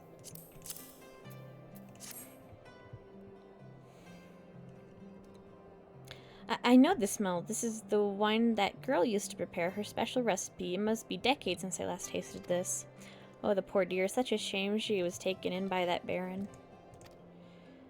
He cut a dashing figure, I'll grant you that. Tall, slender, long of ear. But those dazzling ruby eyes of his were filled with lust. 'Twas not more than infatuation what she felt, but she convinced herself it was love, and he couldn't help but take advantage. But when her belly started to grow, God's the scandal. I mean, 'tis not an uncommon occurrence, but that is what I hear made it so much. Well, I needn't tell you, she was discharged from his servants, cast out onto the streets, just like so much refuse. After she returned to the broom, we drifted apart. I only learned of her death years later by chance.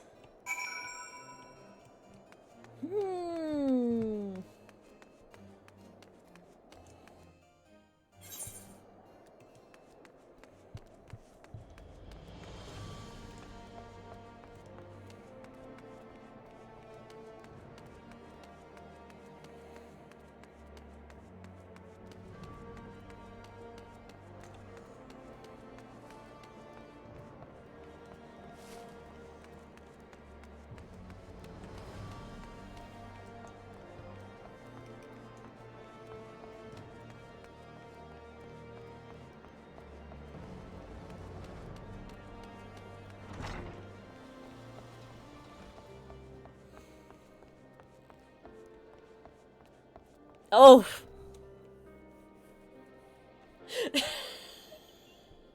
Jump scare.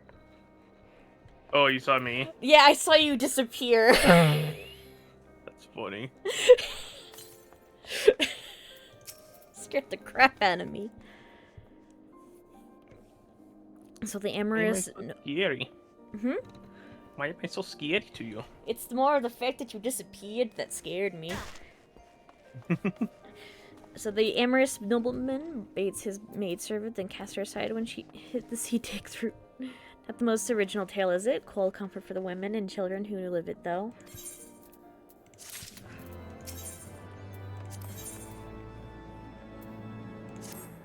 Even the penitent can appreciate wine from time to time. Take yet another French guy, for example. Surely you've heard of him, no? He's a monk who offers succor to the poorest of the poor in the broom, a man of many vows, but none of which prohibit spirituous beverages. Aye, if ever there was a man who deserved a drink, it be him. Why is there so many French people?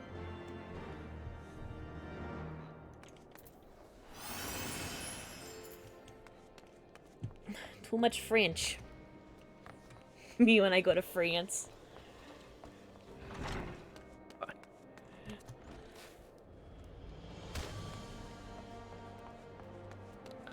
went the wrong way. Very good.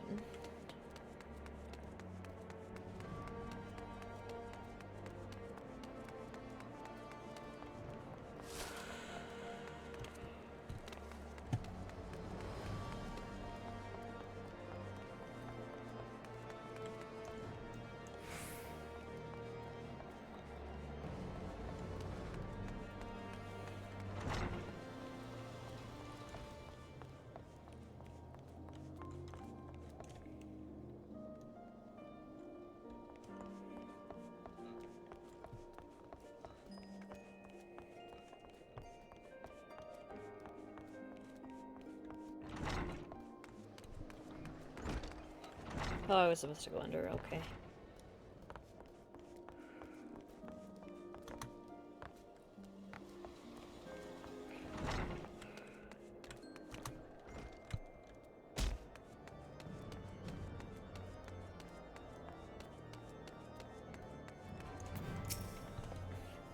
Halone's blessing be upon you, miss. Aye, a gift for me. Booze.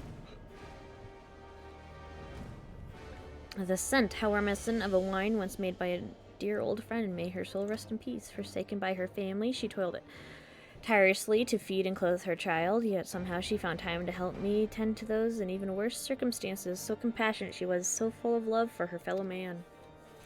'Twas that love which gave her child strength to endure the scorn of other younglings. That girl, bless her heart, she couldn't help what she was. Eventually you won them over, but those first few years were trying, even more so when she had to start fending for herself. I remember days she spent standing on the walls, raven black hair flowing in the wind, staring out as if searching for her mother's face in the mists.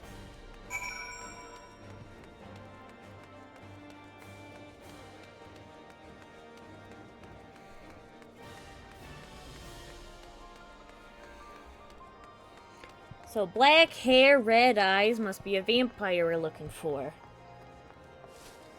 And not Dracula this time.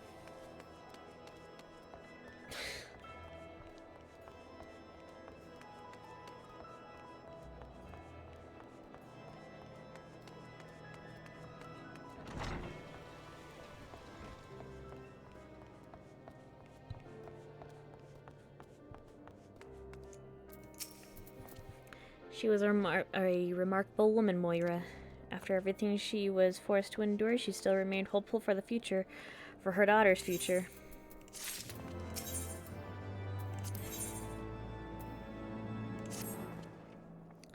Some bonds are thicker than blood, but blood still defines us and divides us in the end. It was the legacy of our parents, Moira, and we can't escape it, no matter how hard we try. So the mongrel and her pups chose to embrace theirs, to proclaim it to all and sundry. If you can understand that, then maybe you can find her on your own. I'ma try, but I never claimed to be clever.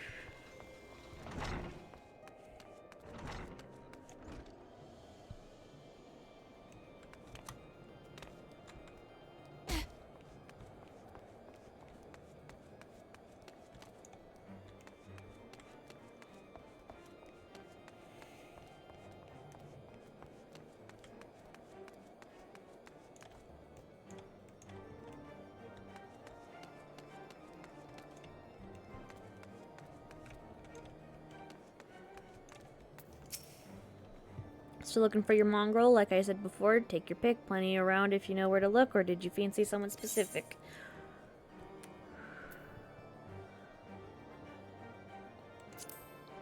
Oh, someone's got unusual taste. Afraid I can't help you, though. Won't rather. It's bloody obvious you ain't of the broom. Did you think I'd just tell you 'cause you'd ask nicely?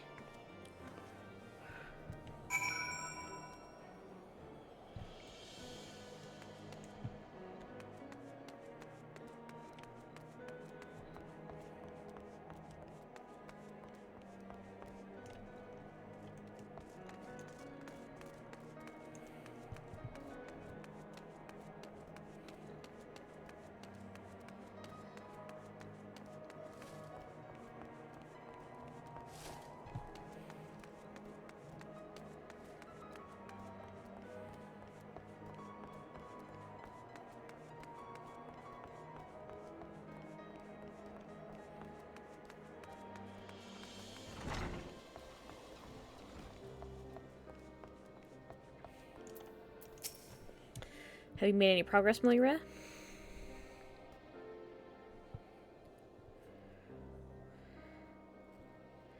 So our mongrel was born of an Elza nobleman and a Hiren maidservant. Granted, it's no location, but it is far more information than we had before. Yes, now that her striking features are known to us, mayhap we only need remain vigilant.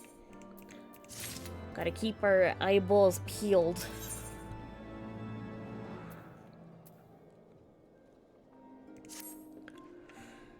There must be a way we can draw the mongrel out into the open. Perhaps we should discuss this with Tartaru. Speaking of which, where is Tartaru? Oh, confound it. She went below to make some inquiries on her own, didn't she? We must find her quickly, Moira. I have a premonition this is not gonna go well.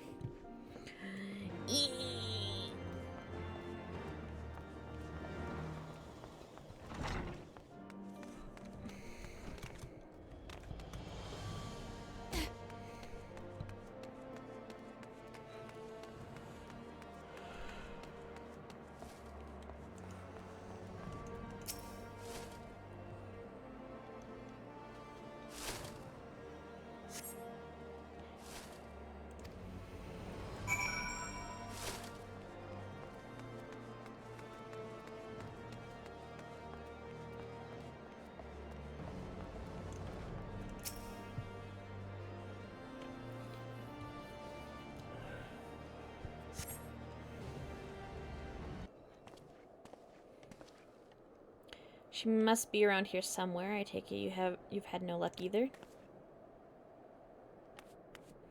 Oh, there's Tataru.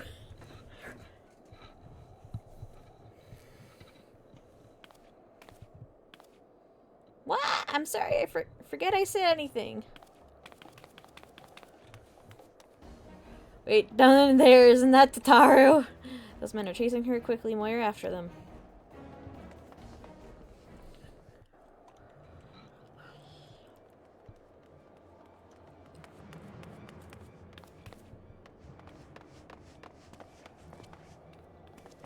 Where do you think you're going, Missy?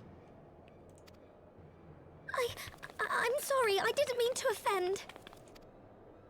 What's going on here? What's it to you, boy? Piss off. Hold on. I've seen them around. They're in and out of House Four Tom's Manor all the time. Oh, I see. Skulking about at your highborn master's bidding, eh? Bloodhounds hoping to catch a whiff of heresy, is that it? You are quite mistaken, I assure you. We came here to help. And if you know what's good for you, you will let us pass. Haha! Listen to the pups yapping. Come here, boy. I'll give you cause to yelp. Enough! Leave threatening women and children to our betters. We don't have the knack.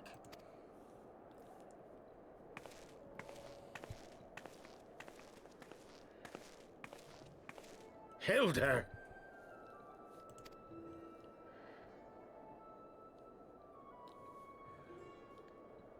Lay a finger on the Blue Blood's pups, and you're like to lose the hand.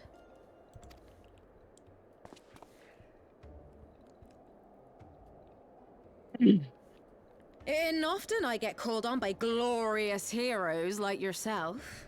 So tell me, what have I done to deserve you?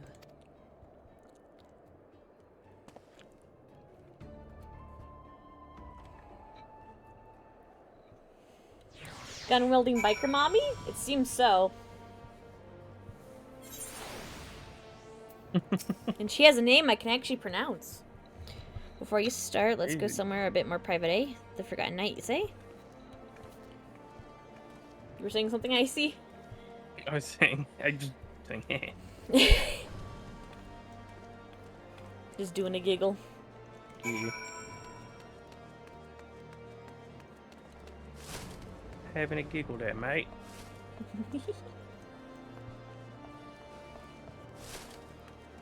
I'll give you a reason to giggle. Sweet Jesus.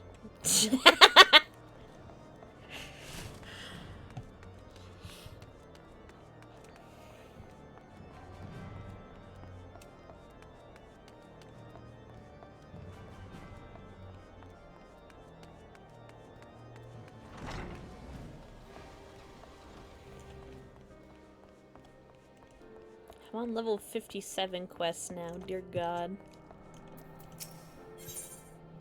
Oh. It's a duty. Very fun. This should go well.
So, while you're on your way to kill Nidhogg, you stumbled on some dirty secrets that the Holy See has been hiding for centuries. Eh? What are they on about? The High Houses. And what makes a nobleman so bleeding noble? They trace their blood back to King Thordan and his Knights 12, the founders of Ishgard. But our friends here reckon we're all descended from the heroes of Eld. Highborn and lowborn alike. And so Sir Emmerich, Lord Commander of the Temple Knights, has gone to ask the Archbishop if he wouldn't mind letting everyone know. Is he simple? The old bastard will have him executed for heresy. Well, seems to me that's what the good sir wants. Seems he thinks a noble sacrifice will serve to prove his claims. We cannot stand idly by and allow Sir Emmerich to do this. Ishgard has need of him. Look, you've a good heart, I can see that. Willing to risk your neck for someone else even when his troubles ain't yours. But what's this got to do with me? If Sir Emmerich is imprisoned in the vault, we will need all the help we can muster to breach their defenses and rescue him.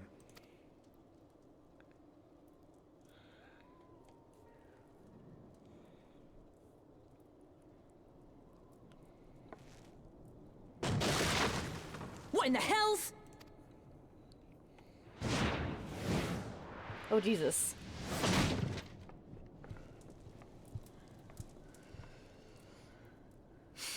Ah, the unmistakable scent of heresy.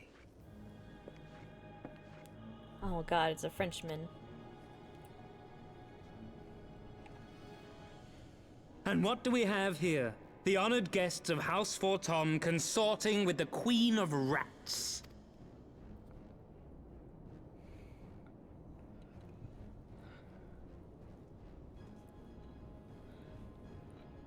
Ooh, plotting insurrection, I shouldn't wonder. That won't do. Sickness is wont to fester and spread. It must be burnt out ere the infection takes hold. I reckon Sir would be happy to wield the irons himself. Well, so happens, I've got irons of my own.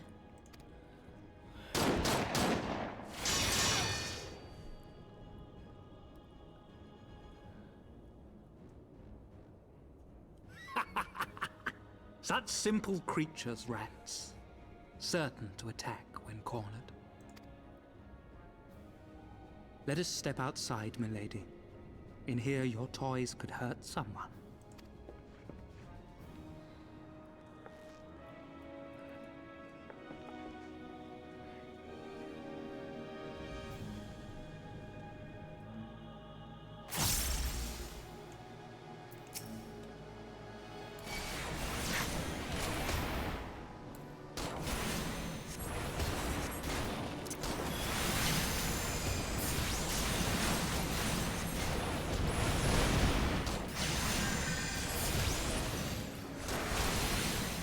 Right there!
You disgust me!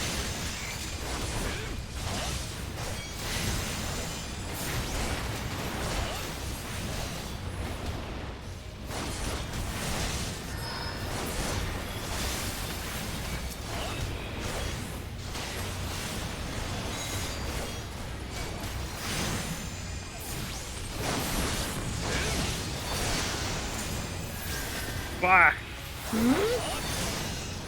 I just walked into the gold saucer right as the event ended. Oh. Assume it was a Legion save.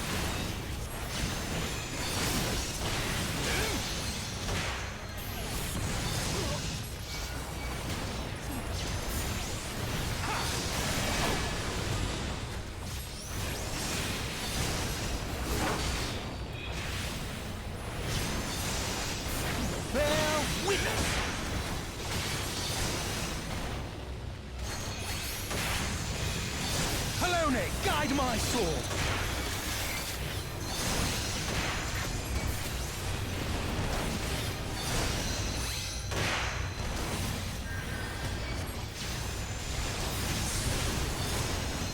Filthy rats! I did it. Nice. I killed a cultist. At least beat the shit out of him.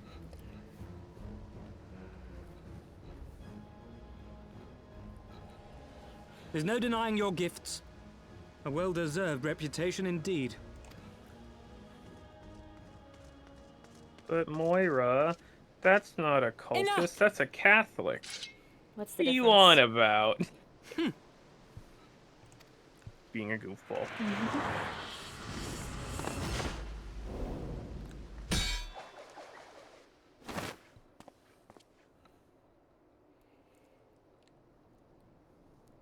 This boy don't even have lipstick that matches his, anything.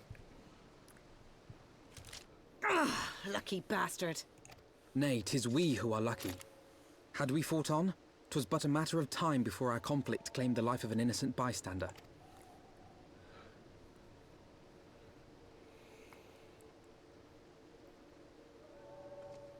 I thought the Heavens Ward might come here as well. They came to the Temple Knights' headquarters. Aye. Sir Grinno announced that the Lord Commander had been imprisoned under suspicion of heresy, and that the Heavens Ward had been granted full authority in his stead. Then the Heavens Ward now commands the Temple Knights. Those still loyal to Sir Emmerich answer to me. Alas, that amounts to but half our number. The other half, who opposed his promotion to Lord Commander, have gathered at the vault as ordered. Bolstering the guard already, eh? If I didn't know any better, I'd say you were expected. I take it you're in charge around here? Hilda. And yes, the young master was just persuading me to join his lost cause. Convincing little beggar, isn't he? Delfino cannot catch a break from anyone. Your passion moved me. A bit. That, and the fact that we're sick of living off the leavings of our betters. If you've a mind to change things around here, then we've a mind to join you.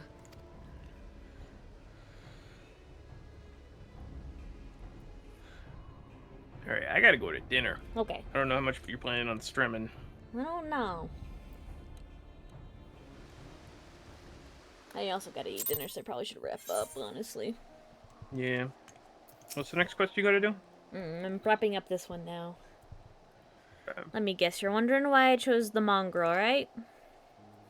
Because it's what I am, and I'm not ashamed of it, not anymore. Besides, even my pure-blood pups have more in common with me than the lords and ladies up on high. None of them are well-bred. Hell, some of their mothers were cast out after a spot of fun, same as mine. Story old as time, and when we're sick of hearing, which is why we took up arms. Not that we mean to hold all the blue bloods to account. Some have done right by us all out. Some of them, like House Lanarte. Of course, you know all about that, wouldn't you? But enough talk. Your friend's still rotting in a cell. Let's not keep him waiting. I think House Hellion, if I'm not mistaken, I believe that's the house where the son of the house is the guy who runs the gun store. I could be wrong about that, though. That sounds possible. Hold on. Alright, I'll get this quest started, and then I'll probably wrap up. Yes, I was correct. Yeah, no, that's Nice. the house of the guy who runs the gun store. Nice. We've been working in secret to undermine the Holy See and the High Houses, that much I'll acknowledge. But this nonsense about us throwing wide the gates for the heretics is just that nonsense. If not you, then who? Your Temple Knights, of course. Reckon it was your beloved Sir Emmerich stirring it first, but then I heard how he lost his head. My next best guess would be the Heaven's Ward. That way, they'd have the perfect excuse to go door to door through the broom, slaughter the heretics and their sympathizers in one fell swoop. But the Heaven's Ward scheme did not account for Lady Iceheart's intervention, and so they have been forced to improvise. A fine bloody mess, ain't it? But the die is cast. So what's the plan? Kill the Pope! That's my vote. We must divert the attention of the high houses away from the city, and to do that, we need the cooperation of your allies in the service, in their service. What makes you think I have friends in high places? You would be fools not to, given your goals. Low-born knights are ideal recruits. Most sworn fealty only out of desire for a better life, if offered an opportunity to shed the yoke and live for themselves, who among them would not at least be tempted to take it? Rare is the man eager to die for a cause he does not hold dear, but it need not come to that this day. If they and their fellow knights are deployed afield to join with a new threat, a massing of heretics, for example, then they will be unable to join in the defense of the vault. Spread false reports of an attack to get them out of harm's way, you mean? The city will not soon forget the heretics' last assault. If the high houses believe another attack is imminent, they will have no choice but to act. Can it be done? Can we trick them into leaving Ishgard? Aye. Can we keep them out for long? Not bloody likely. Make sure you're ready before I send word, because you won't get a second chance at this. Then it is decided. To the vault. The Archbishop must be held to account. And the Lord Commander granted his liberty.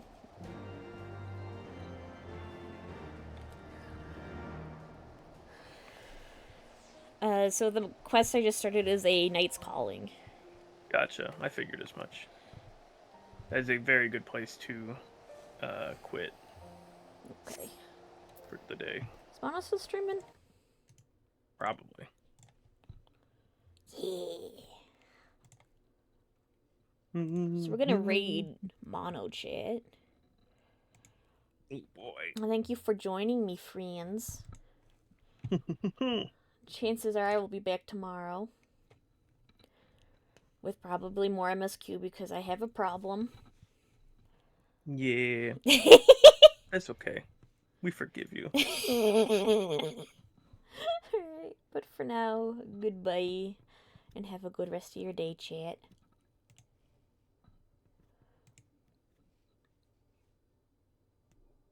Oop, I pressed the wrong button. Shit. Alright. I will talk to you in a bit, because I have to go eat dinner. Okie dokie. Alright, I'm going to disconnect from the call, though, because we're going out to eat. Okay. Alright. Bye. Bye.